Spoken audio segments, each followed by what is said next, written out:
Whoa! Welcome to Tricks and Treats. Oh! The spookiest time of the year.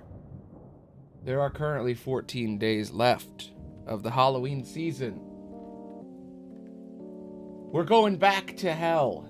I thought I escaped security breach once and for all, but I wasn't even close. We have to go back. The place has been destroyed since I abandoned it and let Freddy die. We must go back, and we must save the day, defeat whatever evil is there. Back to FNAF hell I go. Thank you. Let's go! Okay. Now, supposedly, after that horrible game came out, Security Breach, a game that I both love and hate at the same time, they somehow managed to make it better, apparently, and make a game that everyone loved, which is surprising. I gotta put the thing. There we go. Okay. They somehow managed to fix it after all this time. Now, let's see if it's actually fixed. So they say, we recommend completing Security Breach first for the best narrative experience. We completed it, we just didn't do the secret part. So let's go. Gregory is lost. Help find him. Sounds fun. Let's go. I'm sure that that's exactly what will happen. Nothing more going on around here. It is my journey into hell. Look at this. The windows are all boarded up with newspapers.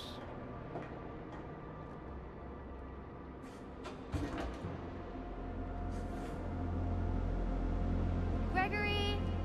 Gregory? You there? I got your message.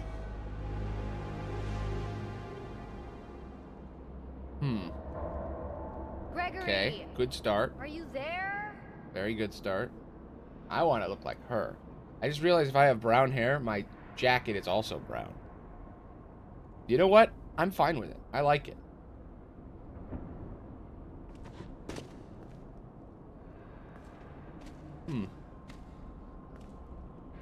Hasn't changed a bit. It's just as shitty.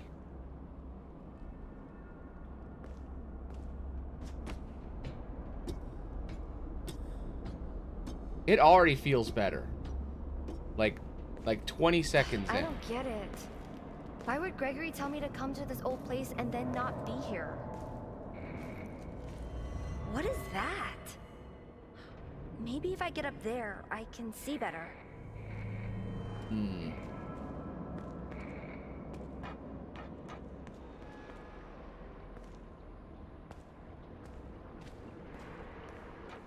Freddy's statue seems to have been destroyed. Yeah, it was really nice of them because, you know, they made such a horribly broken game. I kind of wish they just fixed the regular game too, but I guess it's better to just make a new game that doesn't suck than to fix the old broken one. That's a new thing. Nobody's ever done that before. Like, people have like fixed an old game that came out and it was broken and messy, and then they've patched it back together and tried to make it good.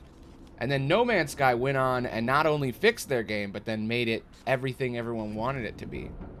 But this is the first time anyone ever fixed a game by making a sequel DLC. That's even better. Even the circle's better. It's like the entire FNAF community were the testers for this game. Wow, it's even a different button to use the flashlight. Alright, there's lore all over this place, too. They really went nuts with the spray paint. Rest in pizza.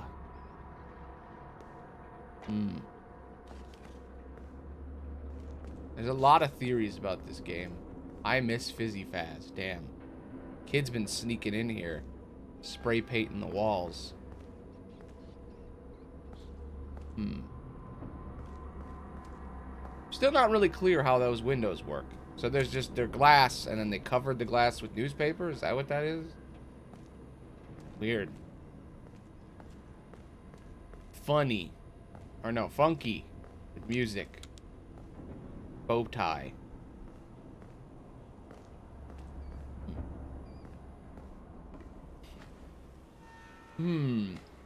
Ruin.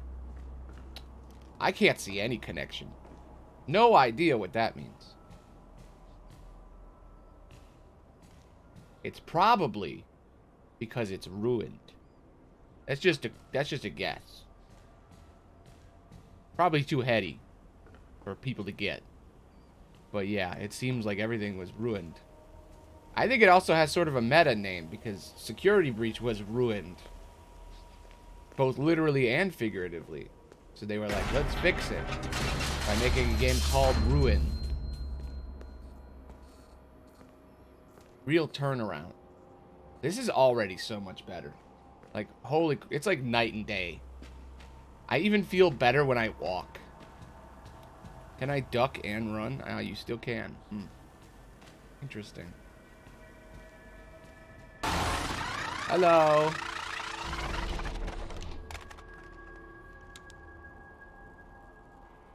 Poor robot.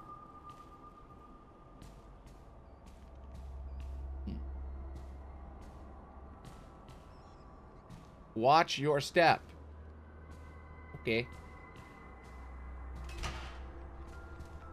Oh, what DLC means. Downloadable content. Yeah, I thought you meant the name of this DLC. You never knew that DLC meant downloadable content? Wow. I mean, I guess if nobody ever told you, it makes sense. Look, it's Vanny. Was that Gregory? I heard whispering. Is somebody there? Can you help me? SOS. Who painted this Vanny? I spent the night here and lived. Help! Can you hear me? He was our superstar. SOS!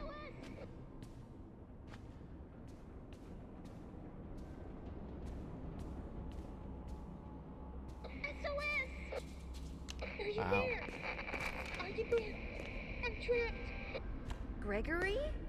I got your message. Where are you? Help! Something grabbed me. It won't let me go. You have to find me. I'm trapped in the sinkhole under the raceway. There's a sinkhole under the Roxy raceway? Racers? I never saw it. That's all the way on the other side. I got stuck in that maze. I'm not even close. Walrus.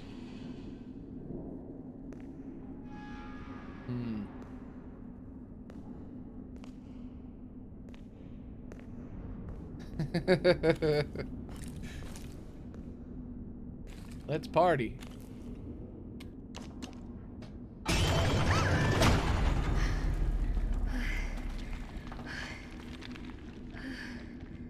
Approved personal protective equipment. Only. Just reading everything on the walls. Looking for the lore.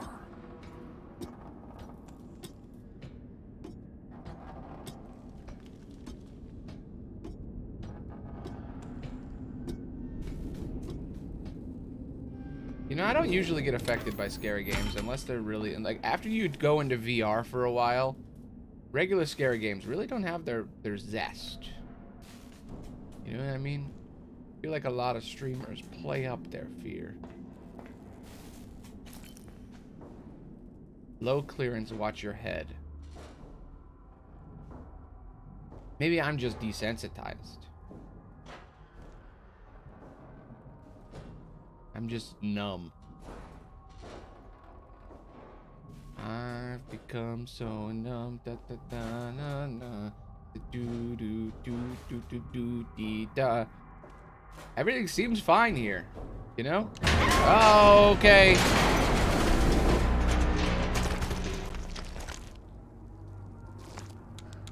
I'm okay. I don't like that. No.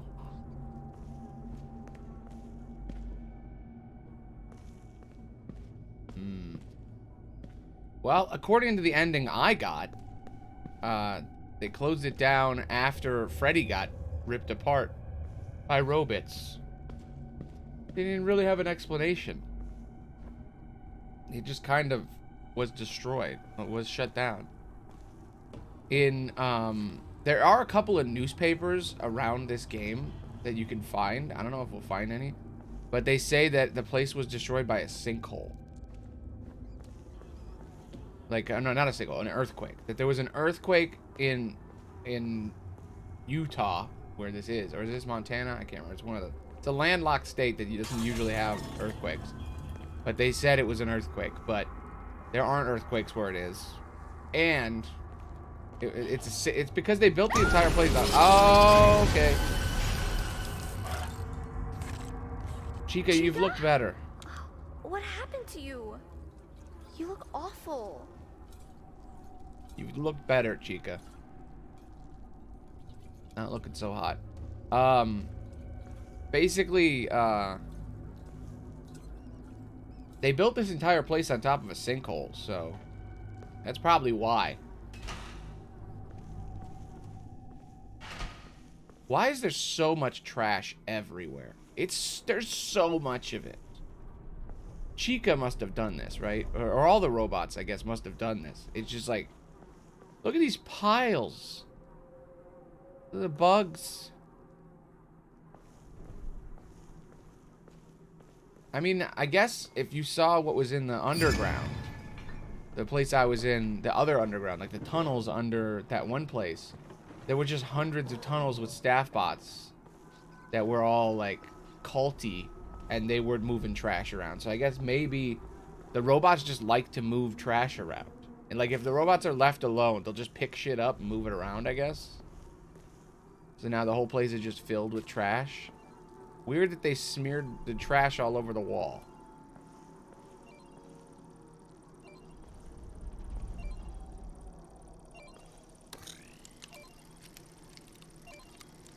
A Faz wrench. It's just like my dad's. Cassie's dad from the popular game Five Nights at Freddy's? I know about that guy. Some people say he's the main character in the VR game. And by some people, I mean everyone. Puzzle. Okay, so you have to make the goo go and have both the goos on doing the goo. Bam. Goo master. That's me.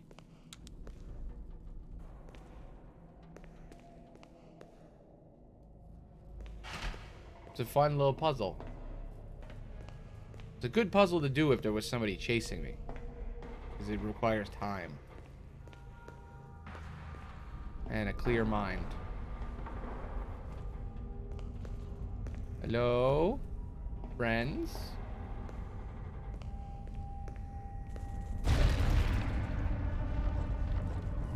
I wonder what that thing was. I didn't see that in my playthrough.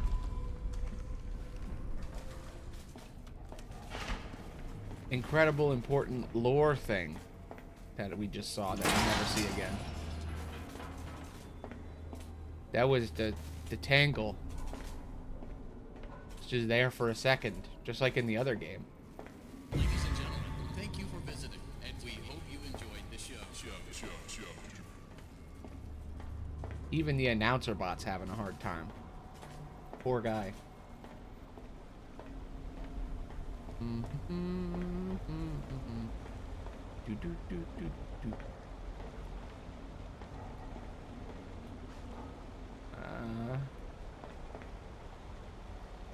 I don't.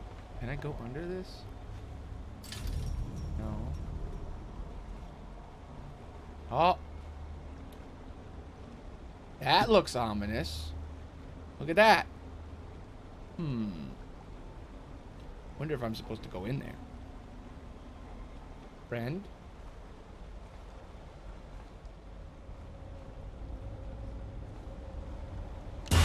Okay. came out of the wall. There's just a wall back there.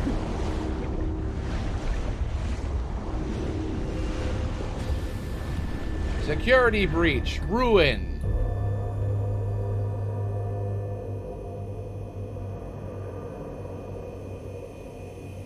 I bet we're still not going to spend 5 nights here.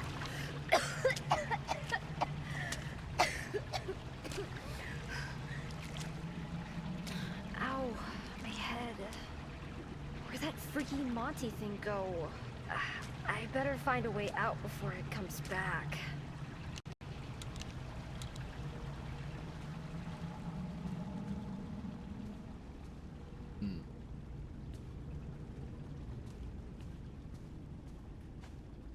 I'm at the golf course. Think. I got to skip mazer size. No mazer size this time.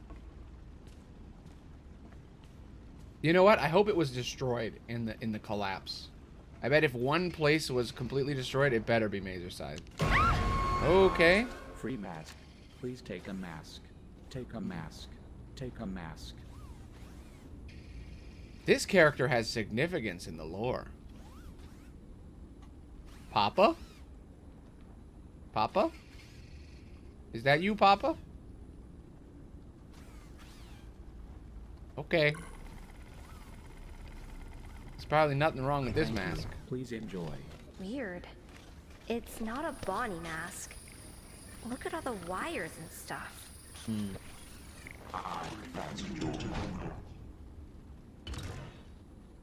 Huh.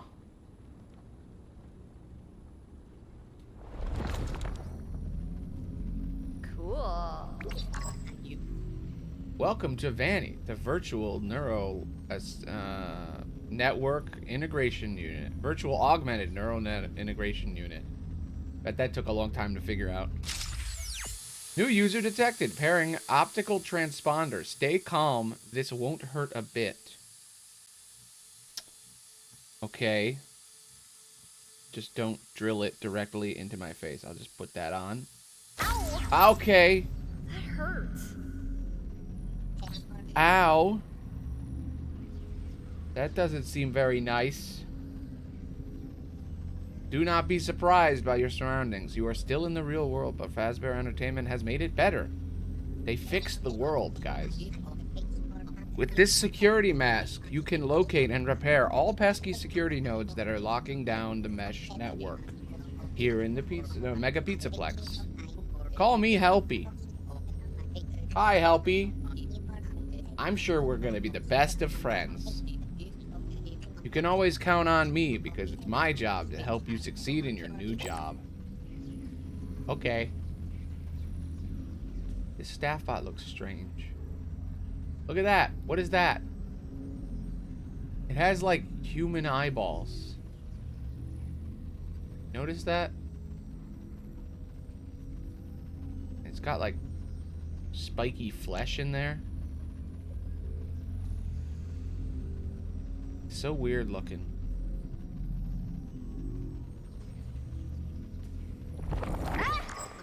What are you still doing here? Hello, real world. Huh. I can see him, but the mask is off. Did I even take it off? Hello, real world. Lucky for you, the transponder implant allows me to communicate wirelessly, even when your mask is removed. Just another amazing benefit of this Class 5 technician.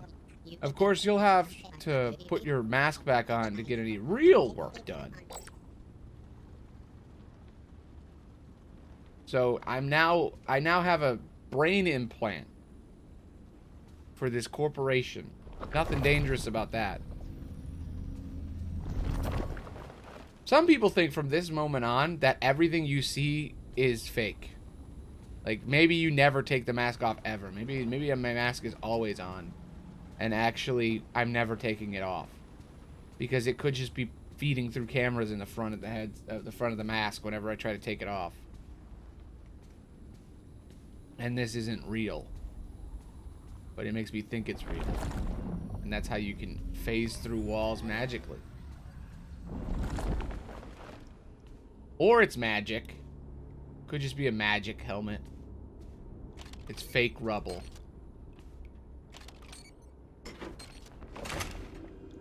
Who knows?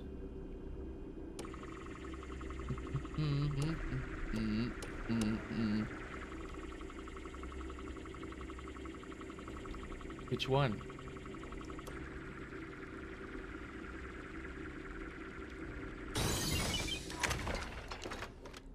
I haven't seen a lot of Goosebumps.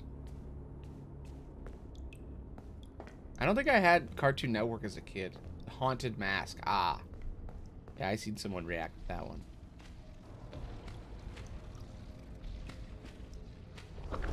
I swear that doorway was blocked. Yeah, I remember that one. Some of them, I've seen people talk about them and react to them. Which is interesting. That's the kind of guy I am, that I've seen things that I've seen people react to things that I haven't even seen.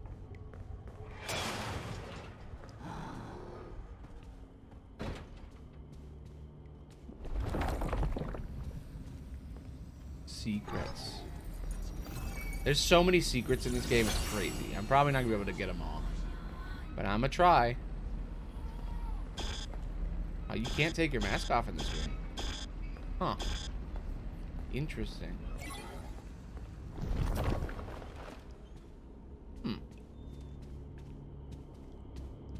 Yeah, there's a lot of things you can miss in this game, because not only is there the real world, but then there's also the virtual AR world. So, like, there's so much opportunity to hide lore.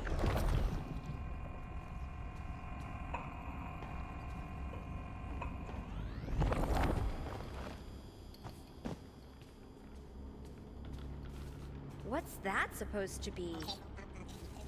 Fazbear Technician Remote Camera Station. Lucky for you, it's already deployed in the active power supply. These little boxes represent the active security cameras in this area. Select the camera you want to see. Fred Myers, yes.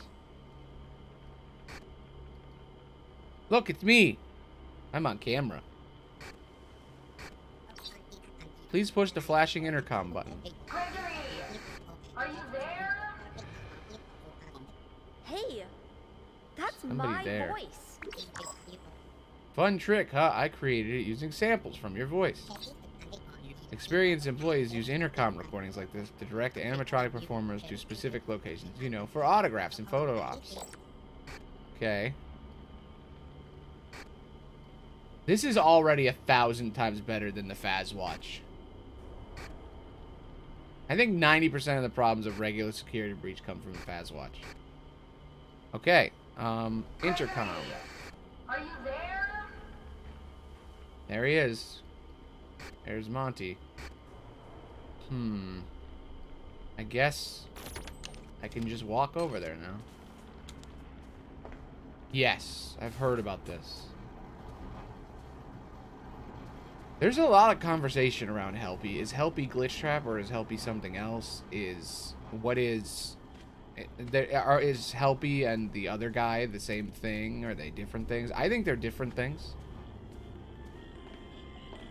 Oh, I could finally play this. I didn't play it last time. Don't mind the horrible monsters. I'm just gonna play some golf. How does this work? Okay. How activate? No tutorial or anything. Pressing buttons and nothing's happening. Oh, there we go. Okay.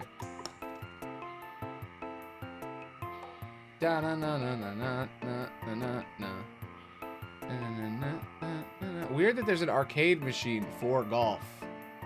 Look at those creepy heads.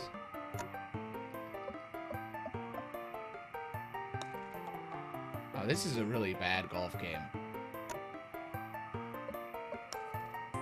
I've played me a lot of golf games in my time, and this one is not good.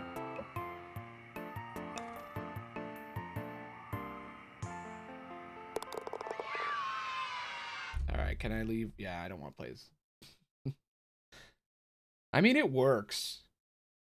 But golf games are a special art, you know? There's a lot of cool variants on the genre of game.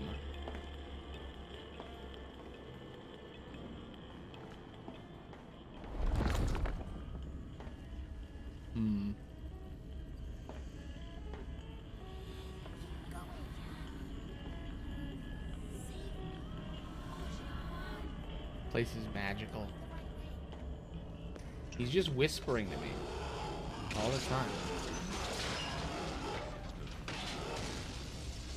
That doesn't sound good.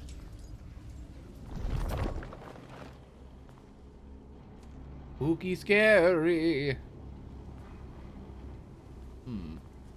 I gotta tell you, this is way better. I mean, there are better horror games, but this in particular.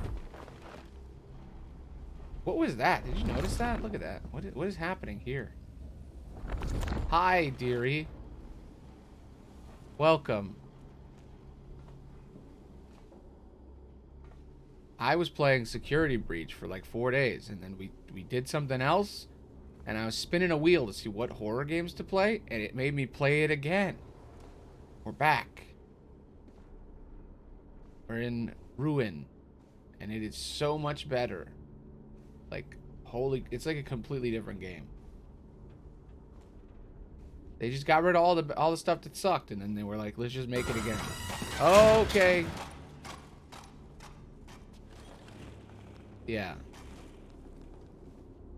It really fixes the entire, like, it's crazy how you can make a game that's like one of the most aggravating games ever made, and then all you have to do to make people not mad anymore is just add more game for free that doesn't suck.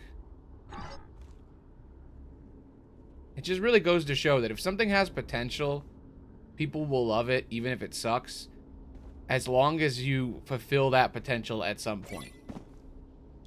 It'd be like if they came out with a movie and the movie was terrible and then they were like, here's a sequel for free. Anybody who bought the movie, here you go, here's a sequel. I need your help. Gregory, I can hear you. If you can hear me, turn off all security. Turn it all off. Security? What are you talking about? None of this makes sense. Security nodes. Find them and turn them all off. I can't get out until that happens. Gregory? Security nodes? What the heck are those?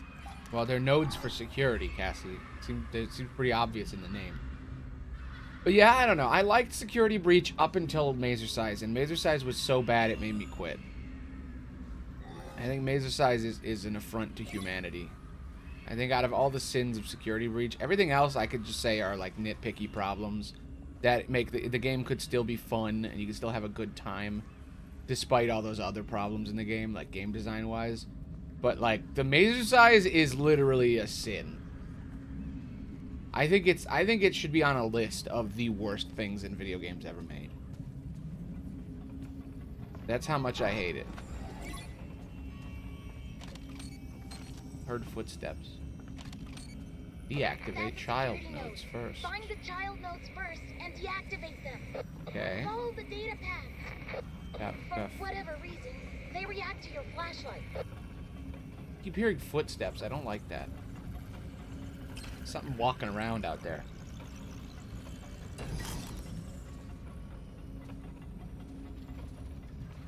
Here's the thing about Mazercise that's crazy. The maze is random, which means none of the solutions online work for some people. Every time you do the maze, like you load the maze, it's different. So the answers that people put online where they're like, press this button and then this button and then this button and then this button don't even work all the time. So even if you look it up, there's no real answer. You have to just do it, and it's the worst puzzle ever. I could talk about how bad that puzzle is for like 2 hours. But let's do this puzzle instead. Do I have to get both the cupcakes or not get the cupcakes? I guess the cupcakes are just blocking me. Connect the matching element. Be careful not to cross the line. Okay. Oh, I have to connect the cupcakes too. Those are another goal. Okay, I get it. Yeah, it didn't work for me. I did it multiple times. I tried to figure out the puzzle first, and it was not good. And then I went and looked it up, and I was streaming, and it was like my Vietnam. Like, it was awful. I don't know how to describe it other than that. That's what it was. It was maybe the worst thing I've ever had to do on a stream. I think I'll be thinking about it for the rest of my life. I think I wrote a tweet that said something like, the devil himself wouldn't force people to do this. This has been banned in hell because it is the worst thing ever to be devised by human minds. And that whoever made it should be shoved into a spaghetti slicer and shot into the sun. And whatever's left should be shot into the sun. I really hated it. Like, more than anything. I've never rage quit a game before. That's the first time in my life. And I've beaten so many horrible games. I guess I also rage quit getting over it, but I didn't really rage quit. I just kind of went, I can't do this, and left. But I've never been angry and left a game. Yeah, Aloney the Traumatized. Alert, I am picking up an anomalous entity in the Vanny network. Please ask the entity to leave the area immediately. If it doesn't work, it's best to exit AR mode and contact 24-hour support line. Hey, could you please leave? He wants me to tell you to leave. Sir? Can you leave? Helpy wants you to leave. Not working, Helpy. I know you're in my brain. You can hear and see everything I do. What is this? It's all glowy.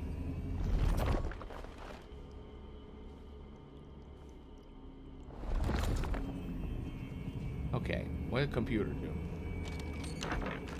Camera. There's one single camera. So there's a secret ending to this game. And I can't remember how that works, but it has something to do with closing all of those doors. There's a bunch of hidden doors on the cameras. I think you have to find all of them. I might have already screwed it up, actually, because there was a first camera screen that I didn't mess with. So I might have already missed it. I'm not gonna do it because it's. I mean, I will if I can, but like, it requires you playing through the entire game and looking through all the cameras to find hidden doors. I don't know if you have to find them all or if you only have to find like half. But if you find them all, then you can open up a path. Oh, okay. Away from that thing. It's sending out some sort of distress signal and monsters are responding. No. Oh! Oh! Oh! No, thank you.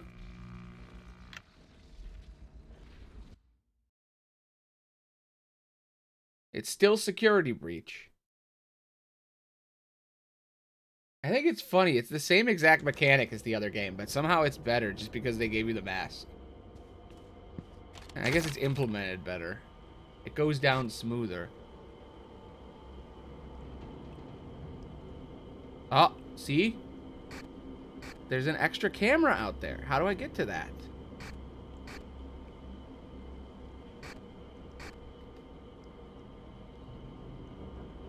Can I move the camera?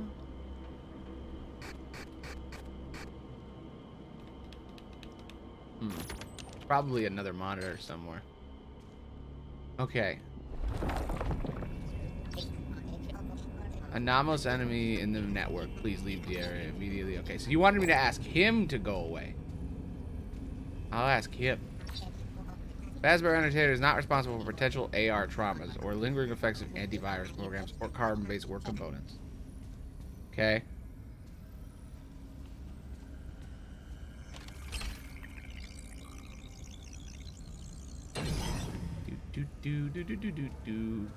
Oh! I don't like that. It's sending out some sort of distress signal and Monty is responding. Okay, it's calling Monty. Can I call Monty away? No, I can't. Oh, there he is. He's coming. Not happy.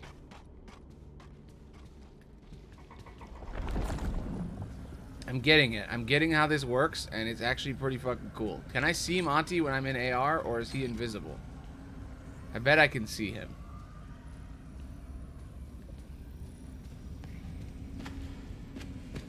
Maybe. Maybe I can't see him.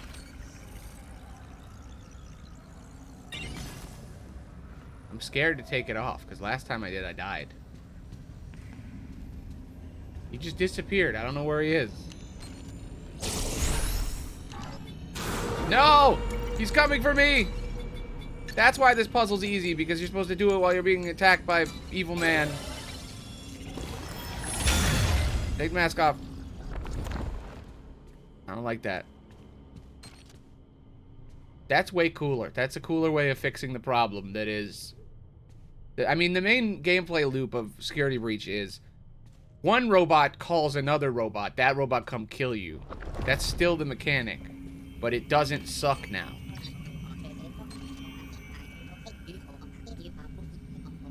Now it's Scary Bunny and AR calls robot. Now, then it's you can't see robot. Robot come for you. Take off mask. Very different. If you really think about it, though, they really did just add a filter. Parent node cannot be accessed until it's severed from all. Oh, okay. They really did just make the exact same thing, except somehow better.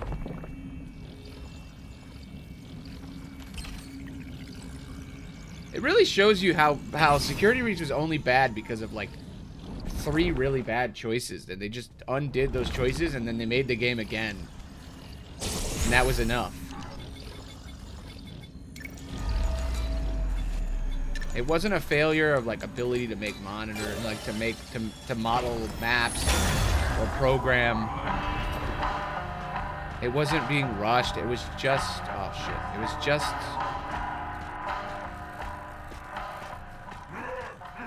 It was just a design problem.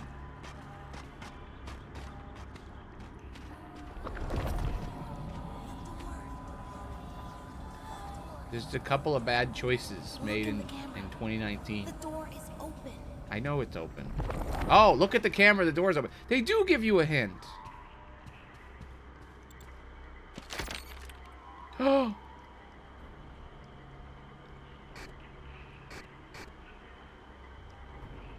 Can I go over there? Where is that?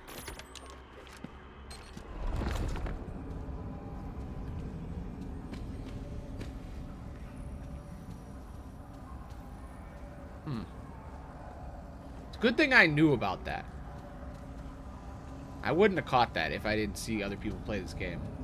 So that must be the first one then, if you gave me a hint.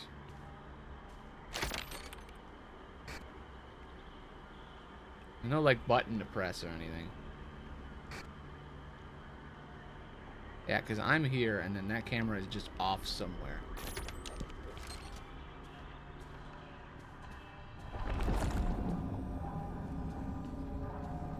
I guess I gotta leave.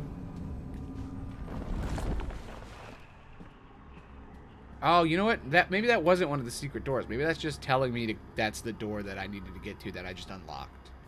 That's probably what that was. I think the secret door was in the last camera and I totally missed it. I wonder if it's still here. I bet it's still here. I bet I could still go to it.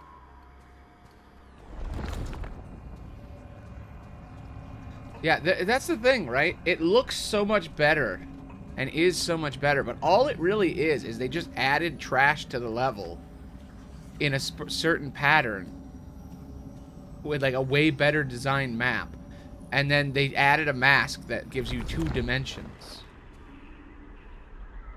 That's the only like I mean other than that's like how they fixed it, is they were like, what sucks about the other game?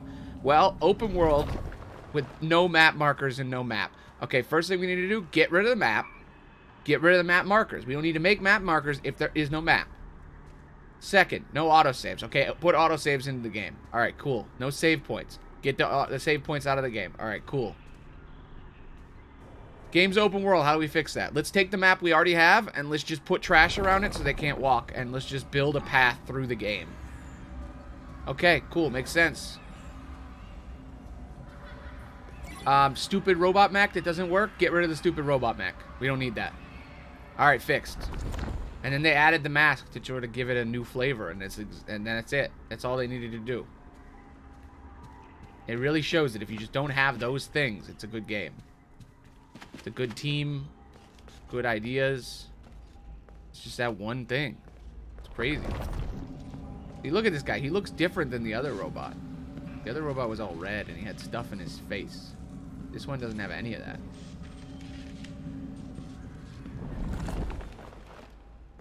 We'll find out more about that if we ever get to the VR game. But that's like 2 FNAFs away. Or three FNAFs away. If we can get FNAF that many times. I don't know if we're going to even get it ever again. Who knows? It's up to fate. I wanted to go to that other security camera, but I think I already missed it. I think it's already blocked off.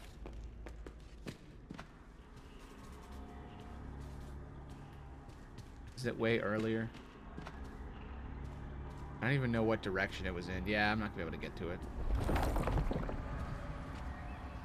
Yeah, it was way before this. Damn. I hope there wasn't a secret in that one. Maybe there isn't. Maybe they gave me a chance because that was a tutorial one. I'll give them the credit. I believe in them. But yeah, this is way better.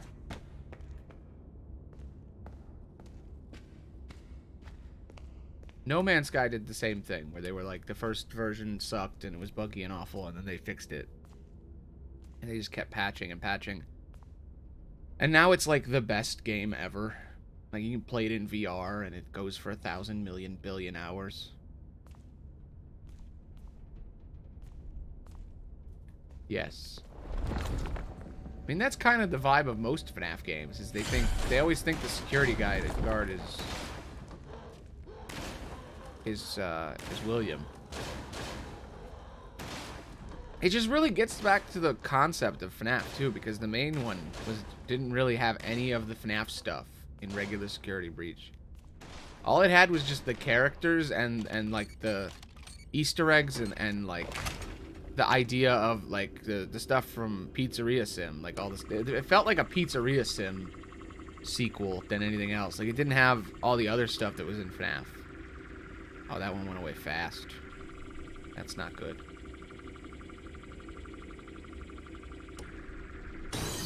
Yeah, there we go.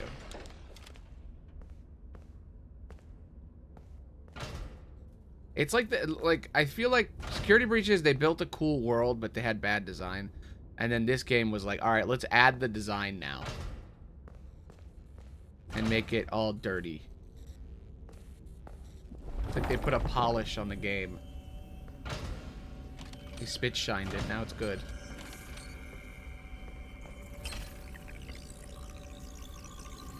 They really should talk about this in like game design school.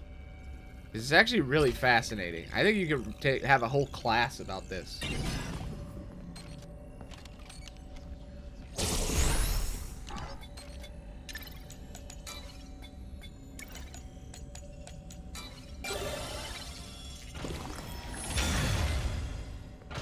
Yeah. It is weird how that works. I think that was one of the complaints too originally, was like, this place is way too clean. It's too bright and too clean. And they were like, all right, let's make it dirty and dark. And then everybody loved it, and they were like, maybe the game has to be scary. It doesn't even have to be that scary. It just has to have scary vibes. It just has to be Halloween coded. And they're like, yeah, it's a horror game. Like, duh. I think what they were going for with the original Security Breach is they wanted it to seem... Oh, I don't like... Okay. No. They wanted it to seem... like everything's like a normal fun Chuck E. Cheese place, but then on the inside, underground, it's evil. And it's like, they kind of didn't understand the fact that Chuck E. Cheese is already creepy. That's the whole vibe. Like, that's where the game's concept comes from, is that, like... Oh, aren't pizza restaurants with robots creepy and dirty and cheap? There's a whole game there now that plays into that fear.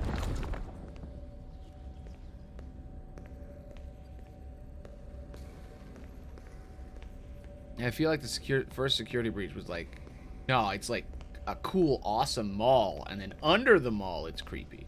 It's like, no, the whole mall has to be creepy, game. The whole mall.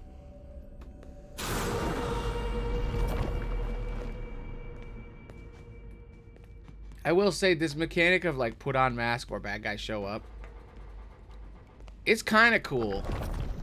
I feel like it's gonna get old real fast.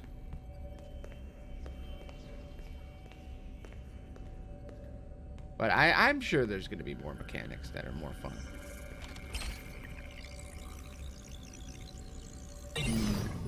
That's a great question. I think it's fine. I think it's probably got that plasticky, you know, like Chuck E. Cheese feel when you eat it. Or like that, or it tastes like it was microwaved. Like it's a microwave pizza made it that's just like thin. It just tastes like tomato sauce and cardboard.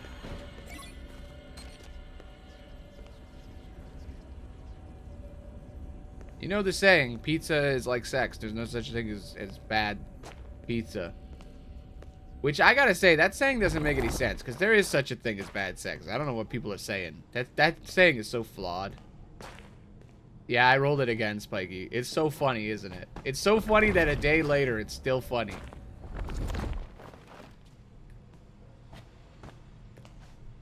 I know, now that I think about it, that saying doesn't make any goddamn sense at all. No, it's a dead end. There's some sayings that just are so dumb. Do not despair. This is no dead end. Sometimes all you need is a new perspective. Check the camera station. This camera station doesn't seem to be active. However, I'm detecting an unusual signal. Put on the mask and check again. What is that? It's way forward. Find the symbol. Find it. Yes. And it's way better. It's gone. Way better. So to catch everybody up who may have just joined, we came to the Pizzaplex. Our name is Cassie. We're looking for Gregory. He's in this place somewhere, and he's radioing me. And we got this magical Vanny mask. And the Vanny mask, when you put it on, it changes reality. And when I plugged it in, when I put it on my face, it injected a computer chip in my brain that makes me see things. Way. So we don't know if any of this is real. Screen and now I'm in Superstar Daycare? No way this is real. That screen was there before I looked at the camera. I swear. There is nothing to worry about. Everything appears to be perfectly normal. You must be seeing things. Look at him. He's got stuff on his face. Did you see him? He's got stuff in the corner of his eye. He's getting corrupted. This mask is hacking into my brain. I don't think any of this is real. I think she's just walking in a circle somewhere. And it is all in our head. This game is just gaslighting simulator. But yeah, he is the gaslighter. I'm in daycare. Is there a way out of here? Get to the daycare theater. There's a way down to the catwalk. Oh, we have to go back Should here, help you get guys. to the raceway. But yeah, why am I playing this again, you asked, Spiky? Because I rolled it. That's why. It was, I played VR games, it was fun, and then I rolled it, and, I don't know, we're gonna find out. Uh-oh, they're back. But I played VR games, and then I rolled the wheel, and I got FNAF again, and I have a clip of it, if you want to go see it, on the main page. And it was hilarious. I laughed. Did a full-on Joker laugh. It shocked me. Oh, if it's actually good, why am I playing it? Well, I say it's good. I want to know if it is good, and it seems like it is good. I will say, the main mechanic is still... It gets old. It's not bad, but it gets old real quick. No. Oh, no.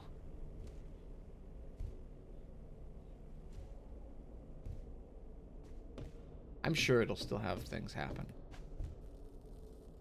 I'm sure it'll still be weird. I don't know. Nothing happened to him. He was still around when we left. We never killed him. Go away. Neurodivergent King is here. He hates when things are messy. He can't see bright lights. He's me, for real, for real. He's neuro-coded.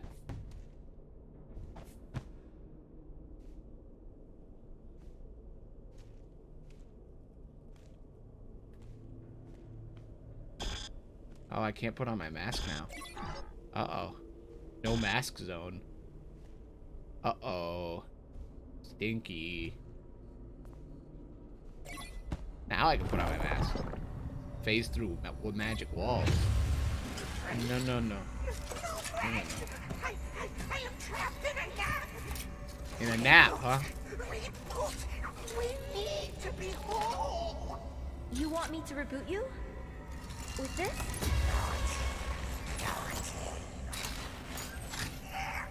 Lights on.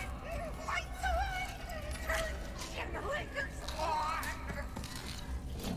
Okay, friend.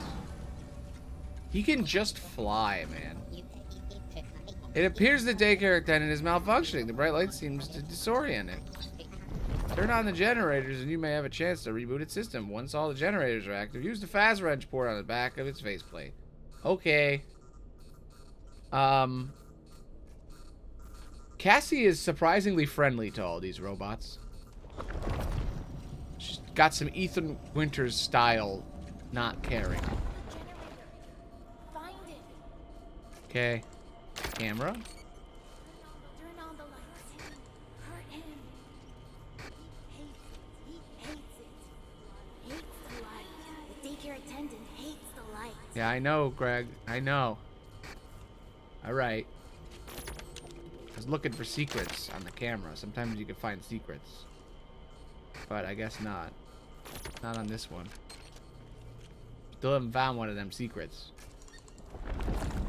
I will say there is one horrible thing about this game, and it is the collectibles. The collectibles in this game are notoriously annoying. Now I'm playing a Spot the Difference game. But they just give me the option to press the button.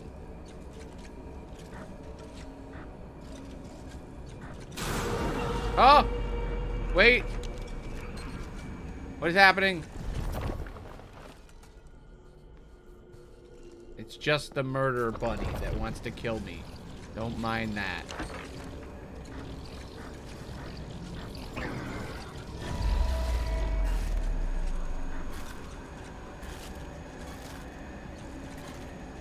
Secret camera.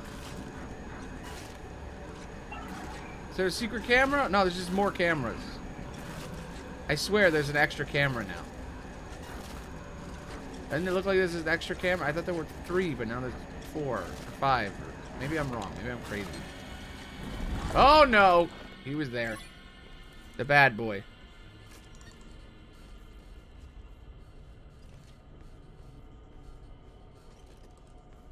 I will say, this game, I wouldn't say it still sucks. I would say there's room for improvement.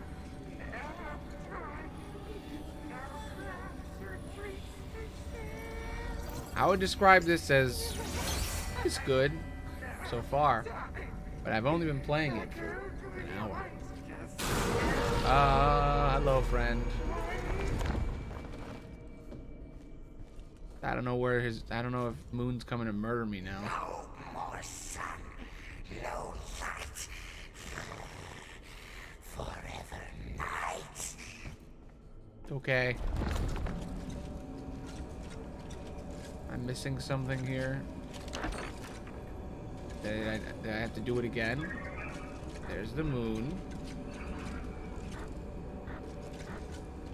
There's the sun.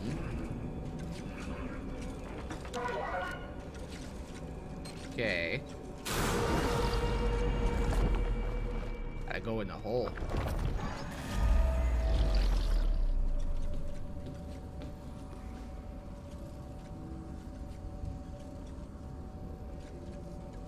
There's tube.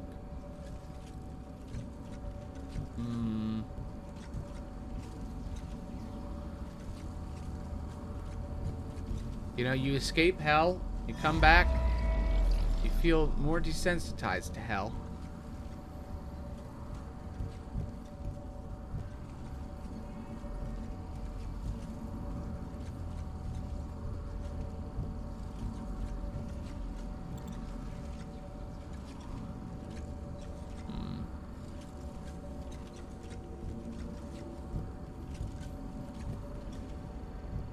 Maybe the hell is for you watching. That's the new hell.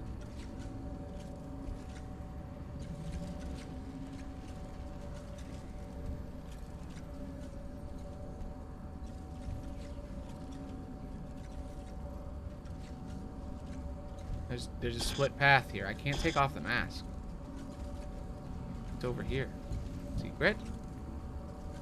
Secret? Nope, it's just a different path. Huh.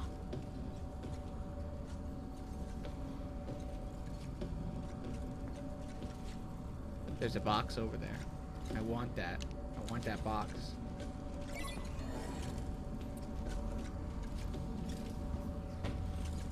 Oh, I can take my mask off now.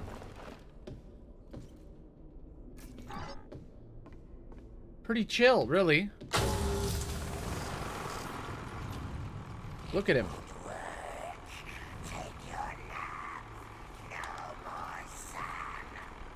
I will say, this isn't as horrible as last time.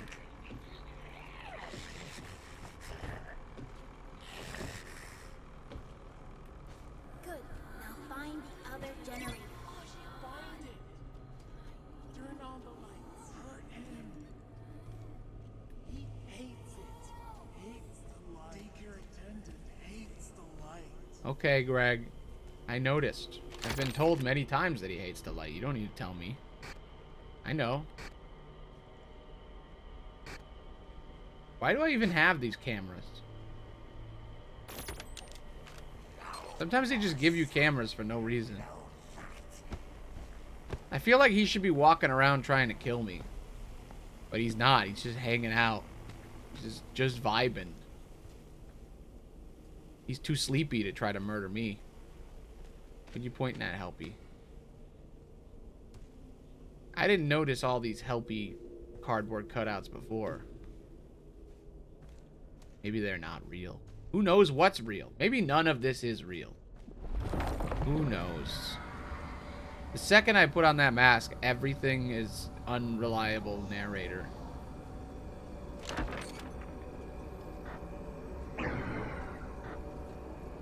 Oh, you have to do them in a certain order. Okay, now it actually is a puzzle.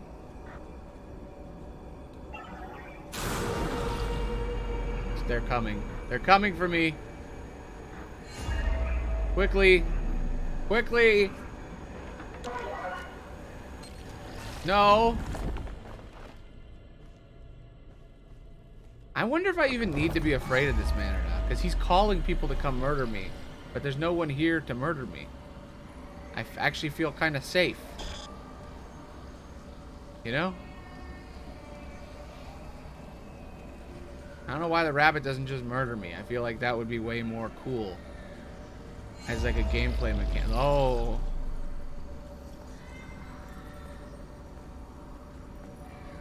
You know? Why doesn't he just kill me? Can't do his own dirty work. Shh. Nerd.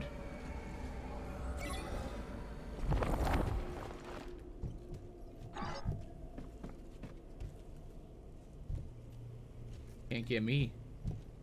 This is much easier than the nightmare that was the first one.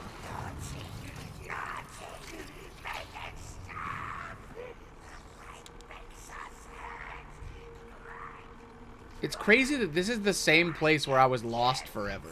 This is the exact same map. See, it's the 3 sections, and then they just like separated parts and put walls up. There, you did it. Look, he's stuck. He's stuck. Go, go, go. Hurry, go repair. Use your fast wrench. Go. Okay, voice in my head. I'll listen to you. I do whatever you say. Kill my parents? Okay. Whatever you say, Gregory. I love you. I'll do whatever you tell me to do. I'm Cassie. And she must really like Gregory if she's going through all this shit. I don't know if I would do that.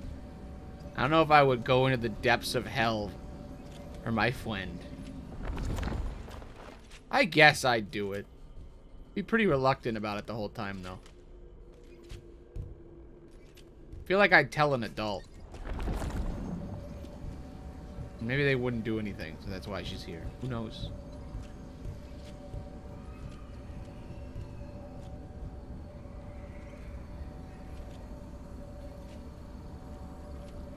The real question is how did they call her in the first place? No, do it now! Okay. Chill out, bro. Just chill. Gonna fix you up.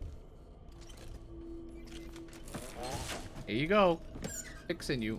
Whoop. All fixed. Happy birthday!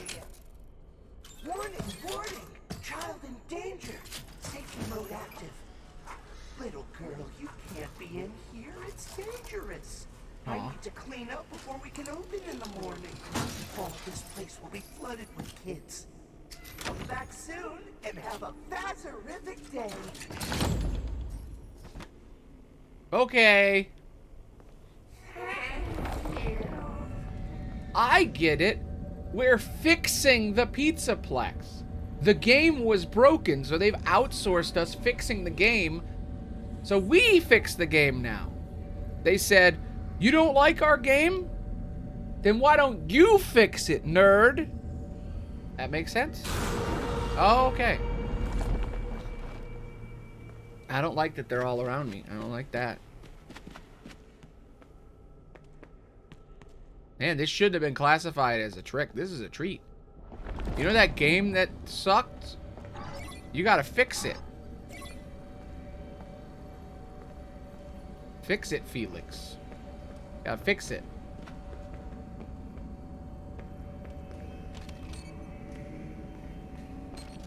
Or die trying.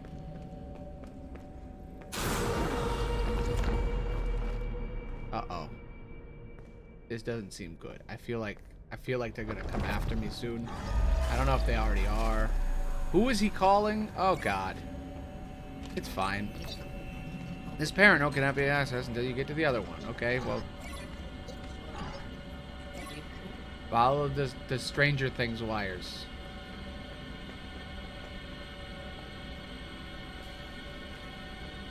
Gotta follow them. Gotta follow them Stranger Things wires. We're in the upside down, guys. The flip side, as it's called. Okay. Guys, he can kill you. The bunny kills you. He kills you.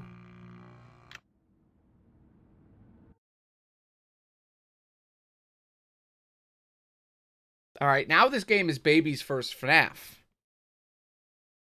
Because it's like, I felt that frantic feeling you feel when you play normal Five Nights at Freddy's, but only for a bit of, for like 20 seconds. It's like they're drip feeding me the feeling of FNAF. Because if you really want to know what the feeling you get when you play Five Nights at Freddy's is, it's this like frantic fear of juggling more than one thing at a time. That's the feeling that you get when you play a good Five Nights at Freddy's game. Is like, oh shit, I have to spin this plate, and this plate, and this plate, and this plate, and this plate, and if I fail, I get jump scared. And there's a lot of moments where I almost feel that. I feel like sometimes they kind of, they don't give me enough stuff to do. At least now I have the mask. You know, I could flip the mask on, flip the mask off.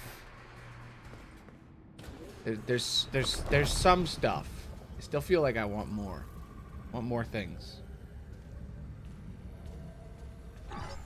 Doesn't feel frantic yet. Maybe it'll ratchet up, you know, it's just the beginning. Maybe it'll ratchet up as we go. It gets crazier and crazier.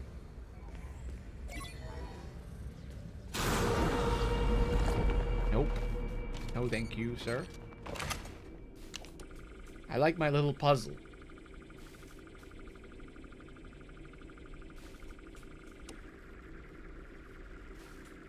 Ooh, easy, fun. That puzzle's fun. It takes just long enough. I feel like if it took any longer, it would suck.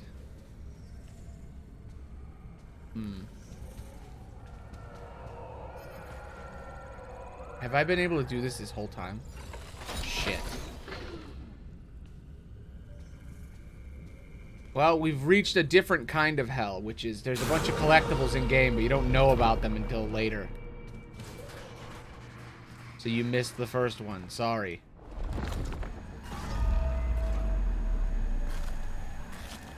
That's how you know it's still the same people making it, because they can still make very minor game design decisions that are wrong. They can still make game design mistakes. There's just less of them. Because, like, rule 1 of collectibles is you tell the people that the collectible exists first. And then you give them a chance to pick up the collectible. I can't take my mask off. I can't, okay.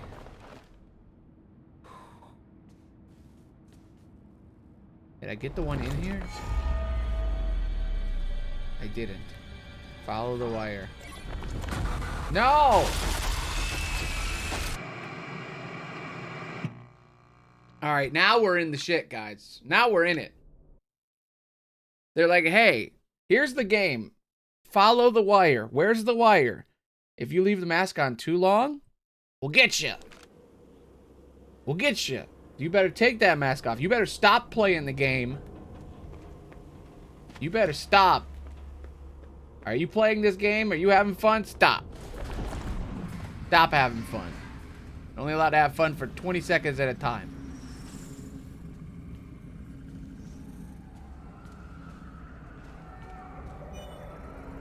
I will free you, wet floor sign guy.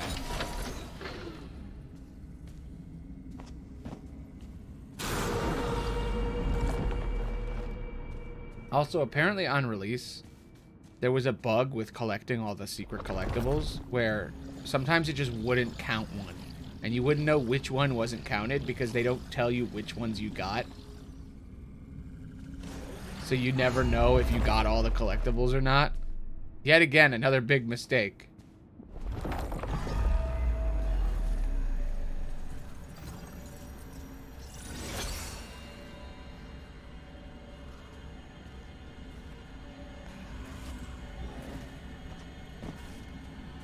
Secret collectibles in general is a really bad idea. I can't turn my mask off. I can't. Where is this frickin' thingy? Nope, I'm dead.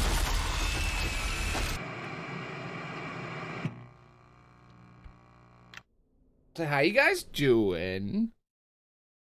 You enjoying me getting murdered over and over and over and over and over and over and over and over and over and over and over again? I'm not. Where the hell is this damn node? Follow the wire. The wire go here, and then it go up there, and then it go around here, and then it go over here, and then it go back there, and it goes to that thing, and then it goes up, and then it goes over here, and then it goes up to this thing, and then what? Where's it go next? Where's the thing?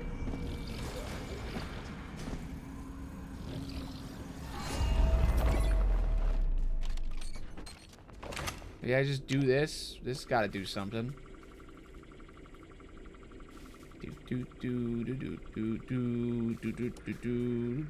Oh, this moves the forklift. That's what it is. It moved the forklift. And then you do this. And then you do that. I said, and then... Why it no work? Wait, there it is. That's it. Man, that did... I was so confused. It's simple. You gotta do the puzzle to lower the forklift so you can get the little guy. You gotta get the little guy, guys. Clearly.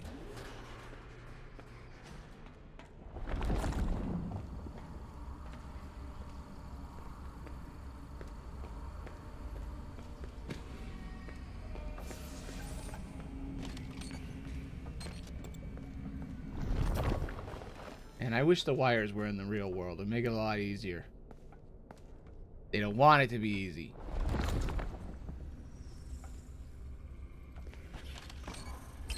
I wonder if, like, they changed things a couple of times in this room. I feel like these guys should be walking around the whole time.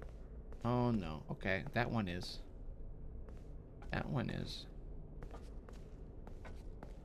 I don't like that.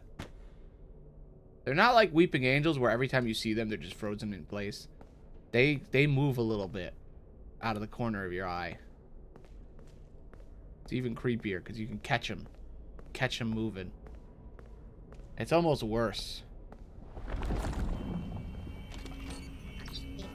There's 3?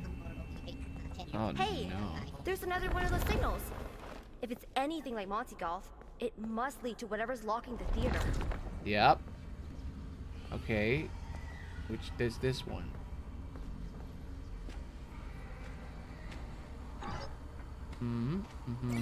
Following.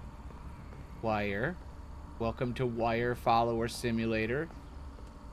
Baby's first electrician. Nope. Oh, okay.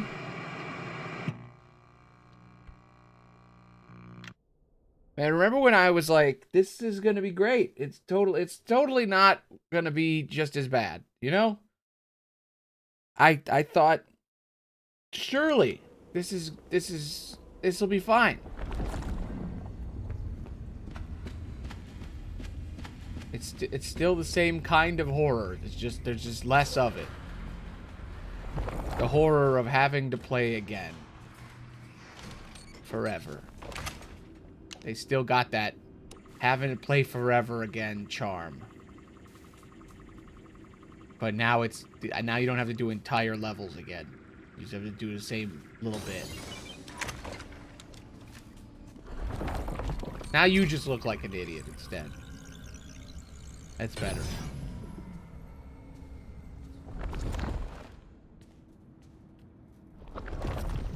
Get my little box. Get my mask. Doo-dee-dee-doo. Get my stuff. Doo-dee-dee-doo. Get my guy. Doo-dee-dee-doo. Don't save the progress of this thing, so if you get it and then you die, you better get it every time. Do. I swear whoever made this game hates people who like to 100% games. It's like it's designed to piss off people who collect everything. They're like, do you want to collect every item in a game? Well, fuck you. Because it doesn't save any of them, and if you die, you have to do it again. It's just like in both versions. In both versions of the game, it just really punishes you for wanting to do everything. They're like, hey, you want to play our whole game? Go fuck yourself. How dare you? How dare you want 100%? Consume our game with no thought whatsoever. Okay. You can't stop them when you have the AR mask on. You have to take it off to slow them. That's cool. That's a cool choice. That's cool. Just stay there, buddy. You just stay right there. Don't you move. Don't do it. Don't do it. Don't you dare. Just gonna this table real quick. Thanks, bro. Hey, there's another one of those signals. If There's it's one behind anything me like over there. Monty Golf, it must lead to whatever's locking the theater. Quickly. I like this. That's the funnest part of the game. Doing that while there's enemies around is legitimately fun and exciting and frightening. I wish the whole game was that. I mean, it kind of is, but I mean, like, the whole time was just, all right, you gotta press button while, like, do puzzle while enemy come. It's a camera.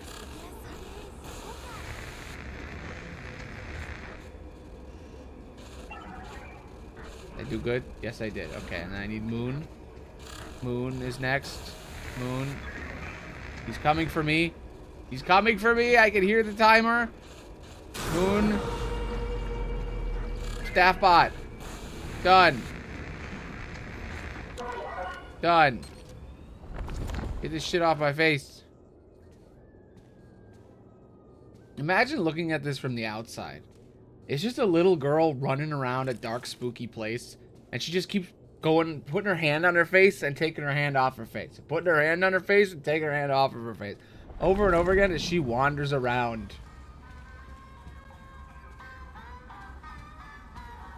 Now that I think about it, her dad does the exact same thing. If you really think about, like, the logistics of everything.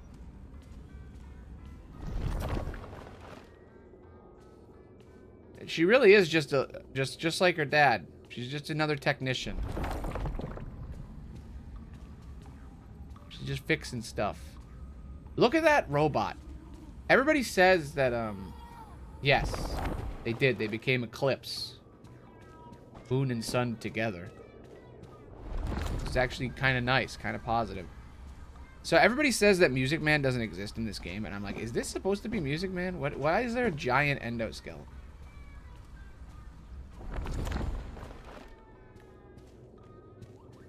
Music Man's got like an entirely different skeleton, so maybe not. Maybe they just forgot about him.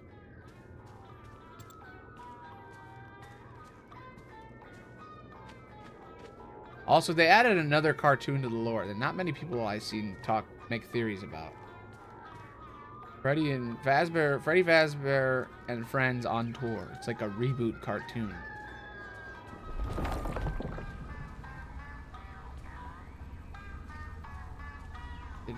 Does he move? No, he didn't. I don't like this music. I miss Comedy Bot. Comedy Bot used to hang out on this stage.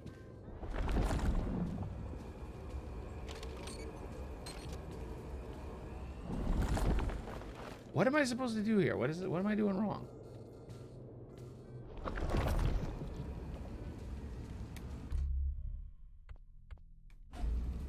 Oh. This is no dead end. Reboot the daycare attendants and access the theater. Maybe I have to go up to this hand. Maybe there's something I can do with the hand.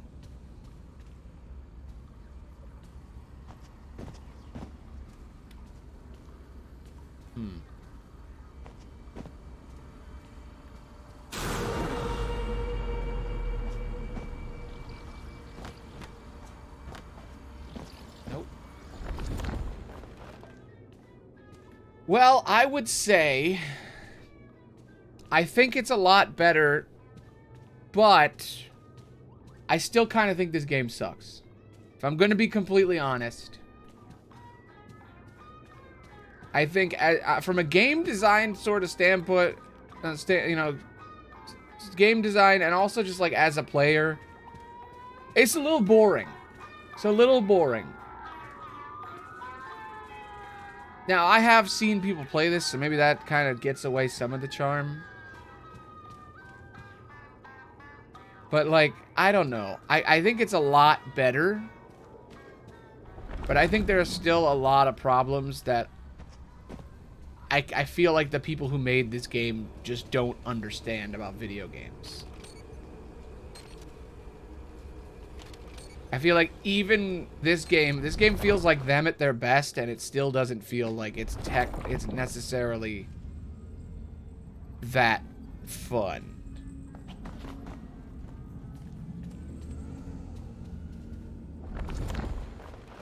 I don't know. There's sort of a concept in video games where it's the prototyping phase, and I feel like whoever made this game does, yeah, it's mid. That's what I would describe this as. It's mid. It's fine, but considering the first one sucked ass and was like had the worst puzzle in human history, but was kind of fun, I feel like that's better than mid.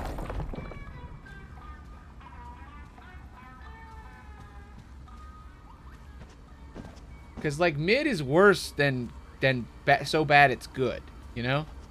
Because there's so bad it's good, and then you're like, well, that was fun to play because it was so bad, and also it was just fun. It had a fun vibe. But this one is like, all right, what if we made it, like, not suck? And it's like, if you make The Room not suck, then it's just a shitty movie. You know? It's like part of the fun of the first part is that I guess because they're combined, it works. But like as a streamer, I don't know how I feel about it. But as like a person who would play video games, I don't know if I ever would have played this game if I didn't stream it. What does it want me to do here? Have I missed something? Maybe I should just... There's no way for me to quit. Oh yeah, there is. Okay. I'm gonna just quit out and come back. Because I feel like I missed something. Profile 1, Chapter 2. I hope I don't go back too far. I hope it's not like, go back to the beginning. No, okay, good. I just want the dialogue again. It's Gregory. Mm-hmm. It's a camera.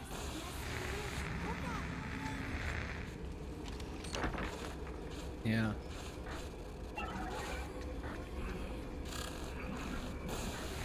It is funny that we have games at this point where it's almost more fun to watch them than it is to play them. That never used to be a thing.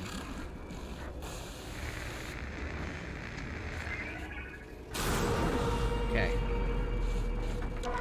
I did all 3, and now it's Giant Murder Robot. Maybe I have to go upstairs? Maybe that's what I was missing?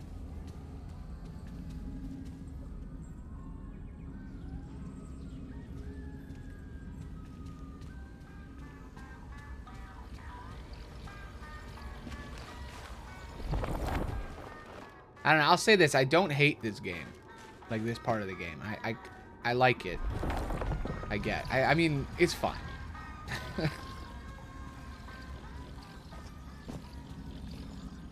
It's fine. I think it's a good apology, you know? Hey, our game sucked. We'll make a game that doesn't suck. And then you play it and you're like, I guess this doesn't suck. I guess when you compare the two, this game is like 1,000 times better than the first game. But that doesn't mean it's good. 1,000 times 0 is still 0. You know? What does it want me to do, game?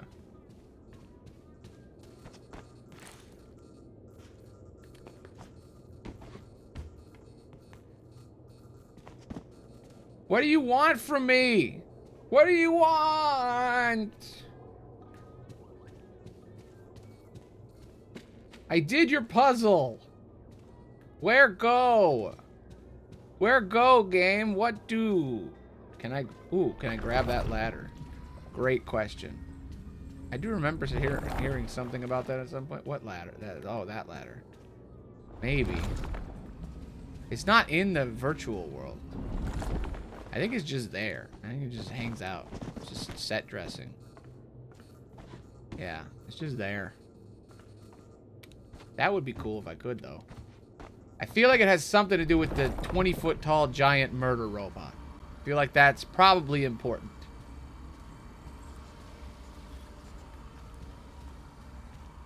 Its hand is probably... I know that it probably does. You could probably activate it somewhere. I'm just trying to figure out what they want me to do with it. I get it. It's a giant murder robot, but what do I do with the... Okay.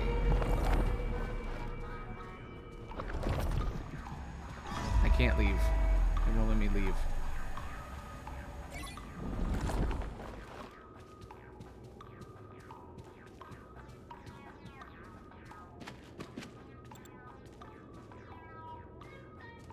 I don't know. While I'm trying to figure this out, I want to say a couple things I'm thinking about here. So, with the design thing, I feel like I haven't been really afraid in any of these games at all, but that might just be because I'm numb to this kind of thing, but also oh wait, can I just go in his mouth? Am I stupid? I'm just stupid. This isn't bad game design. I'm just a moron. I thought there was more going on here. You just walk into his fucking mouth. God, I'm stupid. Don't listen to my opinion. I'm a moron. Okay, it's all in your head. Take off the mask and take a look. Okay.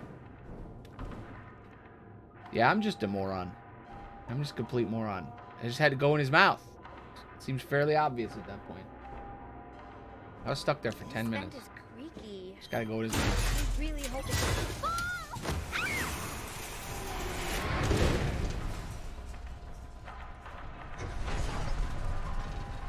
Oh, this is new. Here we go. This is interesting. No can do. The vanity network is currently unavailable. Something seems to be jamming the signal. Okay. Monty's Gator Golf. I was gonna say, it doesn't really feel scary when you can actually make the bad guy go away by pressing a button. Look, it's a story. Monty, one man's jug. There he is, young Monty, hanging out. Just a fun red-headed kid, red-headed alligator hanging out. Look, it's the band. There's Bonnie, Rockstar Bonnie. Look, Rockstar Bonnie is passing the torch. Or Monty is stealing it, or he's a thief stealing the guitar. Or the bass. Now he's on stage.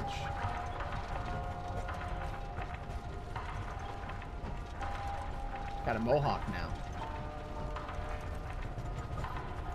Seems a lot happier. That's a happy guy.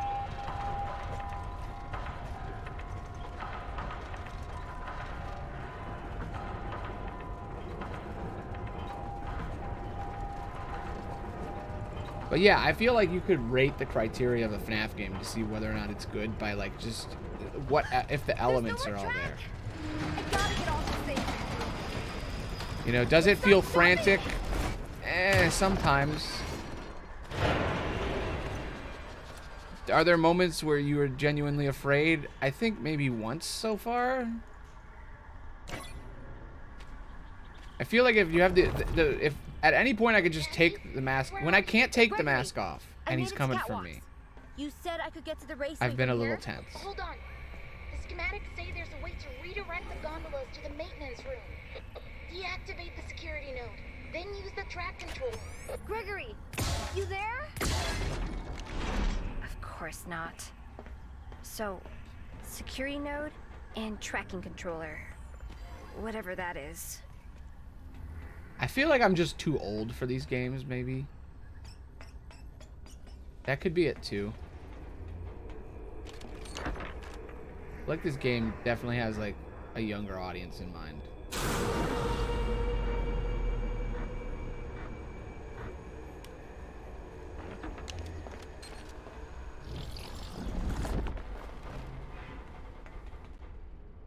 Oh, she's coming. She's important.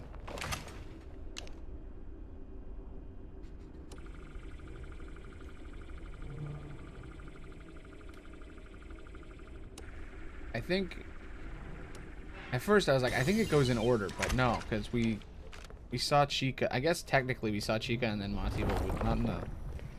I guess it doesn't go in order.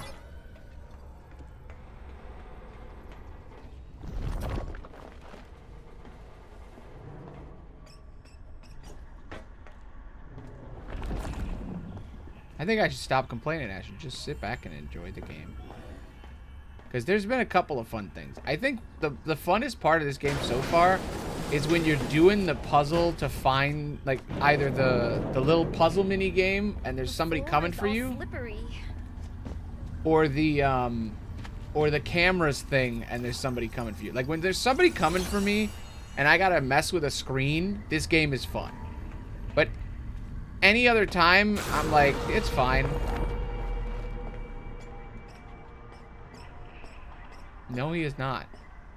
I think he's always been a bad guy. I mean, in game, all we've ever seen of Gregory is that he wants to kill all the robots, and he lies to Freddy. He's just using Freddy to kill all the robots.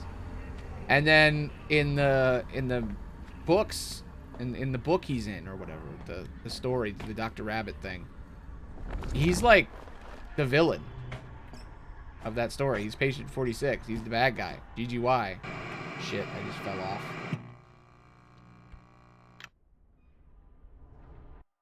Oh, it's fine. You can interrupt all you want. I need people to interrupt. This game doesn't have a lot to talk about in some spots. There's long stretches of just like, I don't know, walk around. Where are you? Gregory, I made it to Catwalks. You said I could get to the raceway from here? Hold on. The schematics say there's a way to redirect the gondolas to the maintenance room. Deactivate the security node, then use the track controller. Gregory, you there? Of course not. There's a lot of invisible walls in this level. Security node slippery. and tracking controller. Okay. Whatever that is. There are at angles in it. I keep sliding. There's a lot of sliding happening. I don't like it. I don't like the sliding.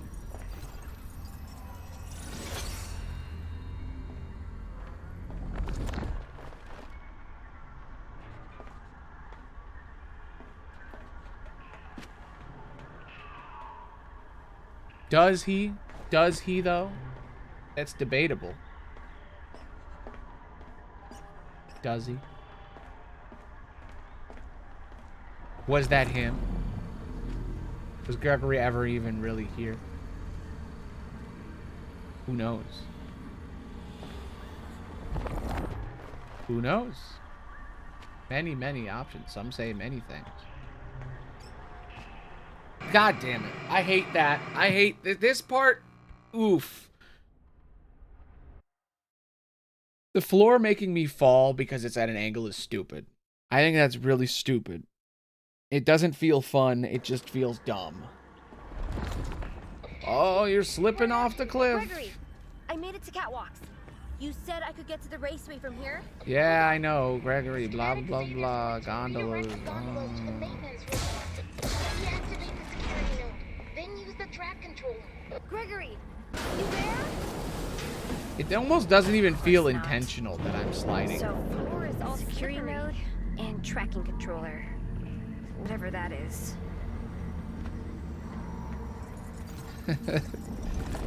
Not a good sign for a video game when people are like, I wish there was a skip button for entire levels. It doesn't seem like a good game then, you know? It doesn't feel like they want me to slide here, but maybe they do. If they do, it's dumb. Look at this. I'm not pressing anything.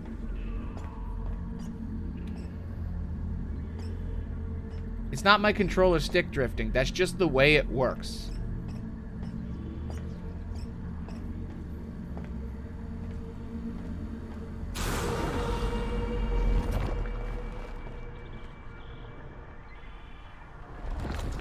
I think they thought that this would feel frantic, having the bunny chase you when you have the mask on, and you have to have the mask on in certain parts, so you have to have him chasing you. But at any point, I could just make him go away.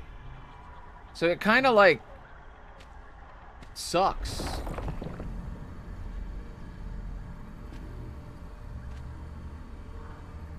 Basically playing a game of peekaboo while you play a game of FNAF. It's like, alright, walk around the room. You know Security Breach? Play Security Breach. But all the bad stuff has been removed. And some of the fun stuff has been removed. And then just, like, play peekaboo.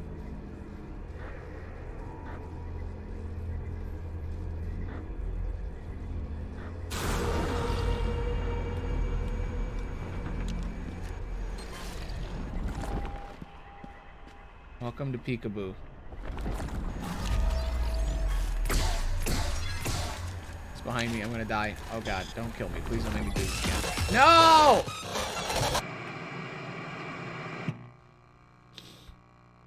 I don't know. I think it's a game for everyone. I think it's an all ages game. I think it was intended originally for, like, it must be for all ages originally. I mean, it was an indie game that he didn't expect anybody to You even said I could get to the raceway from here? play. Hold on. The schematics say there's It's supposed to be his last redirect the game. He was gonna gondolas to the give up maintenance making room. video games. Deactivate the security node, then use the track controller. Gregory, And he made it out of You there? spite. Somebody said his last game was creepy, and that his characters look creepy, and then he sucks at making games, and then he made FNAF 1. whatever that is. He's like, I'm gonna make one more. I will say, though, it's easy to say that the game that was successful was gonna be your last one. It's like, personally, I made a lot of videos where I'm like, it depends on what you think. I haven't looked super deep into it. I don't even know who he donated to. He donated to some conservative organizations, and I'm like, which ones, though? Because if it was like, you know, the Heritage Foundation, then yeah, he's evil. But I don't know what it was. I can't find it anywhere. I've looked multiple times to try to figure out who he donated to. And I really don't know who it is. He got canceled because he donated to... They found his like... The way he don't... Like, records of him donating money to a bunch of, like, conservative organizations that were problematic, I guess. But I don't know which ones, because it was... There's no records anywhere. I haven't heard anyone say the actual group. And I'm like, it's kind of fucking important which group it is. Because it could have just been the church bake sale, for all I know. And I'm like, that's fine. Like, a man can be a Christian man and not be a piece of shit. Like, I believe in the G-Man sometimes. That doesn't make me a bad guy. Like, you can still believe in an afterlife and not be a terrible person. You could even still make, like, Christian media and not be a terrible person. But, like... Where are you? Gregory, Like, I I just... made it to Catwalks. Who did he donate to specifically? I don't know, and I've looked it up like 50 times and I don't know. Redirect the gondolas to the maintenance room. There's gotta be a record Deactivate the somewhere. security node. Somebody Then must have use the written it track down. controller. Gregory, you there? Of course not. But he got caught donating money to bad people, I guess. Security node and tracking controller. Whatever that is. The floor is That's all what everybody says. He slippery. donated money to bad people. I'm like, which bad people? Which one? Name the bad person. I just want to know if it's the Heritage Foundation or not. Because if it's the Heritage Foundation, then yeah, I hate him. But I don't know. I don't know who gave the money to. And you know what? I guess it doesn't really fucking matter because it's just a video game and it's not him. He doesn't even make them anymore. I guess you're still giving him money. I've never understood that much either, though. I mean, it's like... You're also giving money to freaking, like, sweatshops when you buy an iPhone. Like anything... There's no such thing as, like, ethical capitalism. Anything you buy is soaked in the blood of thousands. Like, it doesn't... It's not your fault that the society is shit, you know?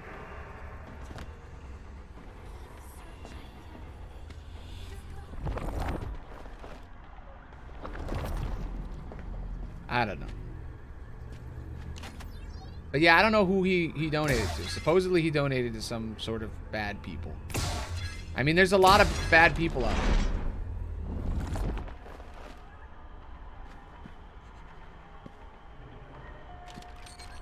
Yeah, they said he was homophobic and transphobic, huh? That's what I've heard. I almost, like, part of me wonders, like, is it even true at this point? Like, I don't know. There's a lot of crazy shipper people. There's some crazy ships in this game, and I'm like, I wonder if that's where that came from. But I'm like, did he do something or not? Like, I don't know what he did. I can't find evidence. I've looked a lot of times, and it doesn't seem like there's any answer. It seems like one of those things where it's like it's a secret, but if you know, you know. God, why is that platform there? Why is there a spot where it has a present on it that tells you to go there, and then when you walk there, you just die? Why? Why, game?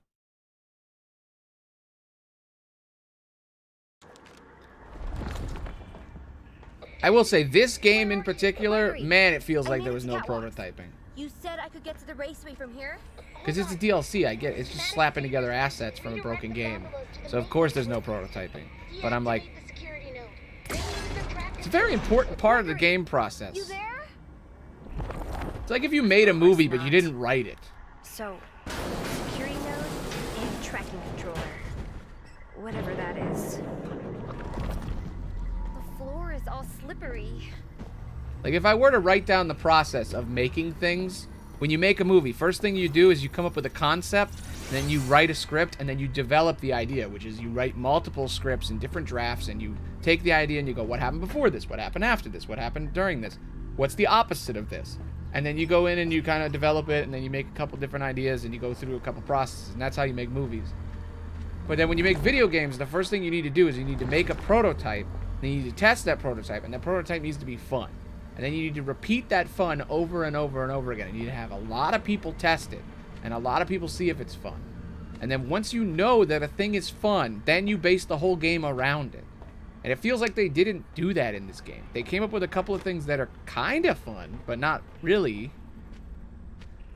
And then they just kind of slap them all together, and it just doesn't feel fun. This, like, there's a bunch of fun things in this game, but I wouldn't say this game is fun. It's really hard to describe it.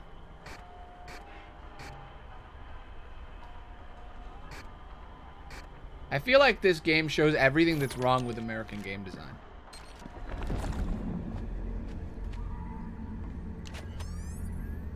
Or just non-Japanese game design.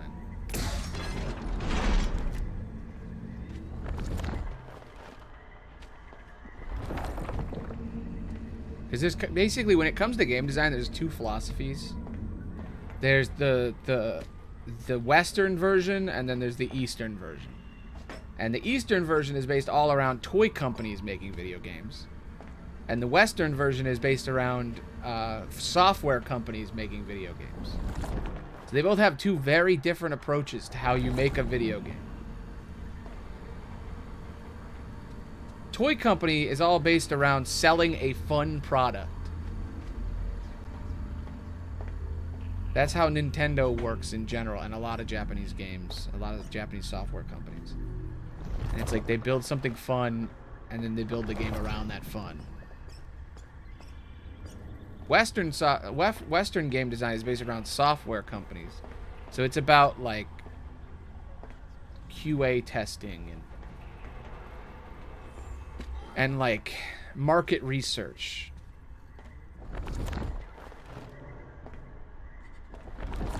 Yeah. A game can be good without a story, though. Like, Pac-Man Championship is an incredible game that I've played for hundreds of hours, and it doesn't have a story at all. But a good story can make a game more memorable and better overall. And I guess for some people it's important for them too, but there's a lot of games that have absolutely no story that are incredibly fun. But then there's also a lot of games with stories that are also really fun. Like, you can do either. Sometimes a story kind of makes a game more fun than it already is.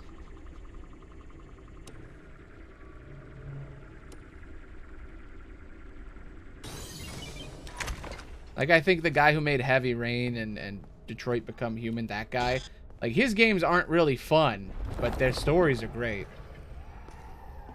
So I guess you could have both.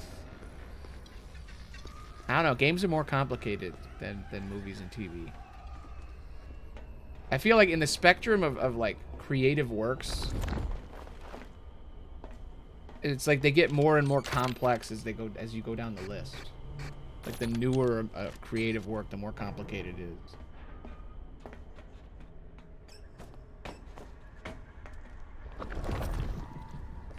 All right, where am I supposed to go here now? I've done all the... oh, I still have more Monties to break. I have to break all the Monties. That's my goal. I have to sneak around this broken, messed up world, not fall off, and shoot all the Monty faces. That is my goal. But it's a slippery maze where at any point you can slip off and have to start all over again. And you can only navigate the maze if you keep your mask on.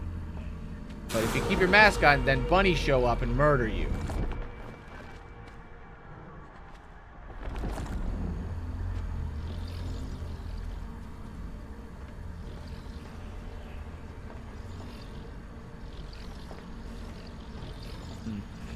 True. Okay, maybe I have to run through there and jump. Whoa! Did it. I'm a pro. Pro jumper. Monty's coming. Oh no. That's new. That's a new nightmare. Okay, I don't need this gun. There's Monty. He's not happy.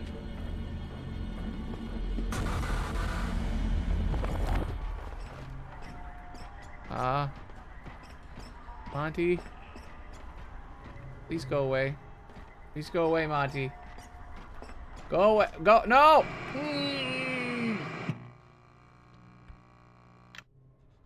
I know what'll be a fun part of a game. What if we made a slippery... What if we made a maze where an enemy chases you in the maze and you have to shoot AR faces? That's a great idea. You put on the mask and you can shoot the gun. That's awesome. What a cool idea. While there's a maze and people are chasing you. Yeah, I think it's a great idea. So good. Hold on. The schematics say there's What a way great to idea. redirect But envelopes to the main that's all good. Deactivate the security I wish node, Gregory would then shut the use hell up. trap controller. Gregory, you there? So yeah, so that's the great idea, right? Let's build a maze and let's So, do that. Security node? But Tracking controller. Whatever that is. okay, I'm gonna repeat my entire fucking thing. Alright, I'm just gonna go back to Billy here. One day there was this guy named Bill and he said, "Hey guys, I have an idea for a game." In this game, Billy gets to make all the ideas. Looks like that And they get to target's ruin them. connected to the raised Shut the lock. fuck up, Cassie. I don't care. I've heard you 5 times. So Billy said, "Hey, what if we make a maze? And then like the monster chases you through the maze, and then you gotta shoot AR, like shoot cannons at faces." That's a great idea, Billy. We should work on that immediately. We were so wrong to fire you before. Everyone has convinced us that you should be the one in charge. And he goes, "Cool. So yeah, so you make this maze, and it's really fun and exciting. And then there's a robot chasing you, and you have to like put on the mask and then shoot the gun. And then take off the mask, and then, oh, he's chasing you. You better get out of there. You better use the cameras to make him run away." That's a great idea, Billy. We'll work on it right away. I just have one thing I want to add, Billy. Can I just add one thing? I don't know, man. I'm supposed to be in charge, man. I just have one idea, Billy. Hey, could we make the floors super fucking slimy and slanted? So you're just falling every time you move. Well, I don't know. Hey, can we also make it so that you have to put on the mask to cross holes in the ground? I don't know, man. That seems like a bad idea. Hey, can we put a present in the distance that you want to pick up, but as you walk towards it, you slide, so you'll slide to your death if you try to get the present? That really seems like a bad idea, man. I think it's a good idea. I think we're definitely going to do it. But I thought I was in charge. If you question me one more time, Billy, I will fire you. Okay. I guess I'll just make the mazes the best I can. That's how this game got made. There we go. We found the analogy. We found it. It only took an hour or 2 hours to figure it out. That's it. That's the feeling I have here. Well, what are you waiting for? Hey, what if we have these cameras and you gotta play a sound to make the guy go away? You know, like in the old game? Great idea, Billy. But I have an idea. Why don't we hide a secret camera in them? And also, let's never do the button. Let's put a big pop-up whenever you need to press the button. But doesn't that, like, defeat the entire purpose of trying to figure it out? Yeah, I don't care. Just, we're putting the button. Alright, what if we put a bunch of thingies that you gotta find these holographic machines and you gotta turn them on. And they're like little nodes, and you have to go find them in the world to give you something to do. It's like a quest marker. You gotta go get them. Great idea, Billy, but first we're gonna make you fall off and have to do the whole thing again. We're gonna put those slimy floors there. I really can't stress enough how stupid these slimy floors would be. Can we at least have railings so they don't fall off? No. Falling off is the fun. I like it when they fall off. I like to watch them squirm, Billy. I enjoy their pain. Okay, well, I'm gonna put an autosave in so that it's less annoying. Fine, Billy. You have so much pull in this company. I can't throw down every one of your ideas. But if I could, I would.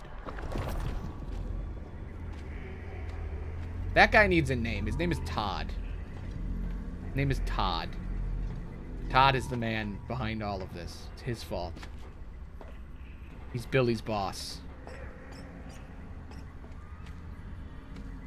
Don't be a Todd.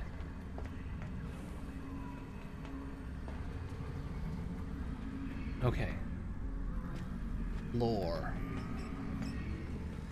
I did it. I found a way to create lore. It only took me 6 streams. Ooh, this is new. Ugh, I'm gonna puke. I just teleported. How did I get over here? With your own 2 feet, silly. You're tired. Why not take a break?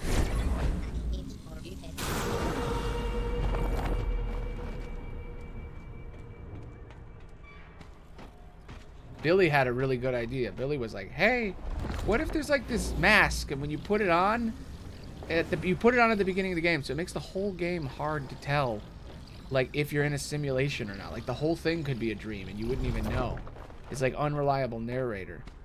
That's a great idea, Billy. I'm putting it in. I'm actually going to put that one in. I'm going to say it was my idea. Okay. How about we, like, have these subtle hints where, like, you'll walk through a portal and you'll appear somewhere else just to imply that maybe none of this is real? Great idea, Billy. I love it. I'm going to write my name right across the top of the screen. Todd. That was my idea, everyone. It was my idea to do that. It wasn't Billy's. My idea. Come on, come on. No, there's a limited number? Oh, it reloads. That's weird. Hey, we're gonna make a limited number on the gun. Why? I don't know. Seems fun.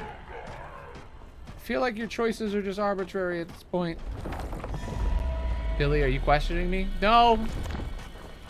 No, Todd, I'm not questioning you. They can fall in a hole. It's fine. It's fine, Todd.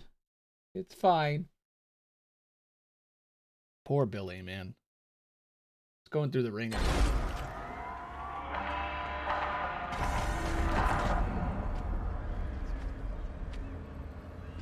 Really likable character, that Billy.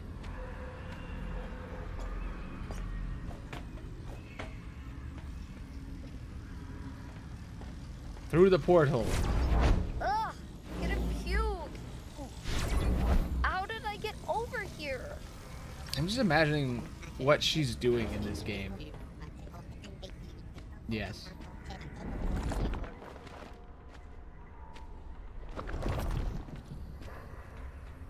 I don't know if Billy's too tragic. Billy's too tragic to have a love interest. Some people don't find love. It's really sad. Billy's life is all about sadness. Maybe he'll find love one day.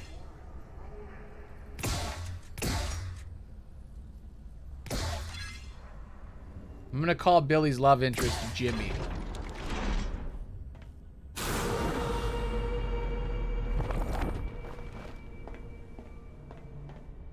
Something like that. No, I don't like Jimmy. I need a different name.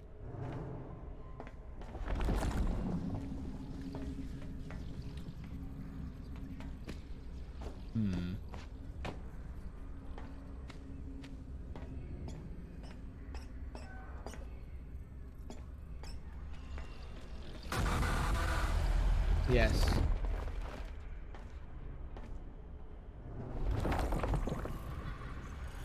Hello. I'm Terry. His name's Terry. That's the new name. No. Darren. I'm gonna name him Darren. His name is Darren. Hello, I'm Darren. I'm new to the office. Oh, hi. Hi. Yes, Darren. I'm happy to work with you, Billy. I've heard a lot about you. I think you're great. The work you did to try to fix that game, incredible. How did you know? I read an article. There was an article about it There was an article about it online I read. Well, you know, you can't believe everything you read online. That's very insightful, Billy. Very insightful. Well, I'll go back to my work. You go back to your work now. Okay. Todd made him work. It was Todd's fault. Oh, God. Okay. Lore, plot, game. The game's happening now? What happened to it? That was so scary. He walked 30 feet away from me and then disappeared. I took care of it. This area is safe now. My help. I updated help for the signal jammer. That rabbit thing won't bother you anymore. A lot of people talk about this moment. Here's an interesting thing about the lore. In that moment, so the rabbit was coming to kill me, and then Helpy stopped it. But then Gregory says he helped Helpy do it, and they fight each other for a minute, implying that they're two separate entities. Now, this could be a ruse, but I'm like, why would they make that ruse up? I don't think they're that smart. So they're definitely two different things at play here. The common consensus seems to be that Helpy is actually Glitch Trap, and that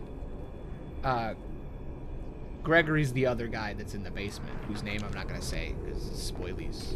Even though everybody who's ever watched me play this already knows everything that's going on. I don't know why I imply that I don't want to spoil. But and the Mimic, that's who. The Mimic. I guess you have to talk about the Mimic because people don't know who the Mimic is because he only exists in the books, and then he just shows up in the game and there's no explanation whatsoever. I think the Mimic and Glitch Trap are two separate entities. I've thought of it for a long time.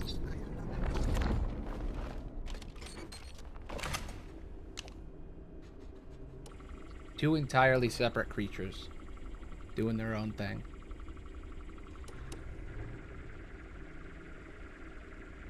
Living their lives one day at a time.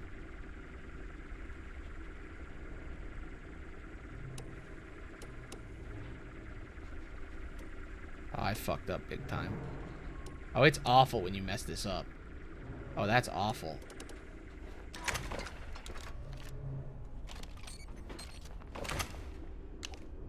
Yeah, a lot of people... So he's supposed to be... A lot of people say he's a copy of William Afton, and there's a big argument going around, like, is he actually Afton, or is he just a copy? Personally, I've always really thought of Glitch Trap as like it's like a Chat GPT robot that was given just the stories of Five Nights at Freddy's, and it thinks it's pretending to be Afton. Like, that's the image it has taken on, is it wants to recreate. I think it just wants to make FNAF real. So a lot of people say it's like a clone. It's like his cyber ghost. And that's just some shit that MatPat made up. There's no actual explanation of that in the games whatsoever. All they say is that there were some circuit boards and they scanned them, and now there's this thing called the Glitch Trap. At no point do they ever actually say that it's William Afton, or it's his ghost, or it's his clone, or it's even a copy of him. It's just an AI that's acting like him. Now, some people are like, well, maybe it's his ghost. It looks like that. And if you want to believe that, that's connected to fine. the raised catwalk. But, like, I've always hated that because I'm like, this is supposed to be a new story. I feel like the big argument in FNAF right now is whether or not you want the old characters to still be around, or you want this to be a new story. And it feels like it's supposed to be a new story. MatPat is that one car salesman. Yes, that's who that is. I like MatPat as a person and like a creator and stuff, but like, I don't always agree with his old game theories and stuff. I feel like he's probably done a lot of good for FNAF, considering he's the guy that, like, him and Markiplier are the reason FNAF is so big and all that. And I love some of those older game theories. And I watch almost every game theory, even the new ones that have the new guy. But like, you can't take everything he says as gospel, because a lot of the time he's just making shit up. Like, most FNAF tubers just exist in this perpetual state of just making shit up because they need to make another video this week. You gotta make a video every week. You gotta just keep adding stuff to the pyre. Just gotta keep adding new things. So of course not everything they say is gonna be accurate. I mean, they're gonna stretch stuff. They use evidence, but a lot of their evidence is just an image that's enough to prove something. It's usually an assumption based on an image. It's just an interpretive thing. That's why whenever I make stuff, I don't do theories, I do interpretations. I honestly say out loud, hey, this is just what I think, or what some people think. It's not even always what I think. Sometimes it's just what a consensus is.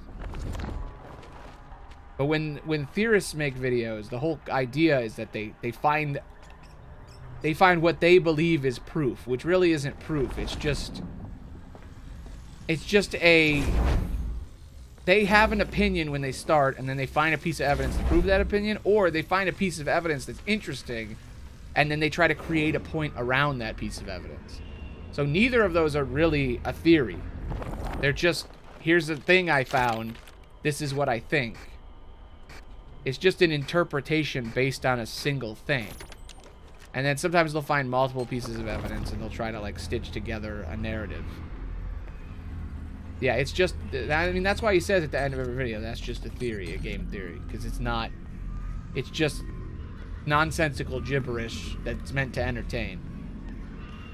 A lot of people take it as like fact and gospel, and they go around and they're like, this is a fact. And I don't know. Yeah. The evidence is there to give, like, yeah, to give them sort of, like, give you a reason to believe what they think. It's just there to make it possible. Just to give you that ability to be like, okay, that could be true. I think FNAF is the best one, personally. I think him and Rytoast are the best two FNAF tubers. And I think ID's Fantasy has a lot of really good ideas. There's a lot of FNAF tubers. There's like 100 of them. A lot of them know each other. A real tight-knit group. I feel like out of all the assists on YouTube, I feel like they're their own little cool kids club. Oh my god, everybody did leave. They were probably bored as shit watching me do the same thing over and over again and just ramble.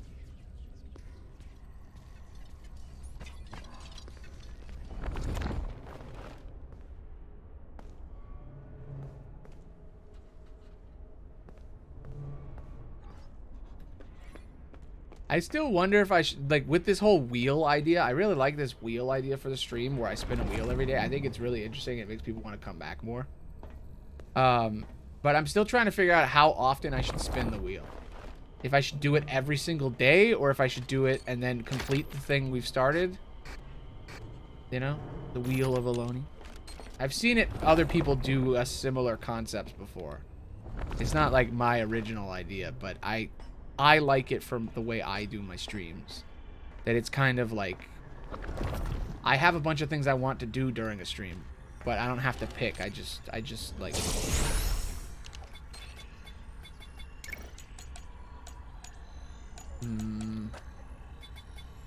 this is problem. I like the idea. I'm still working out the bugs. The kinks. I was thinking about adding, like, maybe I should have like a day off one. Because I feel like these marathons are super unhealthy to just do like 30 days in a row. Sometimes I'm in the middle of it and I'm like, man, I wish I could have a break, but I don't know how I would take a day off without breaking the chain of videos. Because it's like you want people to keep coming back. So if you take a break, they're gonna think you're done because they don't pay enough attention or something.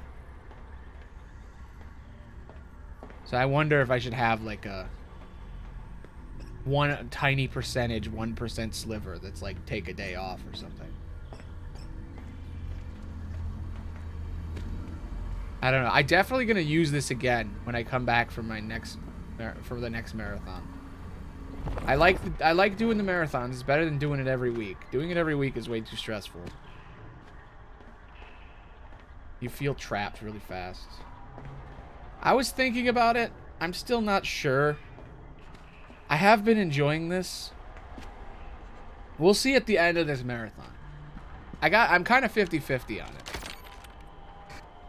Part of me thinks I should take a longer break, but part of me also has some really good ideas. I think I have a cool way of putting it all together. I was gonna do the 12 days of Grinchmas, and then maybe one extra special day that I have planned. But I don't know if I'm gonna do it. Celebrate the day that that Jim Carrey suffered for all of us in making that movie.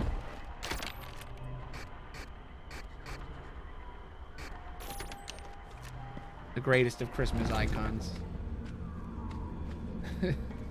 I mean, I watch the Grinch movies every year. That's like my family tradition. I watch the Grinch movie, just the one good one, the Jim Carrey one. I don't care about the other ones. Yeah, it is the best one. So this is just my bit for the marathon, is that's what I'm celebrating. Not Christmas. Not Christmas at all. It's just Grinchmas. Jim Carrey suffered for our sins, you know? He was forced to be put in a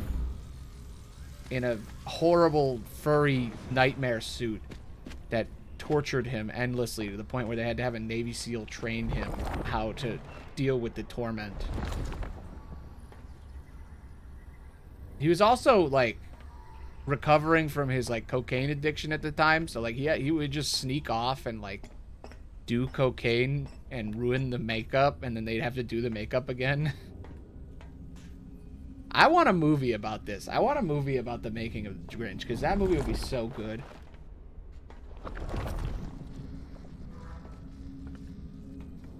Yeah, I don't think he would ever do another one. He almost quit acting just because he was in Sonic. Like, I don't know. I'm so glad he's coming back for the third one. I love the Sonic movies. 100%. They're the best. Where am I going here? Did I miss something? No, I'm leaving. This is the end. Okay, here we go. I've finished this horrible nightmare that is this part. I think this is it. I was trying to fix the lift. That's what we've been doing this whole time. There's like a scissor lift thing, or like a... There's like a thingy, like a ride. A gondola. I fixed it, I think. Sometimes I'm not even clear what I'm doing.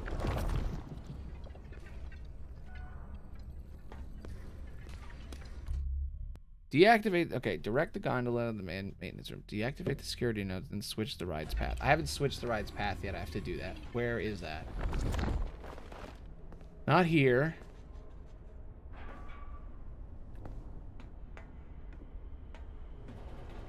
So far, this is the worst part of the game. Which I guess is an improvement on the other game.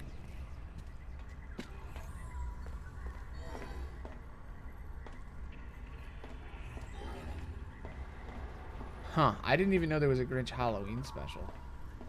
I would love a Jim Carrey sequel, but I don't think that will ever happen. I don't even know if we should. That, you know, that's torture. Maybe if they did the makeup better, but I think it's good as it is. You can just keep rewatching it forever. Yeah. Plus, it had a perfect ending. Some things don't need to continue, you know? There's something here. This feels like something. Deactivated 4 out of 4. I don't know what that laser beam thing is supposed to be.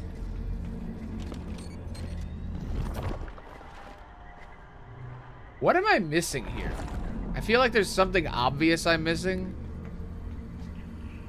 Oh, well, I died, so whatever it was, we're about to find out what it is.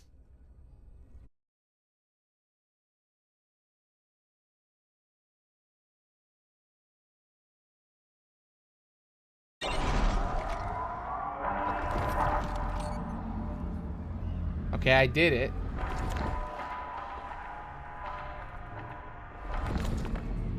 Oh, okay. I just didn't see this. I didn't have my mask on here.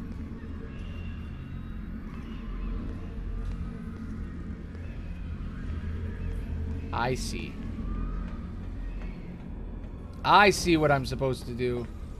There's a secret mystical teleportation path. I didn't have my mask on.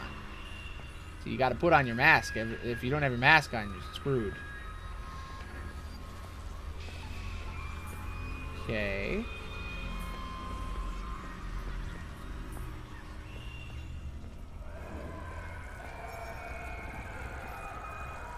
Welcome to the lore room. an effigy of trash.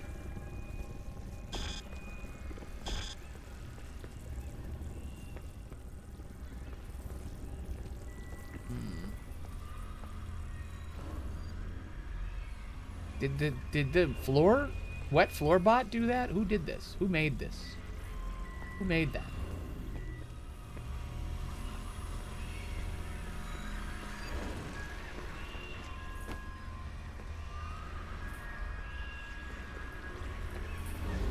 Oh.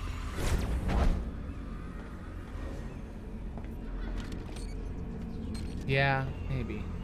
I kind of want to see what the original comic was about.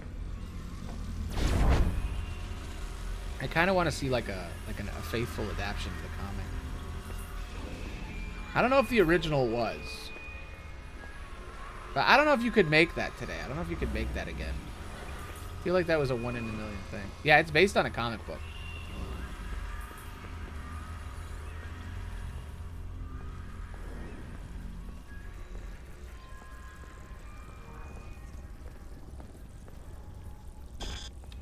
It won't let me take my mask off.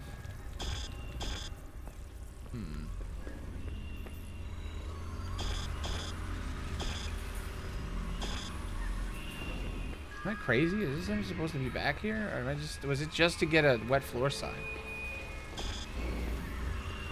I guess I'm just supposed to leave. Alright. I guess I just found a secret. I thought I was supposed to be there. I can't even tell anymore what's real and what's not. It's okay. Just teleporting around the universe.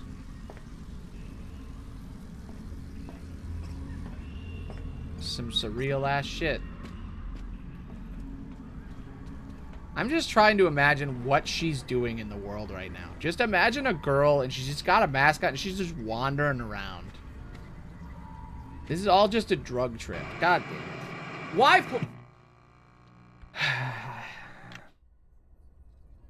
Hey, Billy, it's me, Darren. Hey, Todd wants you to put in more holes in the floor. He wants you to put more holes in the floor that you just fall through randomly. I don't understand that guy. Why is he so mean? Why does he gotta put all this stupid stuff in the game? I hate him. It's okay, Billy. It's okay. I understand. It's just, you know, sometimes bosses suck. You gotta just deal with it, you know? I'm so sorry. It's okay. It's okay. I get, you know, the industry's tough. The industry's tough, Darren. I get it. Thanks for being here, you know? Feels good. No problem. No problem. And scene.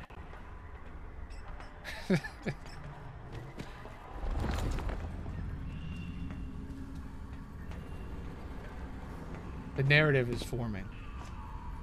God damn it.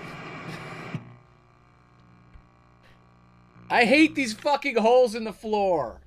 Did you catch that from my fun little soliloquy? God damn it.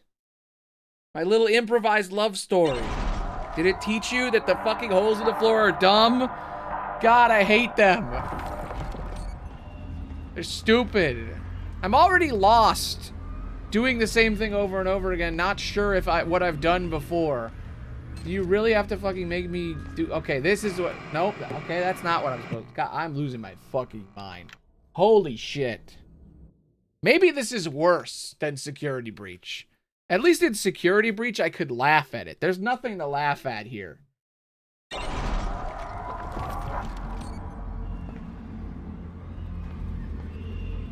God damn.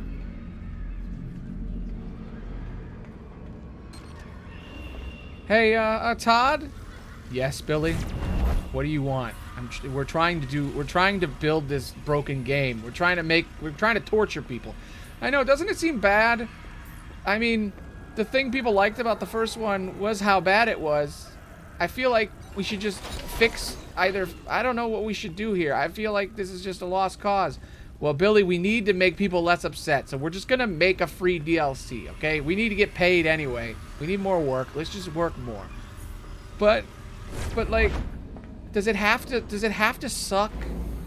Yes, Billy. It tortures people and we steal their soul goo. Everybody knows that. Okay. Add more fucking holes in the floor, damn it. Also, make it really boring. It needs to be more boring, Billy. But why? Make it more boring. Okay. Poor Billy. God, I hate this. I absolutely hate this. For real. This is actual hell. I don't know where I'm supposed to be going. Where am I now? Did I just glitch the game? I did.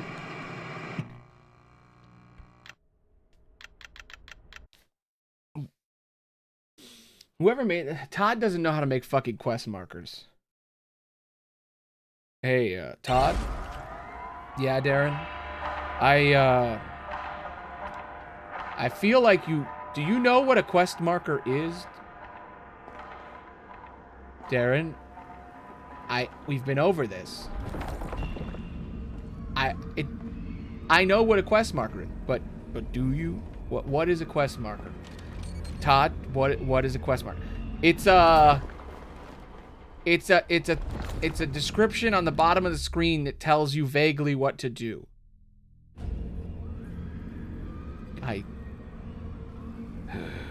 Why do I work here? Why do I work here? And then Darren goes to Billy. He says, Billy, I just can't take it. I just can't take it. Having to say yes to that man all the time. I keep questioning him, but he just doesn't give me any answers. I know. It's awful, isn't it? I know. It's just so stressful. The guy doesn't understand anything about how video games work. He told me for the Monty level, we should just write the main goal on the top that hasn't mattered for like the last 15 minutes. And then we should write on the bottom, deactivate the nodes, then switch the ride's path. That doesn't even make any sense. It doesn't say what to do. It just says vague bullshit. You're supposed to deactivate the security nodes everywhere. How do you switch the ride's path? What are you switching? What switch? Where? How do we find it? I know. I just hate it so much. We should run away, Billy. We should run away. No, the people need us. If we weren't here, then there wouldn't be any cool story. I try to sneak it in. Sometimes when I get really mad, I go to the voiceover booth and I give them cool lines to say. I even write some of the story and some of the script. Yeah, sometimes I do that too. I came up with a whole idea. I came up with this idea that there were actually 2 robots that were controlling them. Really? Yeah, we should go hide it in one of the scenes. There's this scene with Gregory when he's on the bridge. We should just throw it in there without them knowing. Okay. I love doing this with you, Darren. No problem. I love it too. It's so much fun. Sneaking stuff into this game. Let's fight the system together, Billy. Yeah. And then they run into the booth and they smooch for the first time. And then they have the voice actress for Cassie and the voice actors for Gregory and the voice actor for the Mimic or whatever. They add some stuff. They add the bit about the Mimic and Gregory fighting to add some lore. They did it. Lore warriors fighting for what's right. Trying to add something to this fucking mess.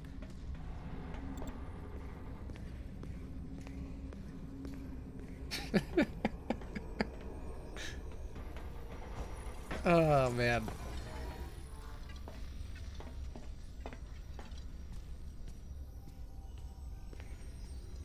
Anyway, I'm still doing this. I feel like I need to get into the gondola, but it's not letting me get in there.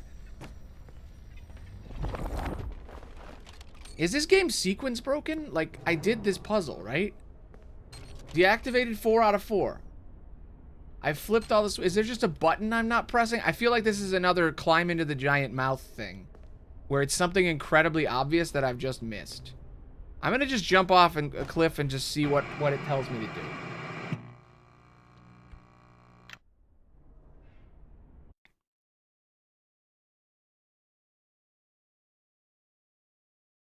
Floor lights under apparent note indicate that doesn't seem helpful. There's no dialogue or anything.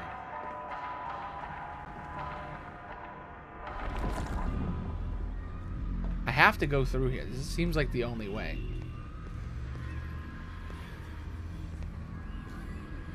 It seems like you're supposed to jump onto that scaffolding, but every time I try, I die.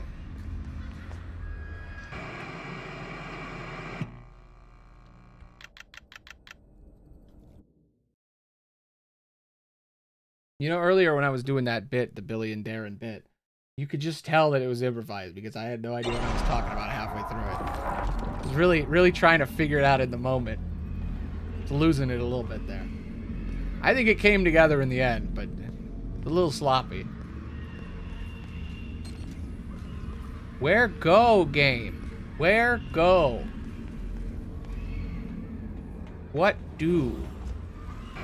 Oh my god, I fucking hate this. Alright, I'm gonna quit to the menu and come back. That seems to be the only thing that solves this problem. Is just quitting the game and coming back. And then it tells me, oh, go do this. Like I miss a single line of dialogue, or it's the same problems that are from the other game. It's just a... It really feels like polishing a turd.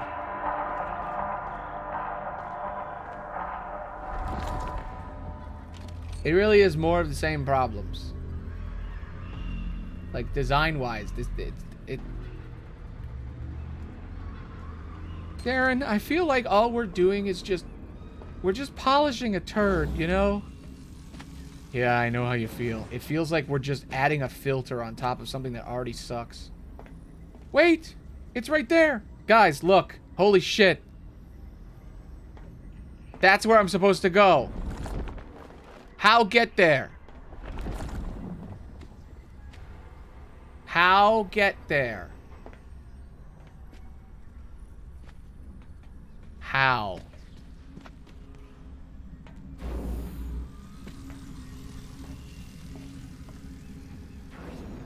Must be a way.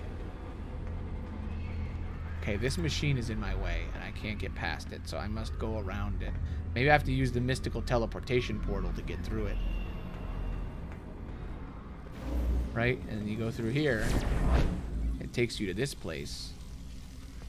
And then you go through the giant mouth. Todd really likes Vor. There's so much going inside giant mouths and getting eaten and going in people's stomachs in these games. Todd's a big Vor fan. Hey Todd, do we have to put Vor in every part of the game? Yes, Billy. I feel safe when I'm inside something's stomach. So everyone else must too. But Todd, why? Because I said so, Billy. This is torture. I should just quit. No, we can hide more cool lore in the game. We can do it. As long as we're together. This is less horrible. Yeah. Yeah.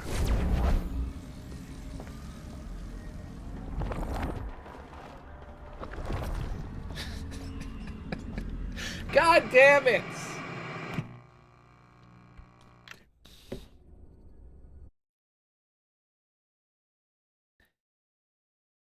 You know, I feel like, you ever have these moments in your life where you look at your life as it is in context, and you just think like, man, my life is ridiculous. What the hell am I even doing?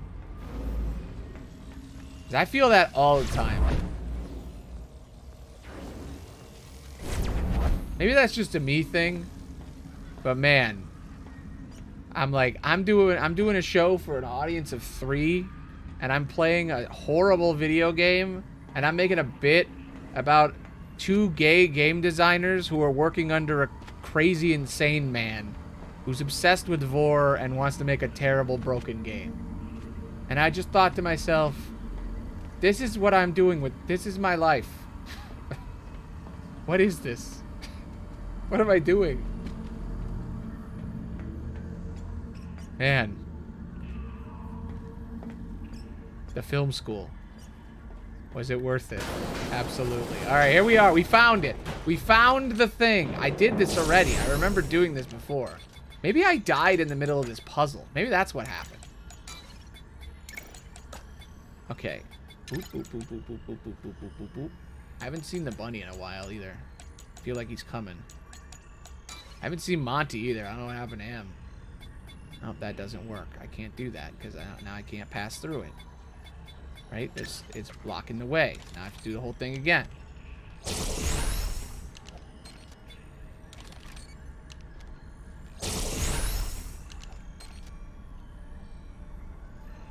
I've noticed a problem. Circle is delete, but circle is also exit. That's weird. Okay, well, I fixed it. Weird choice to have the exit button and the button that makes you fix the puzzle the same button. That's weird. I guess it works, but that is a weird choice. There's like 8 other buttons you could use.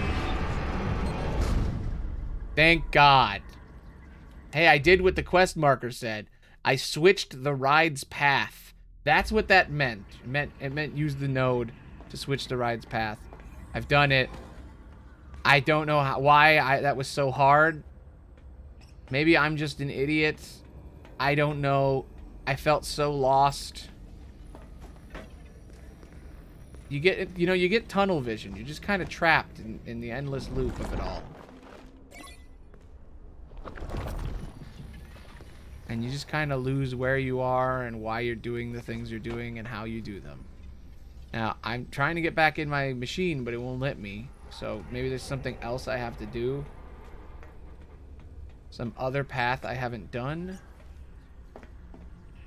Or maybe the gondola's in a different position somewhere. There's a different gondola at the end of this path. Oh, I had to go over there with my VR, my AR mask off. I guess.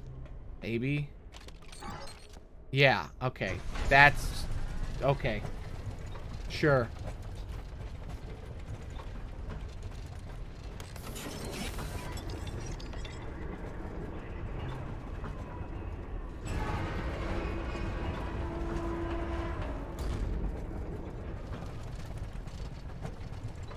I've done it. The secret was take off your mask, I guess. That was the secret that I couldn't figure out. You did great. You're getting closer. When How in do you doubt, know? toggle mask. How are you doing any of this? Good question. I'll explain it all when you get here. That thing is here again. I gotta hide. Save me, Cassie, please. I'll save you, Gregory. You gotta save me first, though. I feel like I'm in danger. Not from the robots killing me. That's easy to get away from. But from the torment of the brain rot that this game is giving me.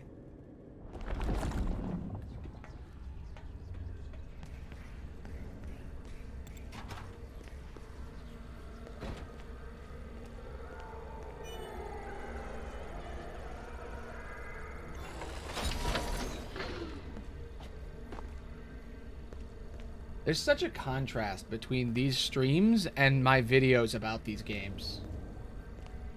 In my videos, there's all like this like hope and optimism where I'm like, I love this story. It's so good. And then I'm telling you this awesome story. And I'm like, I got like cool effects and like highly edited and like polished. And then you come to the stream and it's just me going, this game sucks for like 2 hours. And then I literally write the video the next day talking about how I love it. It's just like the cognitive dissonance is incredible. 2 things can be true at the same time. It's crazy. You can both love a game and hate it. I feel like the modern FNAF games is like a very codependent relationship. I love the story of these games. Like the collective story we've all created is really cool and interesting. But the way it's given to us is the worst way possible. It's like if someone wrote a really interesting book, but the only way you could read it is if they punched you in the face every page. Every time you read a page of this book, they would just punch you in the face. And other people have been punched in the face so that they can tell you the story. So all you see is the people telling you the story. But then when you actually go to play the game, they just punch you in the face. That's what FNAF feels like. It feels like there's like this thing. It's like, oh man, do you ever hear about this incredibly cool story, this amazing urban legend about all this cool stuff, and then you play the game and it's like, it is like a real urban legend. It's like, hey, did you ever hear about that building that's haunted? And then you go to the haunted house and all it is just a fucking empty building and nothing happens, and you're like, oh, I guess ghosts aren't real. That's what it's like. It's just like real life. You're like, man, this place is so haunted. It's so scary, I swear. And then you go there and you're like, this is just like an empty building. There ain't no ghosts. And it's really only fun if you have other people around you when you go to the spooky, scary house. Because then you can scare each other, you know? Make each other think, oh, there is spooky stuff going on. But really, nothing happened. You were just in a spooky place with some friends and you thought it was scary. That's kind of how FNAF is. It's like the legend of a creepy haunted place, and then you go there and you're like, this is mid. You know, I never understood the true meaning of the word mid until I played this game. I always thought, like, why is mid worse than bad? I don't get it. Why is everybody, when people say something is mid, it's worse than saying it's bad? I've never understood, and now I get it. Now I understand. Now I know the true feeling of midness. Merry Midmas, everyone. There's a ladder. Climb ladder.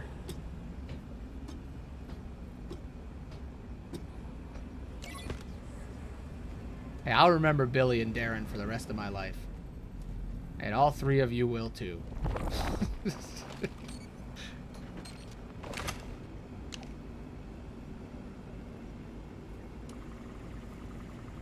feel like my entire internet career can be best summed up in the idea of if a tree falls in the wood and there's no one around to hear it, doesn't make a sound. It's like the theme of my entire internet career. If a person tries to do something interesting and there's only a few people that see it, was it worth it? The answer is yes. It's always worth it. There's this famous artist. She had a really interesting quote. I still don't know who it is. I've heard the quote a couple of times. I've heard someone say who it was, and then I immediately forgot, and I haven't been able to find it since. But there's this amazing quote where it's the idea that any form of art matters. Like, there's no such thing as good or bad art. It's just whether or not it exists. Like, as long as the art was made, that's all that matters. Art doesn't need to be good or bad. It just needs, like, it won't exist unless you make it, so you must make it. If an idea is formed, it instantly evaporates or it gets made whole. And only you have the power to make that idea real. Ideas are just floating around in the air. And only you can make that idea a real thing. So when you have an idea, you should immediately drop everything and make that idea real if you can. Which I guess is only a thing you could do from a really privileged position, because it's like not everybody can do that. And I think the less chances, the less time you have to make that stuff, the more noble it is to make the thing. Like, if there's somebody who works like 80 hours a week to support a family, but they also really want to make art, and then they like paint a picture in their living room, I feel like that's more compelling than any movie that has been made by 1,000 people. I feel like that's a better piece of art than anybody's ever made. Like, if a grandma who's 60 years old takes a watercolor class and makes a watercolor painting, that's a better piece of art than this entire video game. It's so easy to get caught up on, like, if something is successful or if people, like, care. But, like, I guess really all that matters is if you care, you know? I don't know.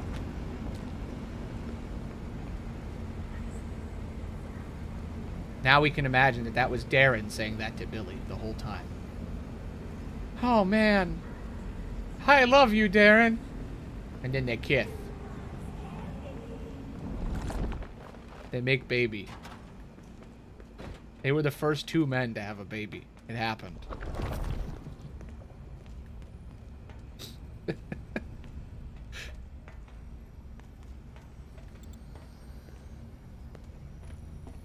Yeah.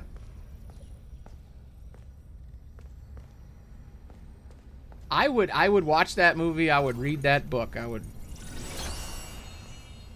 buy that yaoi. I would all of those things. Whatever it is. Read that fanfic. Whatever story Billy and Darren became, I would consume it.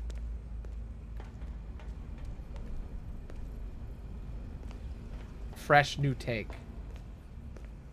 Anyway, in completely unrelated things, yesterday I designed 4 RPGs.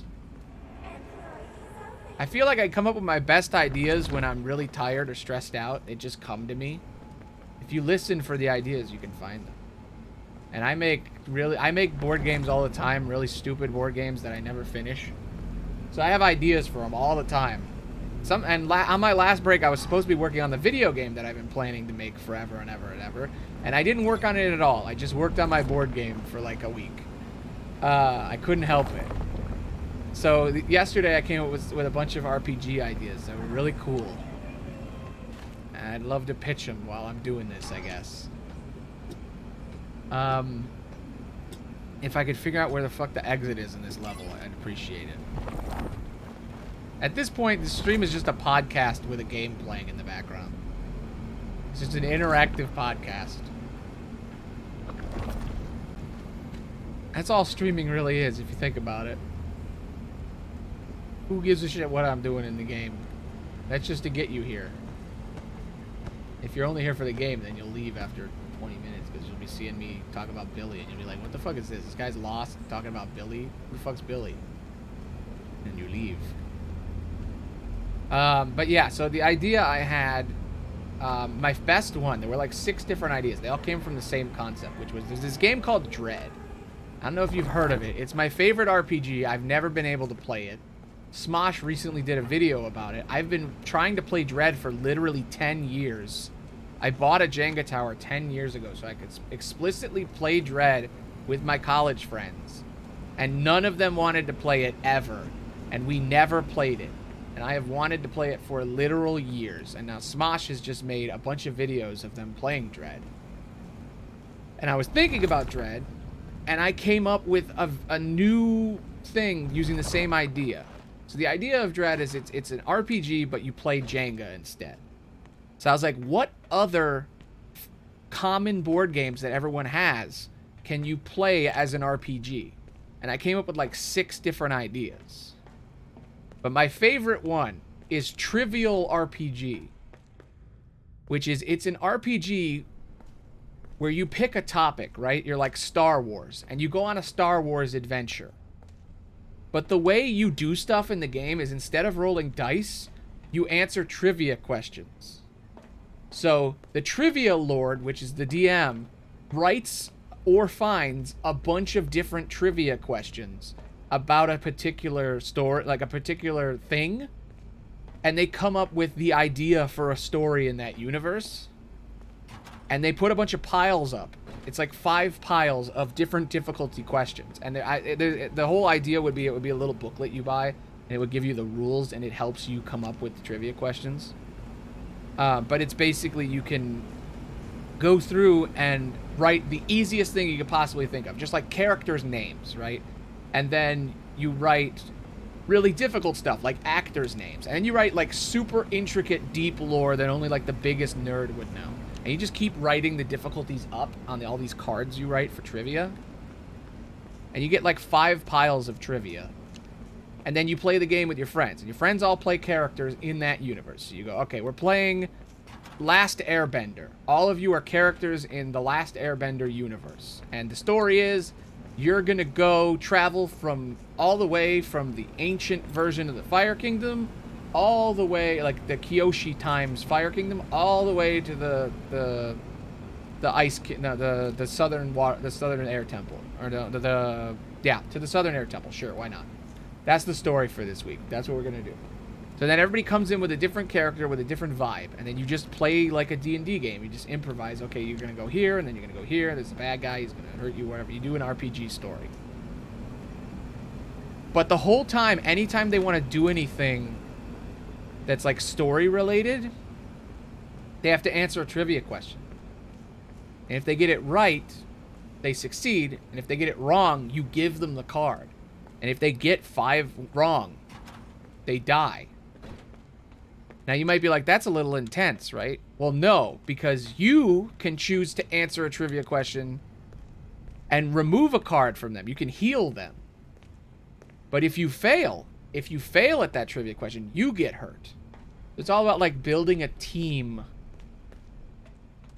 and the whole point is like the person who is the best at the fan, like the biggest fan is the coolest person around the table.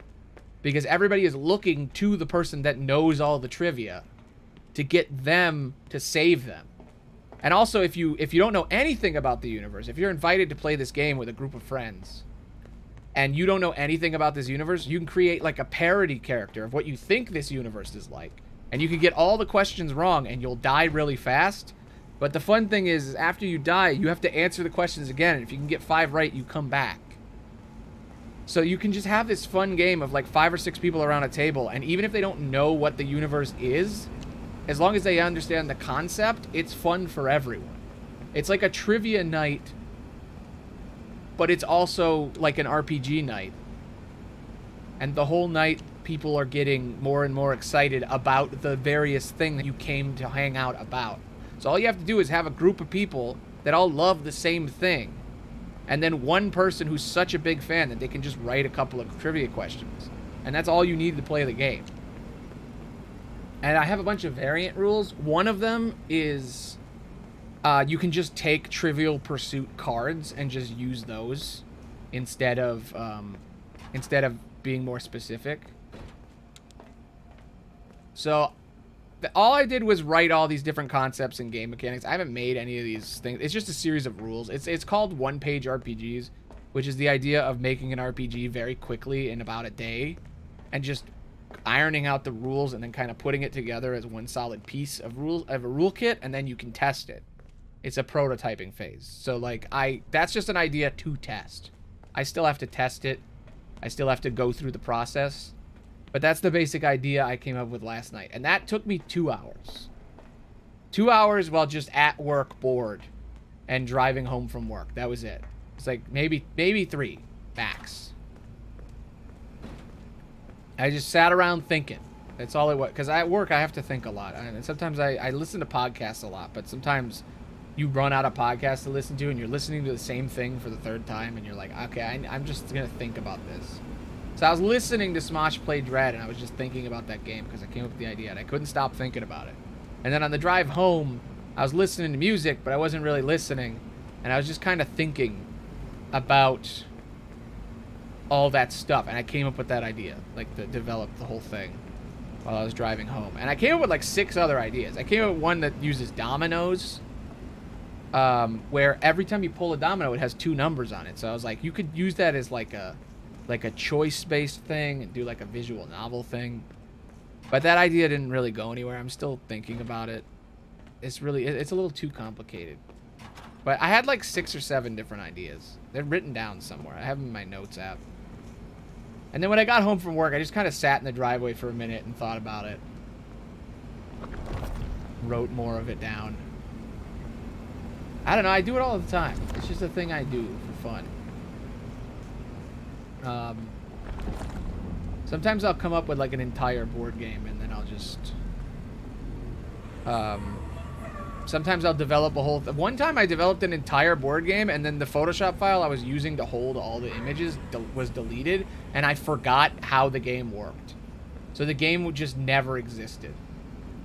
It was called Rally, and it was this game about gathering people together to create like, originally it was to create like protests because it was an offshoot of a different game idea. Because sometimes you'll come up with an idea and then it'll come up with a different idea, and then a different idea, and then a different idea, and the final idea you get is completely different than the one you came up with. So, like, I was playing Magic the Gathering with a couple of friends, and I was like, what if there was a game that was the opposite of this? Because I hate this, because this game is mean.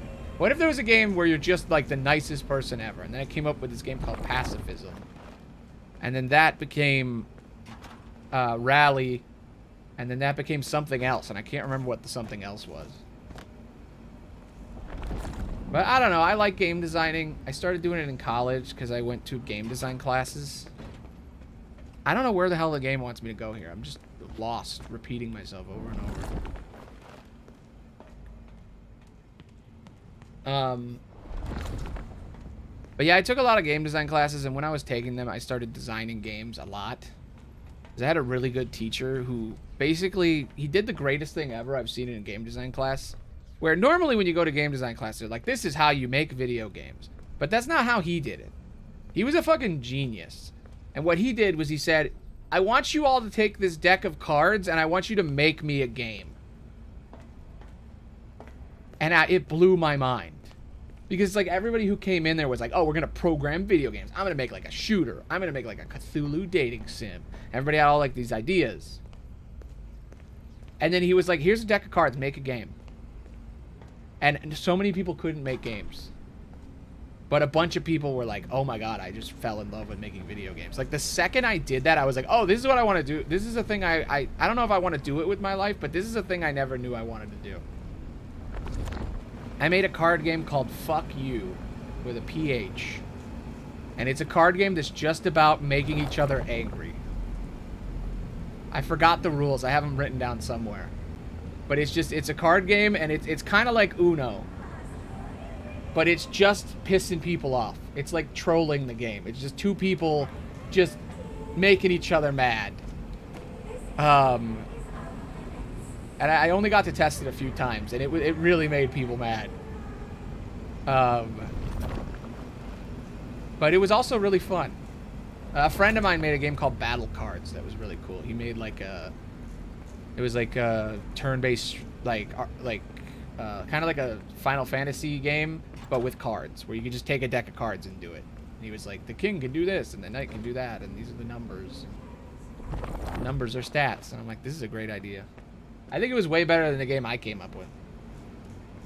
And neither of us made video games. I think he's a manager now somewhere. And I make donuts and stream on the internet. It's amazing what happens in a life.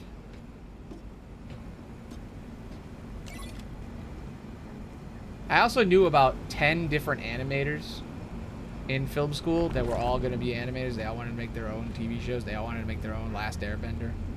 And only one of them made it. Only one person made it to the end, and he got a job at Nickelodeon. And now every single animator has been laid off, so I'm sure he's not even working anymore.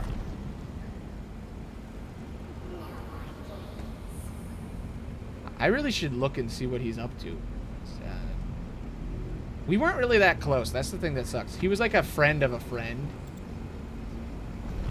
But yeah, I knew he was... Everybody knew he was going to make it from day one. You know who's going to make it when you can tell that what somebody's doing to make their art is they're using it as a way to cope with some kind of mental illness or something, where they do it all the time to distract themselves from something else. And I do that too, but like he did it more than any of us. All of us did it to some extent, but man, he did it more than anybody I've ever seen. He would work like 15 hours a day. And then he would have all these fun things he did on the side, but he would just drop it immediately. I don't know. I do, but only for fun. I want to make video games. I want to make a lot of things. I wanted to make movies. I wanted to make video games. I wanted to animate. I wanted to do it all. I just liked making things. I was never very good at picking one. And now I make streams. And YouTube essays. And I'm like, these are very different from the things I started with. When I was a kid, I wanted to, like, make movies. That was the thing. That was the big one. But that's the most impossible thing to make. It's like out of all the things I could have picked, that is maybe the worst thing an artistic person can pick. Is make video game. Is make movie. Maybe making video game is worse. But they're pretty up there, both of them, because they're very hard to do. To make a movie, you need like at least $100,000. So already it's impossible. You know? To make like an actual movie that people will see, you need like $100 grand. At least it was when I was a kid. Now you can kind of make a movie whenever you want. All you need is like 8 or 9 friends, which is maybe more expensive than $100,000. You need 8 or 9 people willing to give up 8 hours of their life for free, which is maybe the hardest thing to get in the world. I like to use the analogy, being any kind of artist is like being a pirate.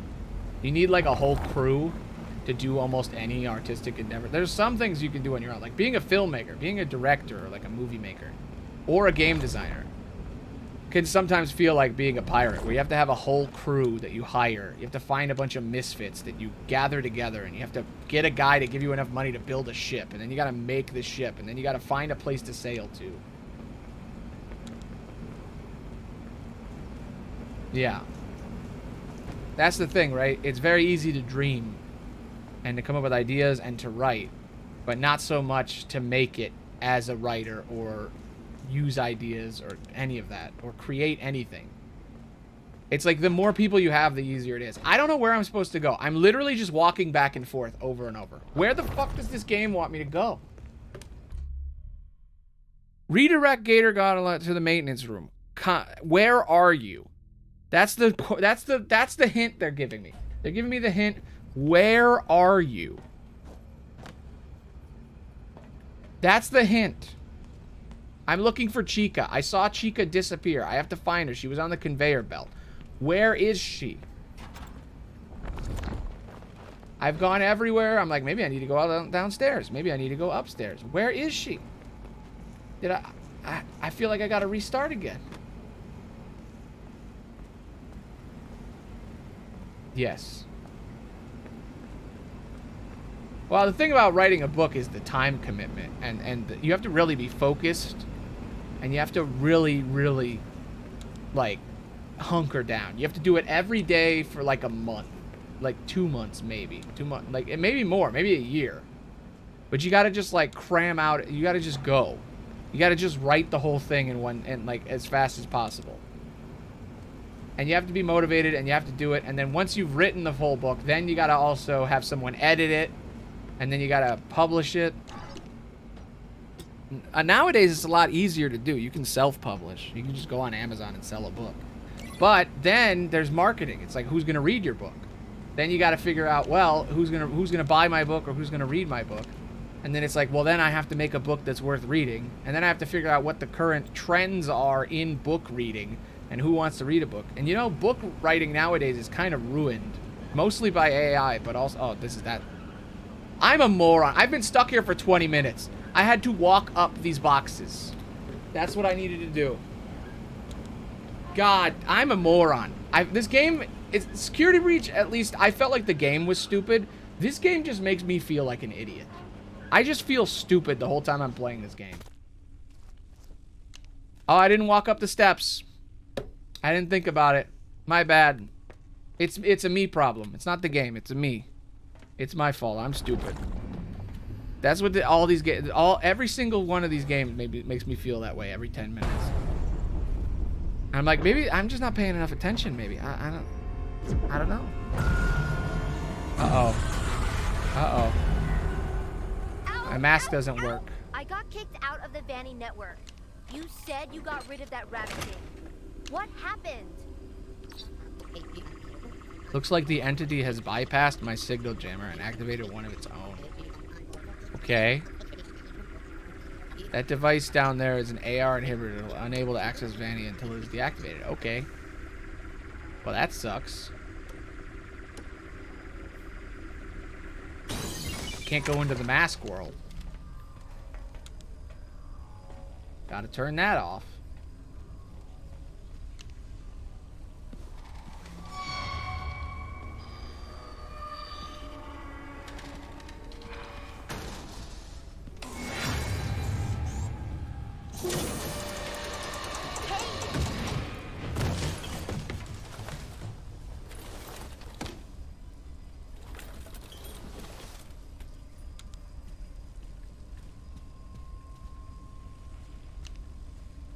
But, anyway. Oh, my God. Okay, wait. That's Chica. Chica, I'll save you. She's getting electrocuted. We must save her. I'm sure she'll reward me greatly. Oh, there you are, Chica. How you doing? You good? Okay, she's not good, guys. She's not good. She's not good at all. She's mad. Damn, dude. Is it me or does this game makes them seem way more sympathetic? I feel like this game is about you trying to help them. I guess that's cool because the first part was all about hurting them for no reason. Gregory just kind of didn't like them. And now you're undoing all of his mistakes. It's actually a really good idea for like how to like the first game everybody says it sucks. What is that stuff? Weird battery acid? There's no way I'm getting near that. So now our job is to fix the game. It's like everything we did wrong in the first one we're undoing. Yeah, he was a robo-racist. He was robophobic. He was robist. Still haven't found one of them secret cameras. Gregory, are you there?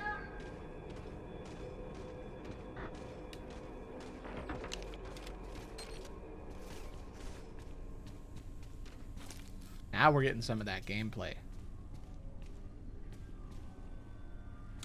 I just realized what this game did. They got rid of the AI pathing for the robots. That's what they did. The AI sucks. So they went, how do we fix it? Let's just set them on predetermined paths.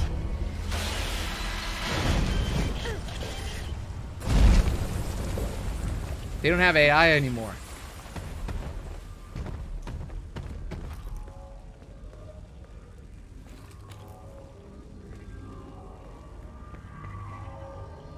Finally. Bet I can use the mask again.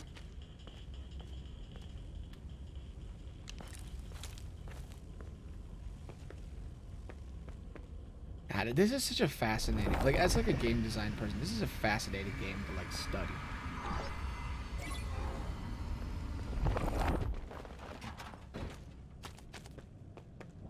You could really write an entire book about this.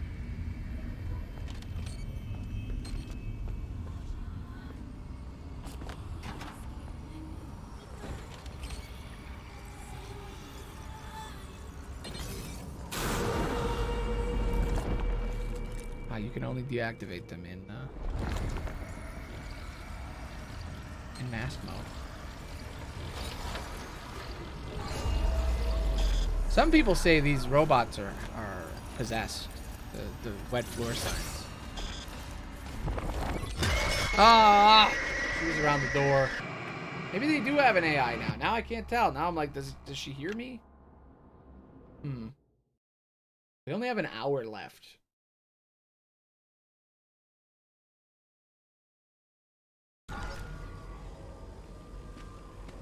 I feel like if we don't beat this tomorrow, I might just spin the wheel again. We'll see how it feels tomorrow, but I don't know. It's kind of a chill vibe. Just kind of hanging out. Finally. Bet I can use the mask again.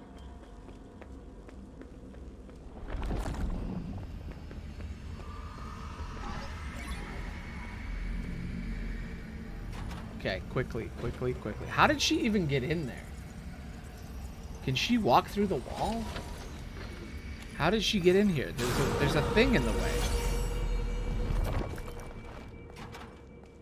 There's a freaking there's a whole cupcake in the way. How did she get in here?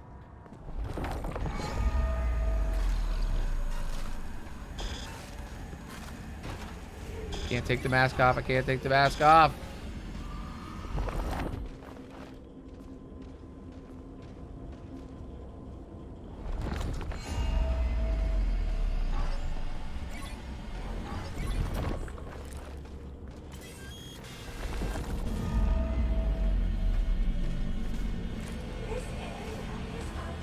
Shit. No! Ugh! Just trying to back away and get around. God!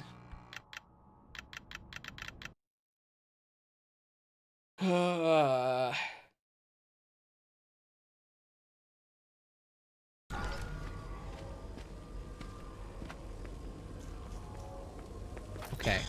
This is the one. This is the one. I'm gonna turn this off. Finally. Bet I can use the mask again. And then I'm gonna put on my mask. I'm gonna run through the wall. I'm gonna go over here. I'm gonna do this. Then I'm gonna get the box. Then I'm gonna take off my mask. Then I'm gonna go over here. Now I have to go in the other room. Watch out for Chica.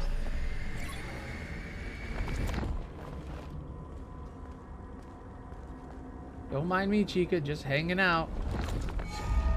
Just your good old pal Aloney, hanging out. Looking for the wires. They both go that way. Don't know where she is. I can hear her running around. Feel the clomp of her footsteps. Do you want to hear how loud the vibration is? I'm going to touch my desk and you'll hear it when she gets close.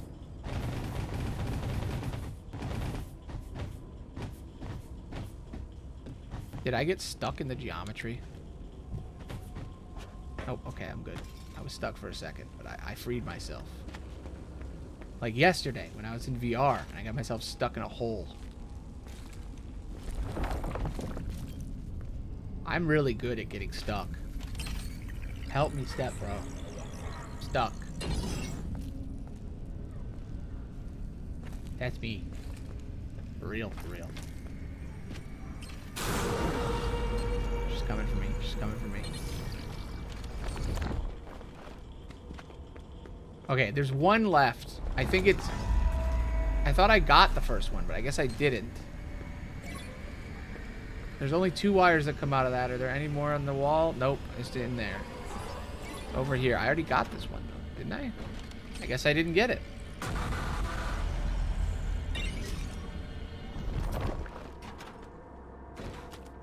Alright.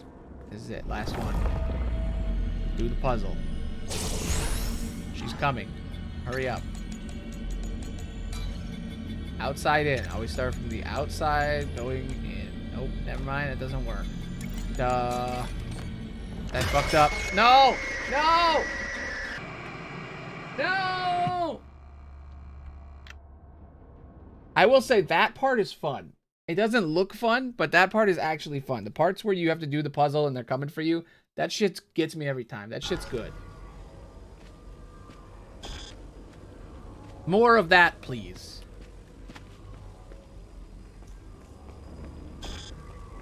I actually think these segments are the best part of the game. If they got rid of all the stupid run around the fucking catwalk, lost in the darkness, I don't know where to go next, walk over this box, you don't know that, you know, you can't realize that the box is there, there's no compass. If they got rid of all that, I feel like this game 10 out of 10. If it was just a series of these rooms with nothing in between them, I feel like I would like this even more.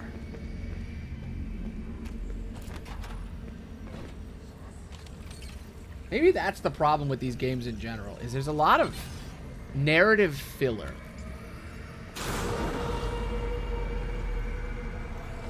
There's a lot of times in these games where they're like, all right, now figure out which place to walk to next. It really just comes down to that compass.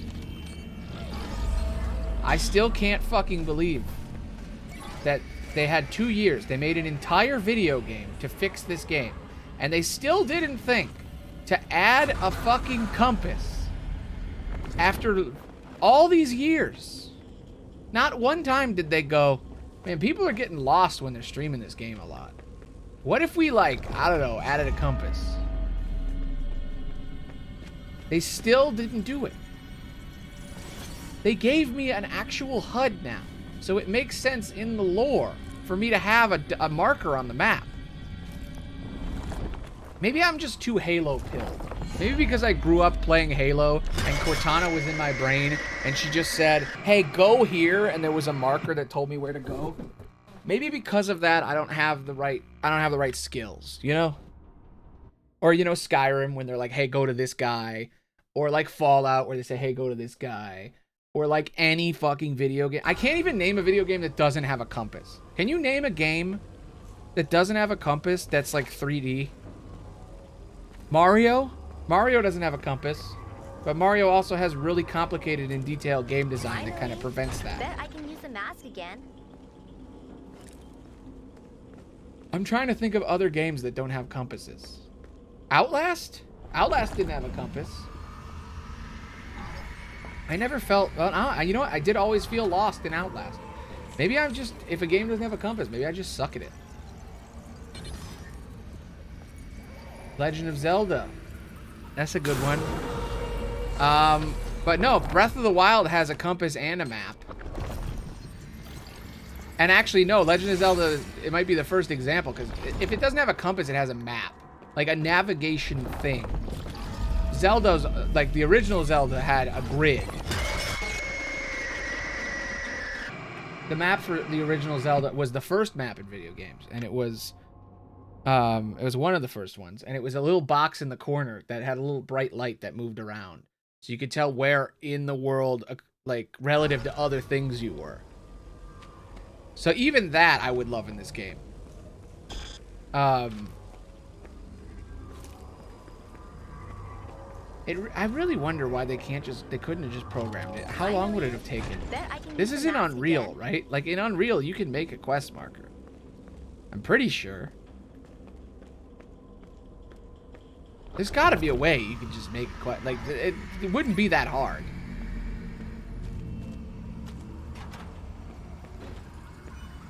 Feels like an intentional choice not to have one. Maybe they just forgot it. I don't know. It just...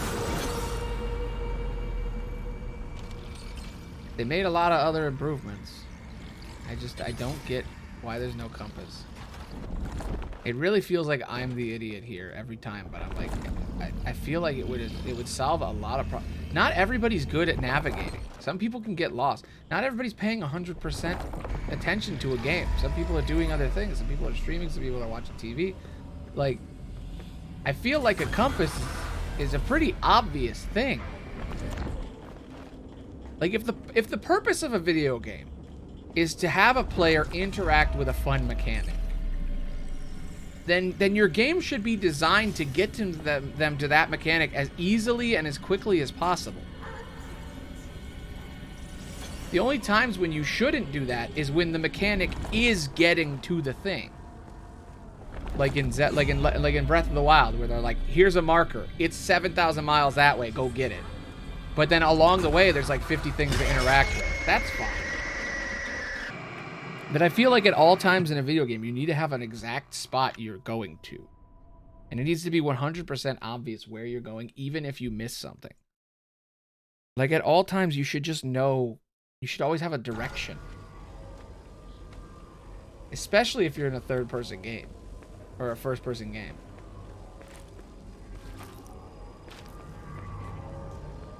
Like, I wonder how a first-time gamer would react to this game. I feel like this game is full of, like, gamer-isms. And if you gave this game to, like, somebody's girlfriend, they couldn't play it. Maybe I'm wrong. Maybe this game's actually really good for beginners. And I'm just too gamer-brained to be good at this. Or maybe I'm just an idiot. I don't know.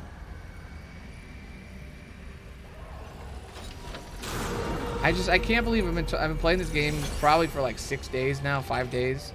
And I still am saying, make a fucking compass. That's how much they made me want to have one. That I can still say it. I think out of all these streams, I think 50% of the time I'm saying add a compass.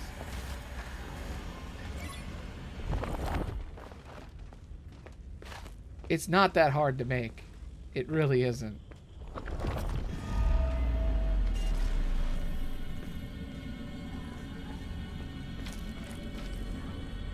I bet you could just Google how to add a compass to a video game in Unreal. And if you follow a tutorial, you could make it. You don't even need to know what you're doing to do it. Anyway. Let's talk about something else so that we can kill the time while I slowly die over and over again. Oof.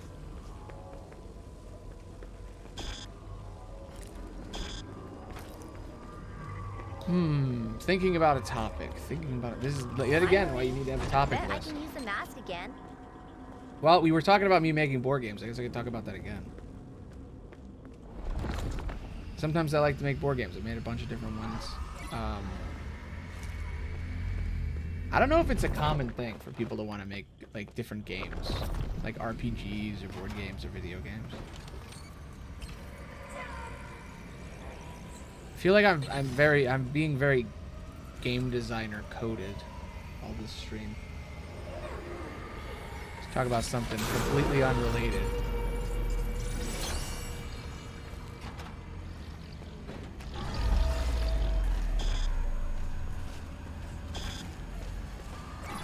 Is there anybody who has any questions about the FNAF lore? I could go off on the FNAF lore forever. I just need something, some bit, something, like thread to get to.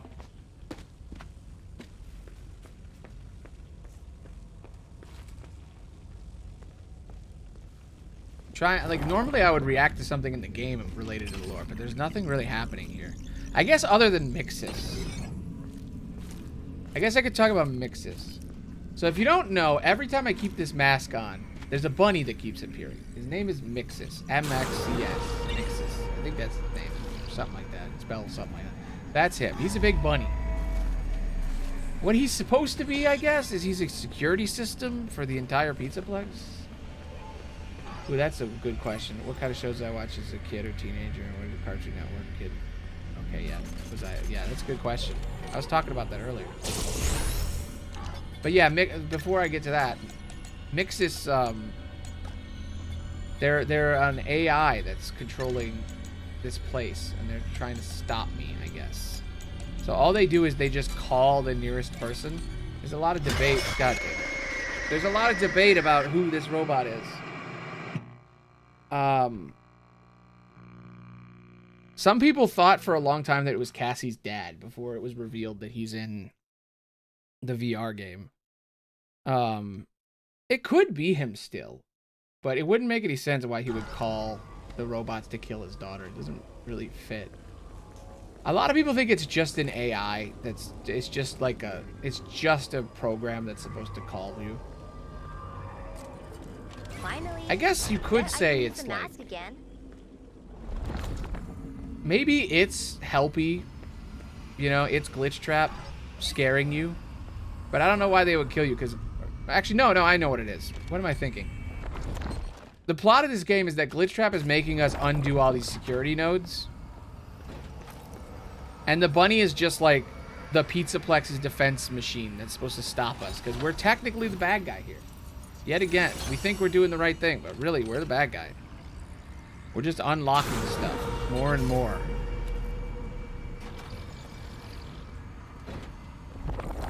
Anyway, what was that question? It was when I was a kid or a teenager, was I a Cartoon Network kid or a Nick kid? I think I said earlier that I didn't have Cartoon Network growing up. I was a Nickelodeon kid for sure. It's kind of crazy that there's such a divide for it, because I guess back in the day, not everybody had the same channels like they do now, like how everybody has just like unlimited access to everything now as long as you just buy subscriptions. I guess it's kind of like, did you have Netflix or HBO? It's kind of the same thing. But yeah, I was a big Nickelodeon kid. I loved SpongeBob. SpongeBob was great. Invader Zim. Loved Invader Zim. A little bit of All Real Monsters. Rugrats. Rugrats was the shit. I feel like not a lot of people talk about the reboot show, where the first reboot, where they were all grown up. All Grown Up was pretty good. I feel like most people don't think about that one. I remember it being really good. Yeah. Yeah, I didn't get into Cartoon Network until I was a lot older. When I was like a teenager, we got access to it. But then by then, you're in that mode where you're like, oh, I couldn't escape there. There's no way out. Yeah, see, that's like the exact opposite for me. I never got to play. I never got to see those. I feel like those were right after my time.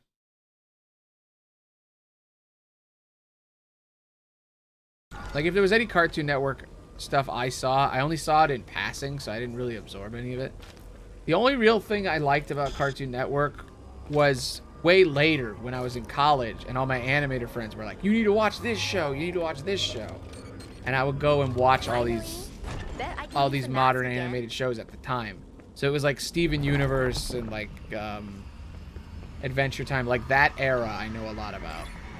Because all of my friends were people who worked in that industry, so they were like, you should go watch this, you should watch this, this, and this. So I watched a lot of it. And Adventure Time is like the best. I think Adventure Time and Fiona and Cake is like top tier when it comes to like Cartoon Network stuff.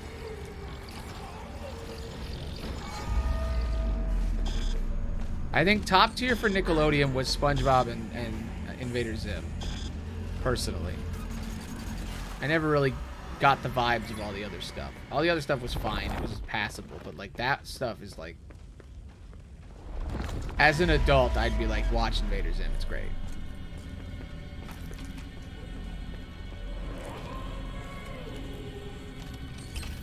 I'm trying to think what the other one was. You said... Oh, Disney, yeah. I never watched any Disney stuff. I didn't even think of it as an option. Though I saw a couple of the TV movies. Yes. Yeah, you were going to ask if I watched Fiona and Cake. I love Fiona and Cake. I just rewatched it. I just rewatched someone react to the entire season. There's this group called Sorta Stupid, and I think they're the best reaction channel ever. I think they're so good. And they did all of Fiona and Cake in one video. And man, it was nice to just watch the entire season in like an hour and a half. Use the mask again. It was nice to go back to because I already watched the whole show before, so I don't think I was gonna go back to it for a while. So it was nice to go back in just like an hour and a half and watch the entire thing. And man, it's good. It's some good prestige TV. It still holds up. It wasn't like just because of the hype. I don't know if I could have sworn they were gonna make a season 2, but I don't know whatever happened with that. I would love a season 2. What I really want is I want the sequel show. I want the Shermie and Beth show. I just love everything Pendleton Ward does. I watched Bravest Warriors too. That was like the YouTube Adventure Time show, basically. It's like a... part of me thinks it's the same universe. Part of me thinks it's what happens to the humans after Adventure Time. Because you don't see any of the humans. You notice that? In the future of Adventure Times, there's no humans around. Which is really weird. God damn.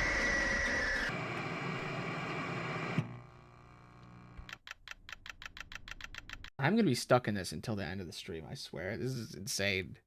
It's not even that hard. It's just, there's nowhere to run sometimes. Sometimes you're just screwed. You're just going to die.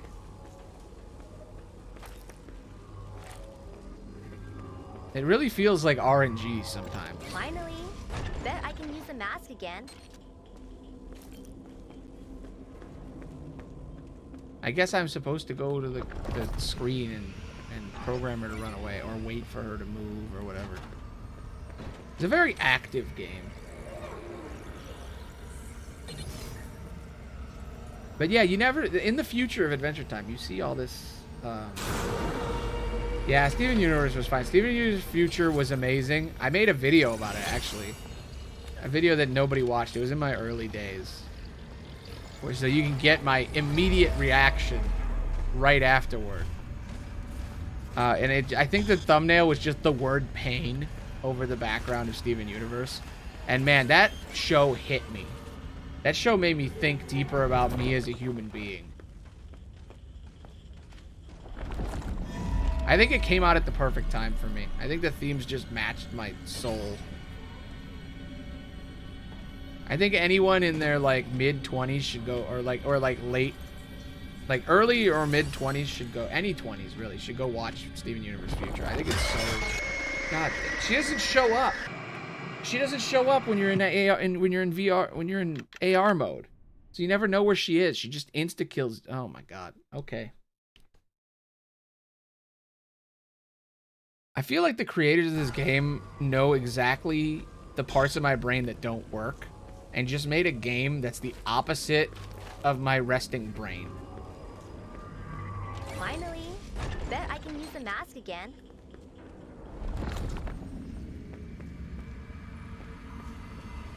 But yeah, Steven Universe Future is great.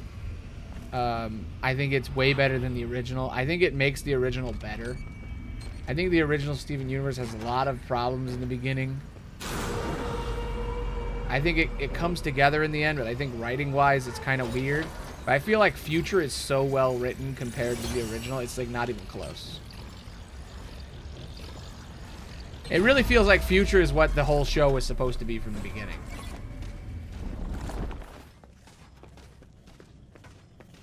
Like, they finally found it right after the show got canceled, and then they got to have a final show to actually make the thing they wanted to make. But maybe there was just less producer interference. Maybe they got away with more. But, like, man, Steven Universe Future is so good.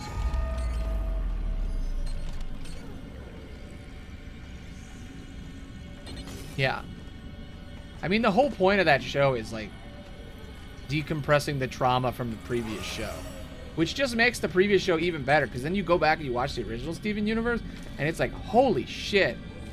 You're just watching a kid get traumatized for like a year. God damn you, Chica! You invisible monster!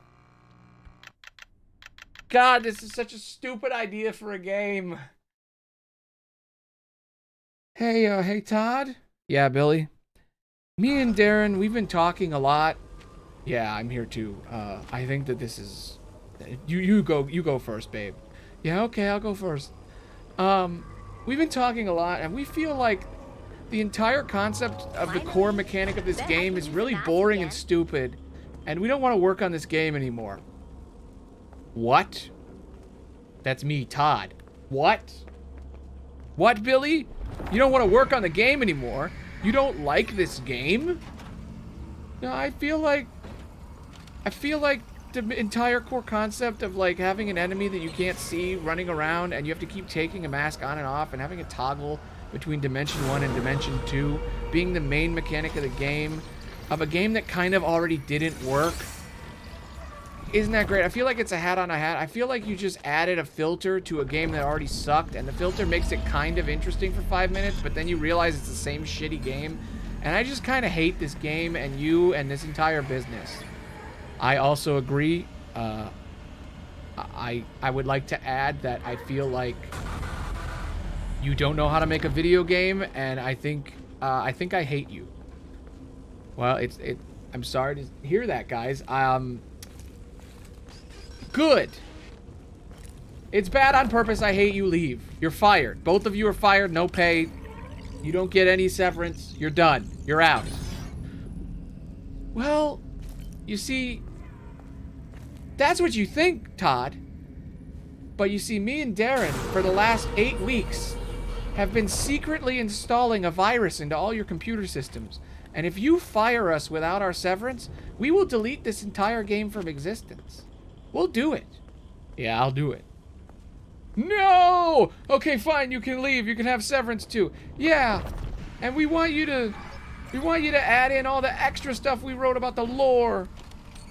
We want you to add in all the cool stuff. Okay, yeah, I'll do it. I'm sorry. Yeah, you know what? Can we just not release the game? Get him. Shoot him now. Sniper's on the roof. Shoot him. No! Billy! Darren, I'm cold. We can't let them release this game. You have to stop them, Darren. You have to stop them.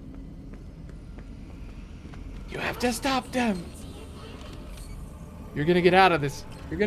Billy. You're gonna get away. I believe in you. You're gonna be okay. Then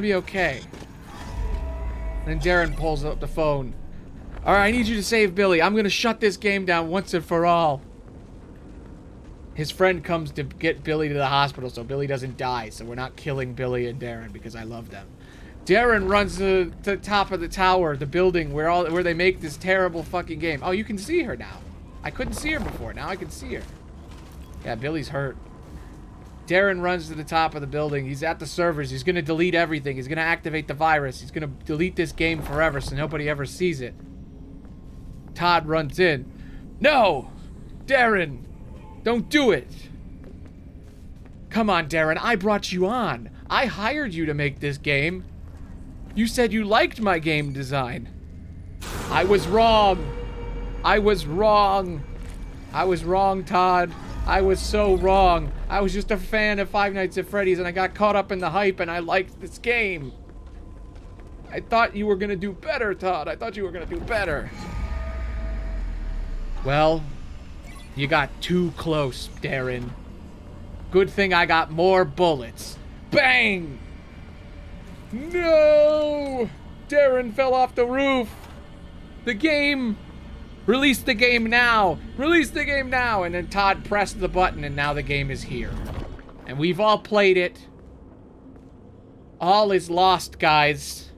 All is lost. Five Nights at Freddy's, Security Breach, and Ruin have been released. And they both suck ass. The fandom is arguing. Nobody knows what to do. Nobody knows what to do. It's all over. Everything sucks. But wait. But wait. There's more. There's more. As soon as I finish this puzzle, I'll tell you.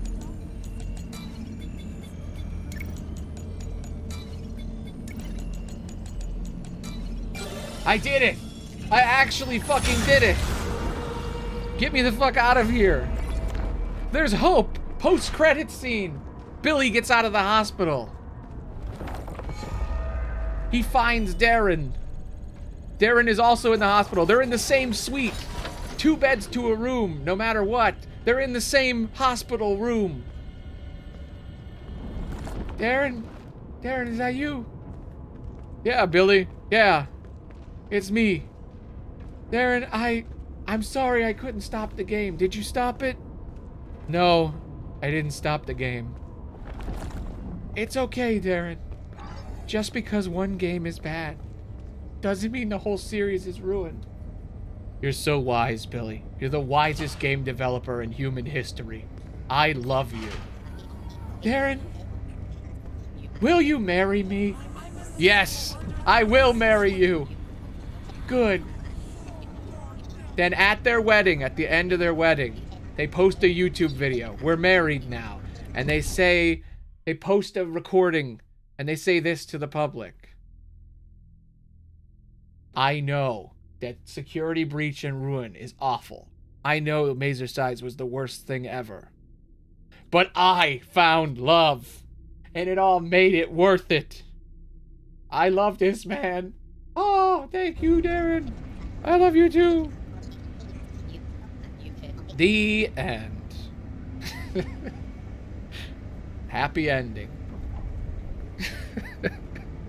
It was all worth it, guys. It was all worth it.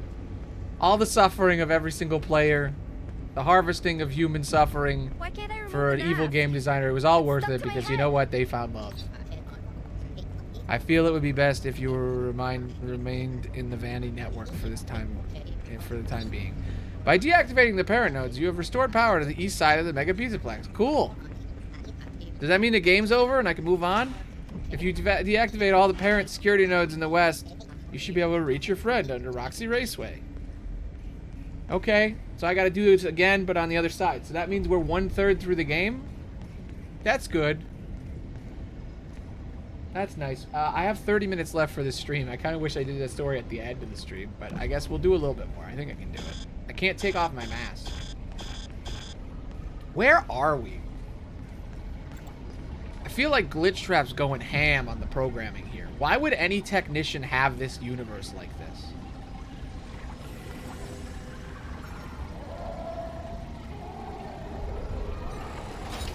You ever think about that? Like, in the logic of the game, right? The whole point of this headset is that you put it on so it can help you work in the building. Like, it can give you a HUD. to like find what thing to fix. You know, the one thing the game needs, a compass. The whole point of this headset is that it gives the technicians a compass, and yet they still haven't added a fucking compass into the game. There's still no goddamn compass. The whole point of this headset is that it's a heads-up display for technicians to help them repair the Pizzaplex. And what does it do when you put it on? It makes you see magical music notes in a weird rainbow fountain in a alternate dimension. What? Now that I think about it, my theory is that all of this is a hallucination, and Helpy made all this shit up. This is all just an AI-generated hallucination that Cassie is going through, and none of this is real. None of it. All she is doing is just walking into a room and hitting a single button. And everything else is just in her head. This is all just him taking over her brain as her brain is slowly melting. Piece by piece. That's my game theory. My game theory is that her brain is melting and this is all just a vapid, insane hallucination.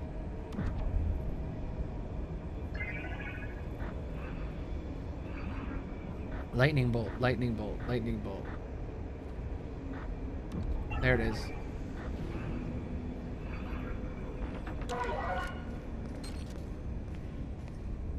I just realized, is she wearing the mask in the cameras? She probably is. Thought for a second she wasn't. I was like, is it animated? Back again. You said it was safe here. Yeah. I said should be safe. It's not safe, and I am not wrong. Okay. Alpy being a little mad. Hello, Mixis. Hello. Just gonna real quickly do this. Helpy is really mean, guys. Helpy's also kind of a know-it-all. Guitar, guitar, guitar, boom.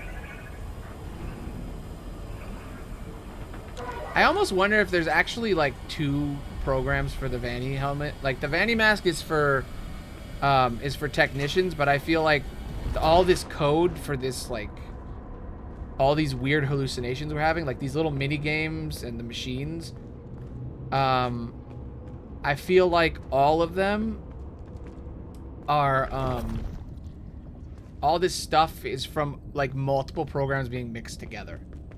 Like Glitch Trap is trying to control her mind with this software from this mask, and he's just using a million different things together, melding and twisting a bunch of different things together just to get her to go deeper into this place and break all these security things.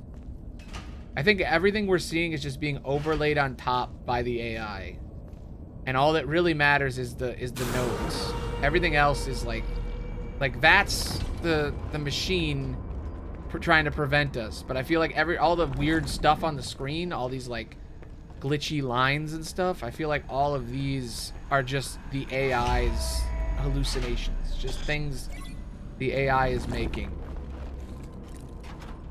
Or maybe it's not even the AI doing it. Maybe this is just Cassie's brain. Hey, look, it's Princess Quest. I wish I could play that. I never got to. There's supposed to be a fan game that just like makes all of the games as one game.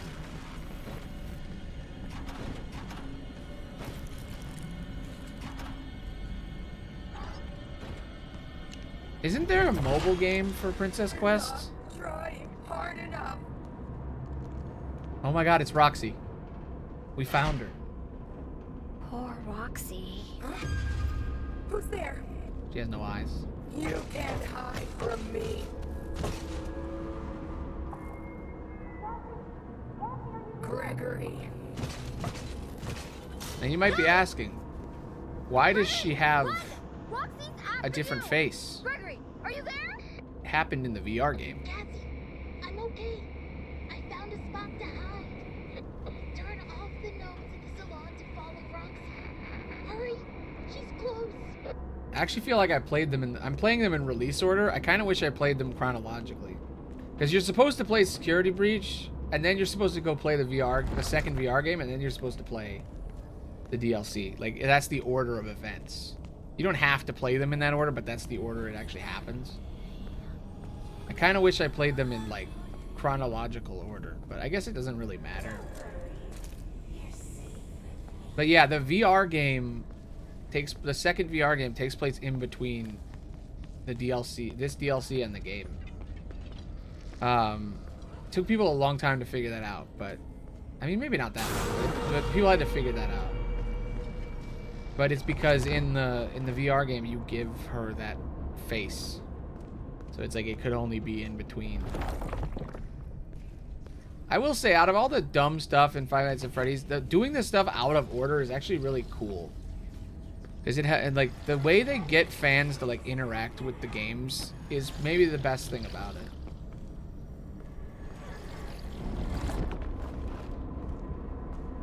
I feel like FAF is way more interesting to talk about than it is to actually play.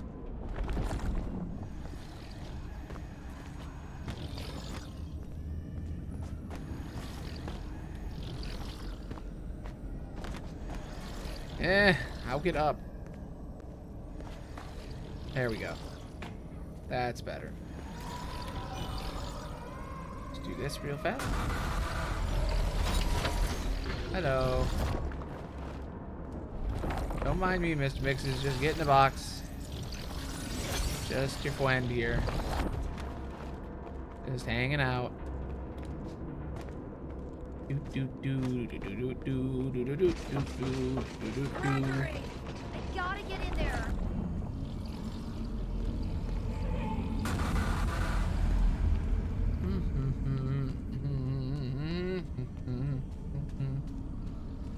Did you like Billy's story? You like his finale? I realized about halfway through the improvised story that I was gonna be killing them, and I didn't want to kill them. So I thought, hey, they're still alive.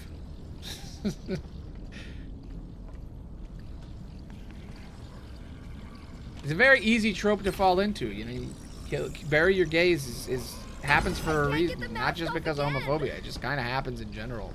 Kind of hard to not do. You gotta be careful. I want to fall into that.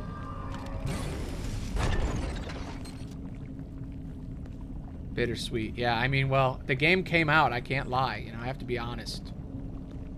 He tried his best, but it was really a tragedy. You know, it's an unwinnable battle trying to make this game work. You know, that's just the tragedy of Billy. His life is very tragic, but I think in the end, he found love, and I feel like that, you know, as tragic as a life can be, as long as you find love, it's all good. I feel like I didn't give Darren a lot of personality. I guess I did by the end, but man, he'll get his own story later. I tried to make it he's kind of in the group. I like this. Do you see this? This is the difference. You know what I just realized? I just realized that the mask is showing us my subconscious. So this isn't the AI's hallucinations. These are mine. Because that's from my memories. I remember hanging out with Roxy. And when I put on the mask, I'm seeing it. So I guess when I put on the mask, it's like my subconscious is being put into the digital world. So it's like everything you're afraid of becomes all purple and weird. So it's like the mask is giving me, like, waking nightmares. That was a Billy idea for sure. Billy definitely came up with that one. Billy was like, hey, what if, like, when you put on the mask, it's like horrible, vivid nightmares. Like, it's like you're in a nightmare world. Really? That's cool. Gross, I'll gross, use gross, that. That's gross. my idea. I'm Todd.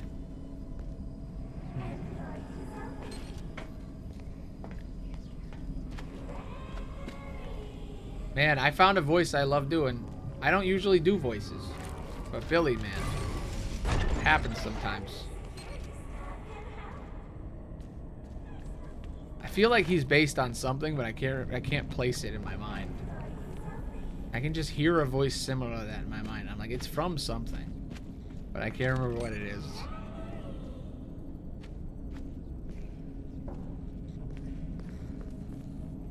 I know there's a specific character that it's from, but I just don't. It's some random thing I remember seeing in the back of my mind. Wait, I know what I need to do. You take the mask off. Duh. Photo booth?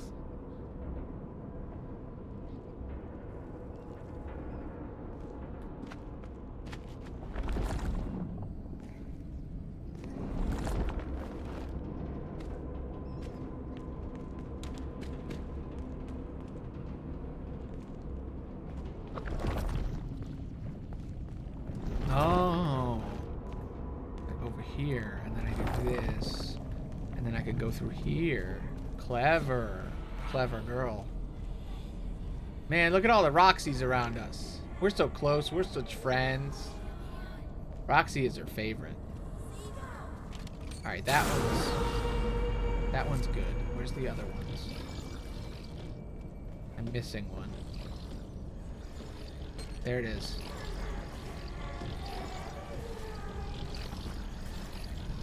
Yes. So yeah, the Cassie cardboard cutouts are coming from my subconscious. No, I think it's supposed to be a deliberate nod that when we put on the mask, it's showing our brain. I think it's more than Easter egg. I think it's when Cassie puts on the mask, it's tapping into her brain and it's rewriting our brain. So when we put it on and we're in Roxy's area, because we're thinking about how much we like Roxy, it's showing us next to her at all the cardboard cutouts. Like we're seeing cardboard cutouts of ourselves and her together. Because she's our favorite. It's pretty cool, because like as a writing standpoint, it's a cool story building thing for like, to establish that like, oh, she likes Roxy. Like Roxy, like she's a Roxy fan. God damn it. But also it sets up the idea that like our brain is being rotten the whole time. Like I don't hate the game. I love the story. The story's awesome. I just don't like the fucking... I just don't like Todd, man. Like I said, Billy and Darren made this game. I love Billy and Darren. I love the game they made. I hate the man who ruined it. You know? Billy and Darren found love, and they made something good in the mess. But it was still messy, and it's all Todd's fault. Eyeballs? Really?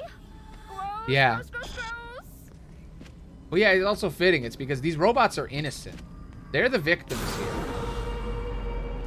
The robots are the victims because, like, none of them asked for any of this. They're sentient beings that, like, exist. And Gregory just showed up and killed them all. He just tortured... He didn't even kill. He tortured all of them. He mutilated all of them. And then just left. Look. Aw, she was sad once and Gregory helped her. Aw. He took advantage of her in a sad moment. And now she cares about him. But he's actually a really bad dude. Aw.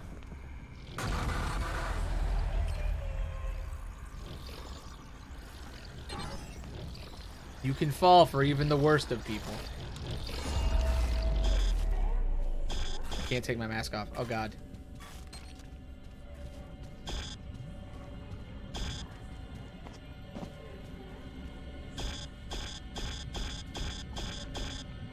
I can't.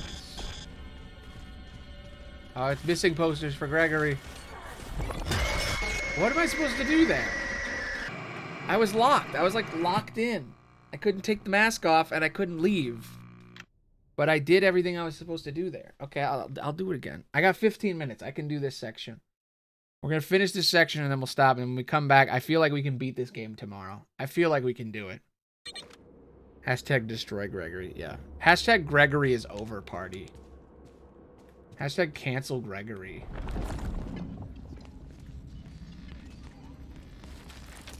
I already know what my next video is going to be. The truth about Cassie.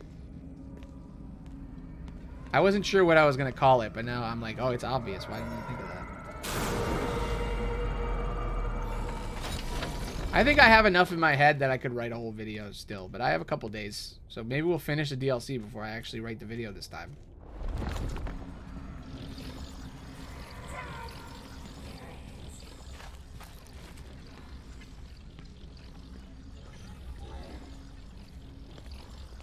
Oh, I missed that. I was just supposed to go through there. I was just standing here and there was an exit and I didn't even see it because I was too busy worrying about him and the mask. Shit. I feel like they're not using the... Oh, wait, here's a Billy criticism. Here we go. This is flashback to earlier in the adventure with Billy and Darren. Hey, I feel like... Actually, no, I have a great idea. Welcome to Good Morning America. Welcome to Good... No, I'm going to make up a fake one. Welcome to Good Morning Tonight. Good Morning Tonight, the talk show. I'm here with renowned game designer and good video game advocate, Billy. Billy Darreney. That's his name. His name is Billy Darreney and Darren Darreney. Those are their names. I'm here with Billy Darreney and his husband, Darren Darreney. Billy, could you tell us some of the horrors that the video game Ruin committed? Yeah, sure. Well, you see, I feel like they could have used the mechanic of the cameras way more. Like, they added these machines in where you could use the cameras to distract your enemies. But they thought, what if we did like a we did like a puzzle where like you have to find the hidden object. We like a spot the difference game. And I was just like, why? Yeah, I said the same thing to Todd, but he just wouldn't listen to me. I was always pushing and fighting. I was always pushing and fighting for us to just like prevent this from happening. Yeah, I know, Darren. I know you tried your best. I feel like you probably could have tried a little bit better on that one, but okay. Oh no. Trouble in paradise, guys. There's tension. We can't let this game tear them apart. We can't let this game tear them apart. I know. So, Darren, you worked hand in hand with the infamous Todd to create all the horrible things in this game. You were the one who implemented all the horrible changes that he made you add. What do you have to say for this heinous crime? I was just doing my job. Darren, I don't know if it's a good idea to say you were just doing your job. Some really bad people did that in history. It's not a good defense. Yeah, you know what? You're right. I'm sorry. Todd was just a very intimidating man, and he was threatening to fire me, okay? Okay. We'll be back after these commercial breaks on Good Morning Tonight. I'm losing the plot, guys. I'm losing the plot. It was just a device to frame my criticisms in a more interesting way than me just whining about how I hate this game. But now I'm losing it. Losing the plot. I can't escape. There's got to be one more. It's over. Oh shit. God damn it. At least the enemies killing you from 3 feet away makes sense now. You know? Because, like, before when they killed you 3 feet away, it made no goddamn sense. They just teleported 1 foot in closer to you and then you would die. But now at least you take off. It's like your mask coming off is like they were actually closer than you thought. Wow. You know what that... Hey, Darren, a lot of people said that you including the idea of the glitched mask was actually a really cool way to make up for all the glitches in the game. What do you think about that? Yeah, I think when I pitched the idea to Todd that we should make the entire game about fixing the place, he just went, you know what? I'm more susceptible to your ideas, Todd. And he did what I said. So I was just working, you know, behind the scenes, really trying to push cool ideas in there. I mean, Billy would give me these ideas, and then I would try to feed them to Todd, and I would try to convince Todd to do them. And a lot of the times we got them through, you know? And we were just fighting the good fight. And, you know, if it wasn't for us, there wouldn't be, you know, the mask in the game at all. It would just be the same bullshit from before. But at least putting on the filter of the mask makes it feel slightly better. Like the cognitive dissonance of the fact that when you're close to an enemy, they immediately insta-kill you. You know, I told Todd that he should just fix that problem and not have that in the game. But he wouldn't do it. So yeah, I came up with the solution of fixing it by just saying, hey, what if we put a filter over it so that it fixes a lot of the glitchy nature of it, because it's part of the story now. I made the glitches part of the story. Now the glitches are because you have a mask on, and the mask isn't the same as reality. So if anything glitchy happens, it's just because you're wearing a glitchy mask. Makes sense to me. Okay, I get this. I get this. This is actually kind of fun. Where's the Roxy mask? That's not Roxy. Uh-oh. Uh-oh. I'm gonna die. I'm going to die. Where is Rock? There she is. And Chica. Where's Chica? She's the machine, I remember. Machine. And then there's the scissors. The big, oversized, cool-ass scissors. I don't see, oh, those are the scissors. They're right there. And then there's the eyeball. It's the only one that's left. No! Damn it! Damn you! I can do it this time. It's gonna happen. There really are intermittent bursts of fun in this game where it's like 10 or 15 minutes of like aimlessly wandering, followed by like 5 minutes of like legitimately good fun. Billy should get an award. Billy, you should get an award for all the good things you've done for this game. All the cool things you've added. Yeah, I don't think I deserve a reward. I'm just happy that the game doesn't completely suck ass. Yeah, me too. Good. You know what? That's what a humble, really intelligent and skilled game designer would say, Billy. Thank you. Thank you for coming on the show. And as always, good morning tonight. And the show ends.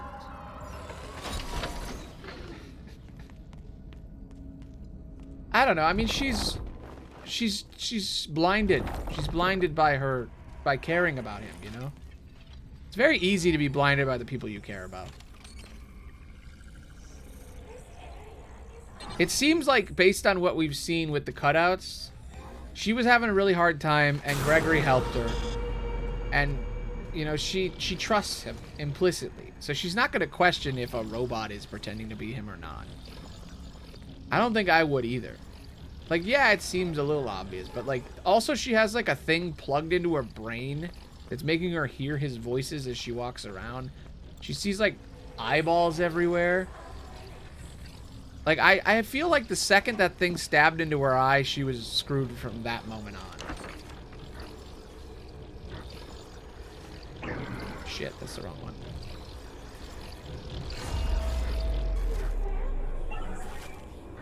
Okay, that one, and then the vending machine, and then big scissors, and then eye.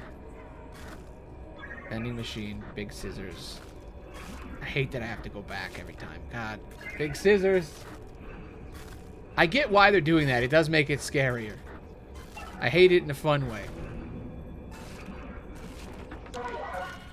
Alright, you know, I've come back around on the puzzle thing. Darren was right to add that into the game. It's a cool idea.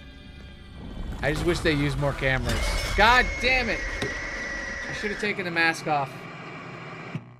Can I not take it off now? I can't remember. I think I still can't take it off.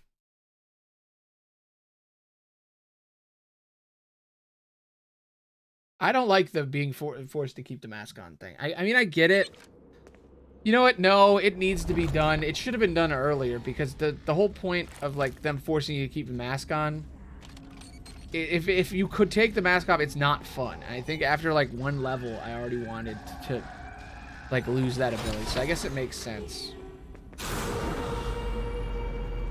Yeah. I get why the mask... Like, every decision in this game, I get why it exists. I just feel like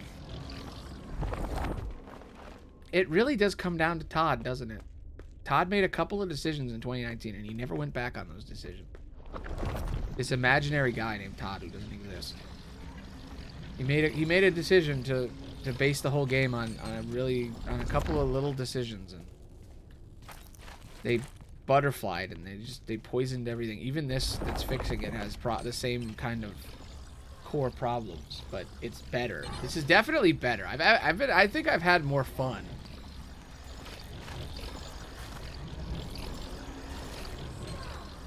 I feel like playing the game is more fun in this game. Like, playing this game is more fun.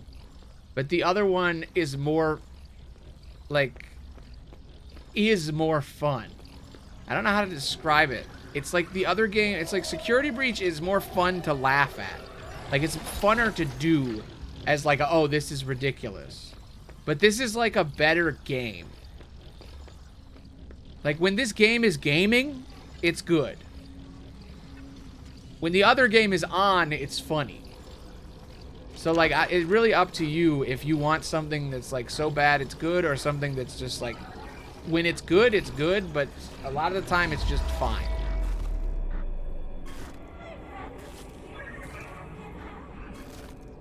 I think when I finish this game, I'm going to say it's pretty good. There's some good stuff in this game. I think I'm being overly critical because the first one was so bad that I am really criticizing this game a lot. And I think it's just because the first one pissed me off so much. I think overall Ruin's pretty good. I almost wish I wish I just played Ruin from the beginning. I feel like I would have liked it a lot more.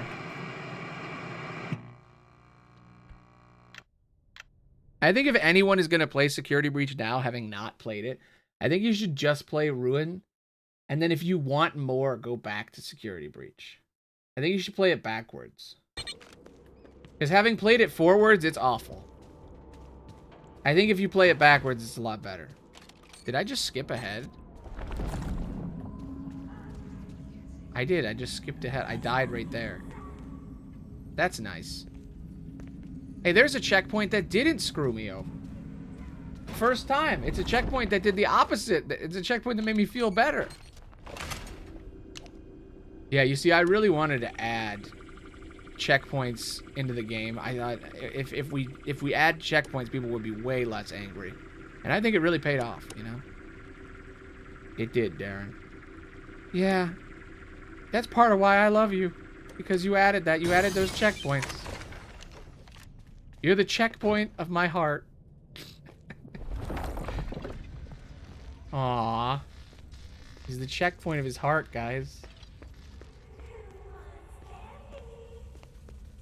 I will say I'm glad I played this game because I wouldn't have come up with Billy and Darren any other way. Billy Darreny and Darren Darreny. The gamer boys. The gamer men. The game guys. That's their name. They're the game guys.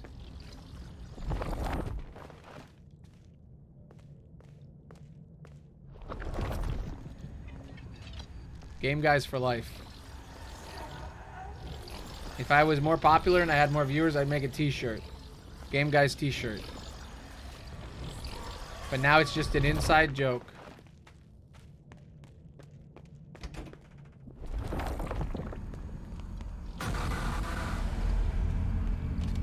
Okay, there's one node left. If I just get this last node, I can leave.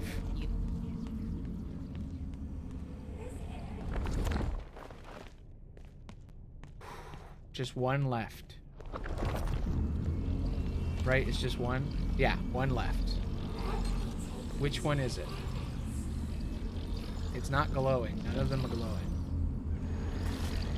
Not a good sign.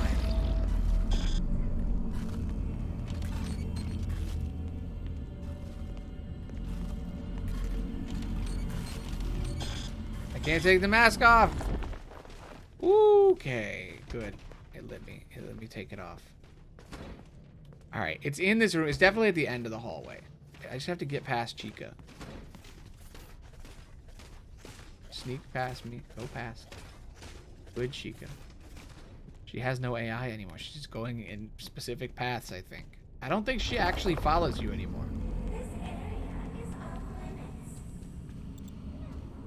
Maybe she does. I don't know. I can't tell.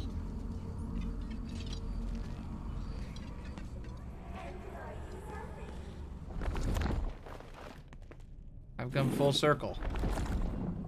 This was the beginning. I feel like I got all 4 nodes. Did I miss one? It said I had 3 out of 4, but I'm like, there's no wire. Maybe it's just nearby the machine. Or nearby the node. It's like over here somewhere.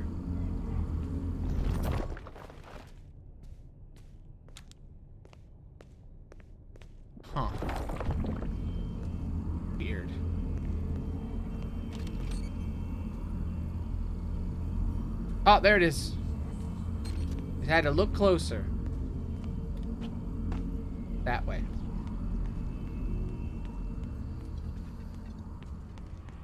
How do I get over there?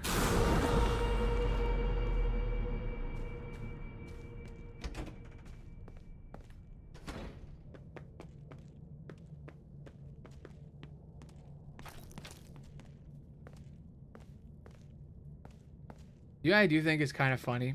You know how I'm constantly complaining that they don't have a compass? You know what they do have in this game that made me not hate this game? My favorite part of this game is the wires that you follow. And you know what the wires do? They do exactly what a compass does. They point me where to go. It's almost like that's the major problem of all these games. And when it's solved, the game's fun. Yeah, Gregory being a dick was definitely not their choice.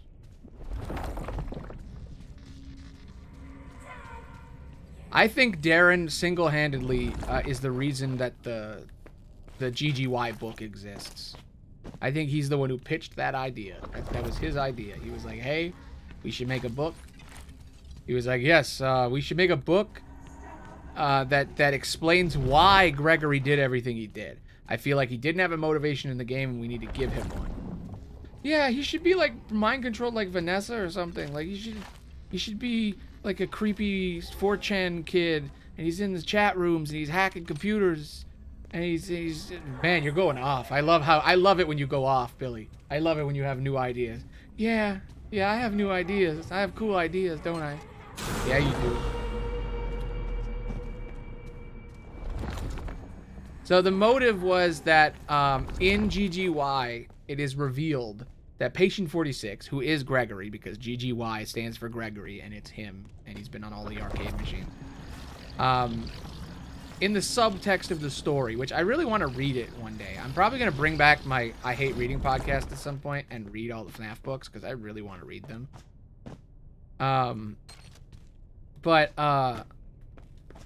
So there's this whole thing about how Glitchtrap is hacks into Vanessa's brain, right? And he creates Vanny as this personality. So there's this kid named GGY who goes to the Pizzaplex and he plays on all the arcade machines, and he's so good at gaming that he gets perfect scores on all the machines. And then the people are investigating him, and they find out that he's been hacking into the systems a little bit, and that's what Patient 46 is doing in the lore. And it's kind of implied that he was taken over by Glitchtrap, and then he broke free from that, and that's why he's doing what he's doing. But they never actually outright say any of that. It's just sort of implied. It's never direct. They never outright just say Gregory wants to do this. The motive is like created by the fans because of a couple of scenes. There it is. That's the one I missed. That's the one. Remember, it's a little car. Damn it, I died. Well, now I know. All I have to do is get to that car, click the car, then go do the puzzle, then I'm done. But yeah, that isn't really even a motivation if you think about it. Because when the game starts, Gregory's just in Freddy's chest, and he just wants to kill the robots the whole time, and you don't know why, and they never explain it. And then the book comes out, and they're like, he was mind-controlled. And also in that game, in the original game, there's the whole dialogue scene between him. Like, the Patient 46 scenes are so well written. Yeah, I wrote that. Actually, you know what? No. I didn't write that. Darren, it's time for you to reveal to the world the truth. Yeah. I wrote the Patient 46 dialogues. We both did together. We went in there, just like we did earlier with the thing during Ruin. We actually met before that. That's the first time we met. The first time that me and Billy met was when we wrote the scenes for Patient 46 and Vanessa. I said we should have like therapy tapes hidden throughout the game. Yeah, and I said they should be about two people talking to each other and two people talking to a therapist at the same time. Yeah.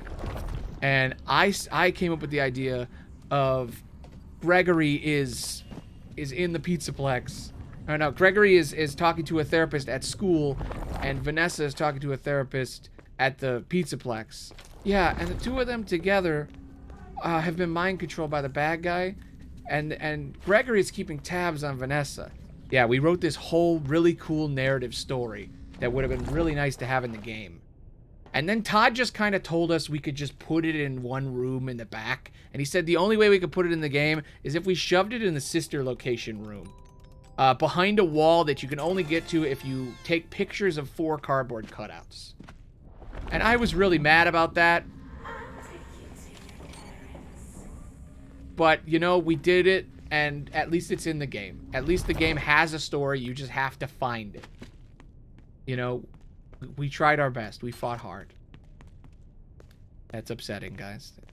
Well, I'm glad you two gamer warriors could save the day by just sticking in a little bit of fun lore. Just a really cool story in an otherwise horrible game. Thank you. This has been Good Morning Tonight. And as always, good morning tonight. But yeah, I'm gonna beat this right now. Here we go. I'm beating it. This is it. I remember how to beat it. I'm gonna beat it. Here it is. Watch. I'm gonna do this. I know where it is now. I run over here.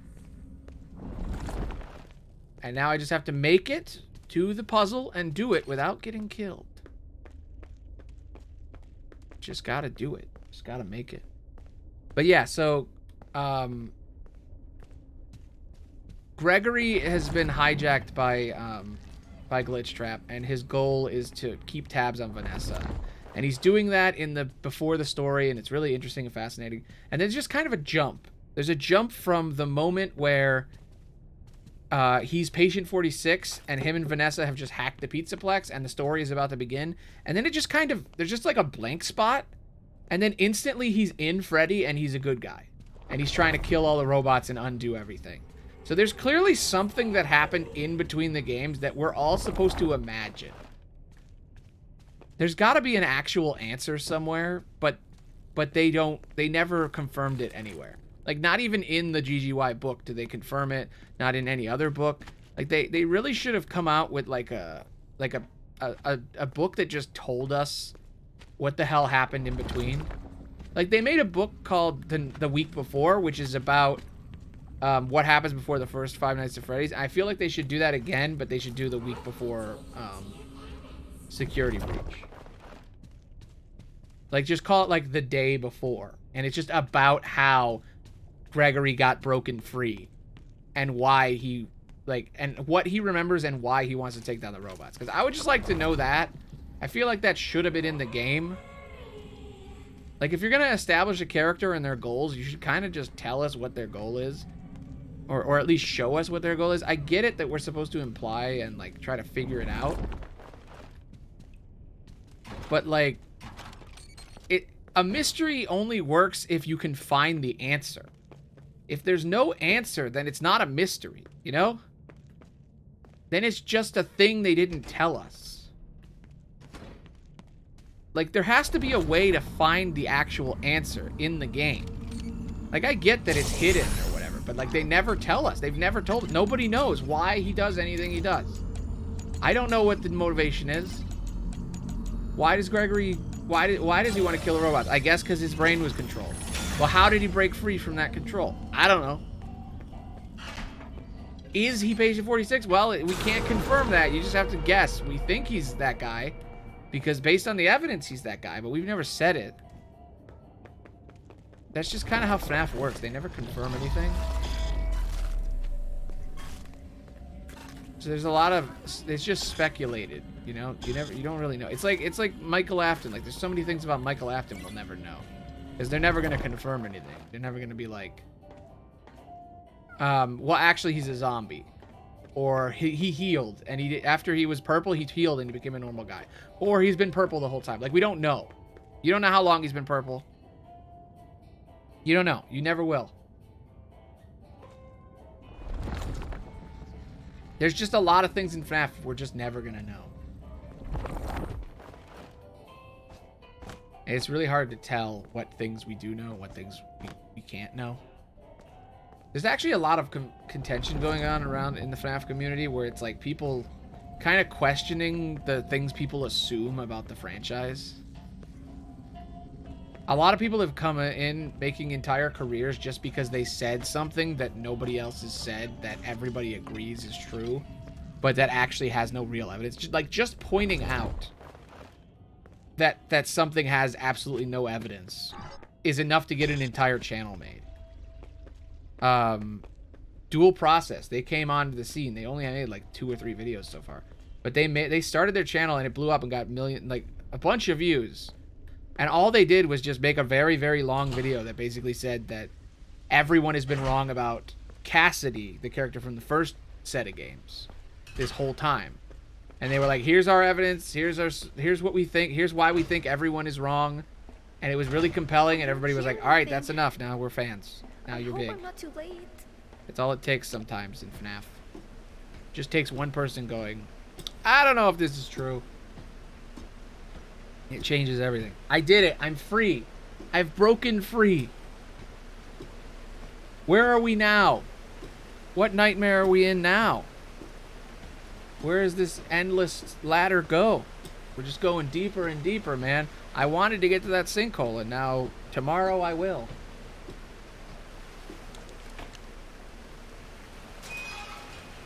Friend? That's not a friend. That is not a friend. No, no, no, no, no, no. Alright, should I stop here? Let me see. Where are we? I don't know when it saves either. There's no autos. Oh, wait, there.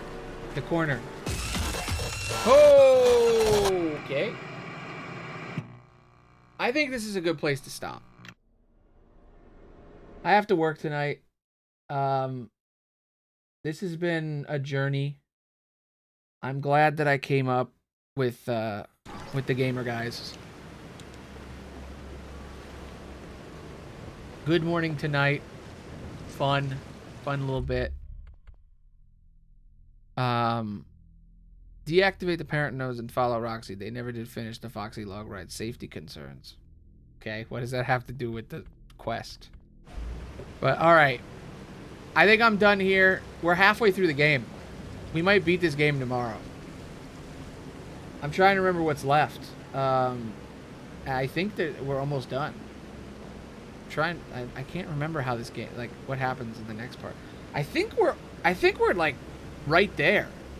We went through all of Roxy Raceway. We went through the entire kitchen area.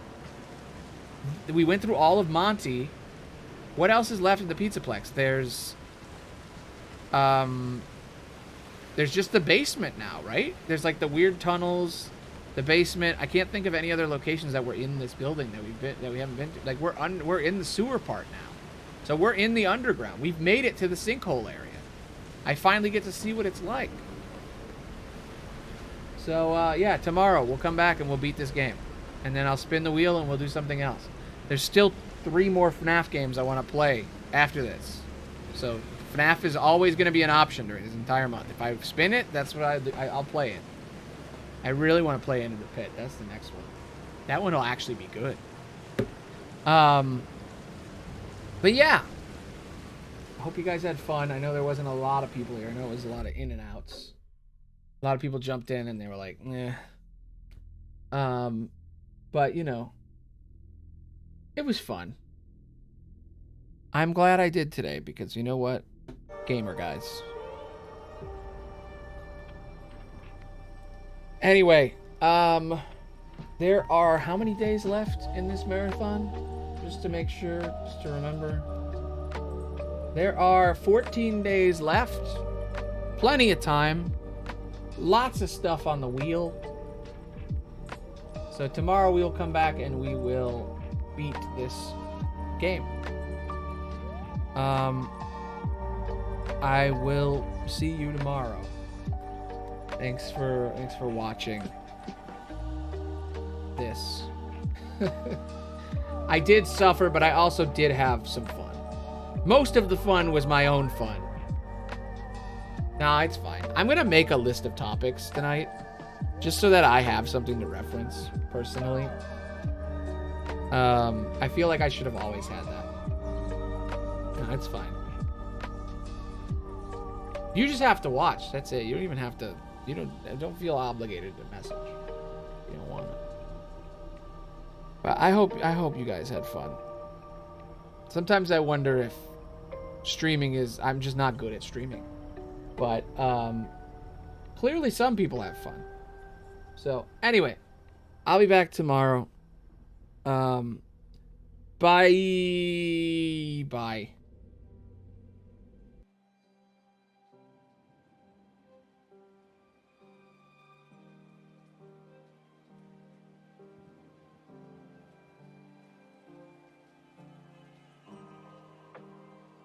Bye!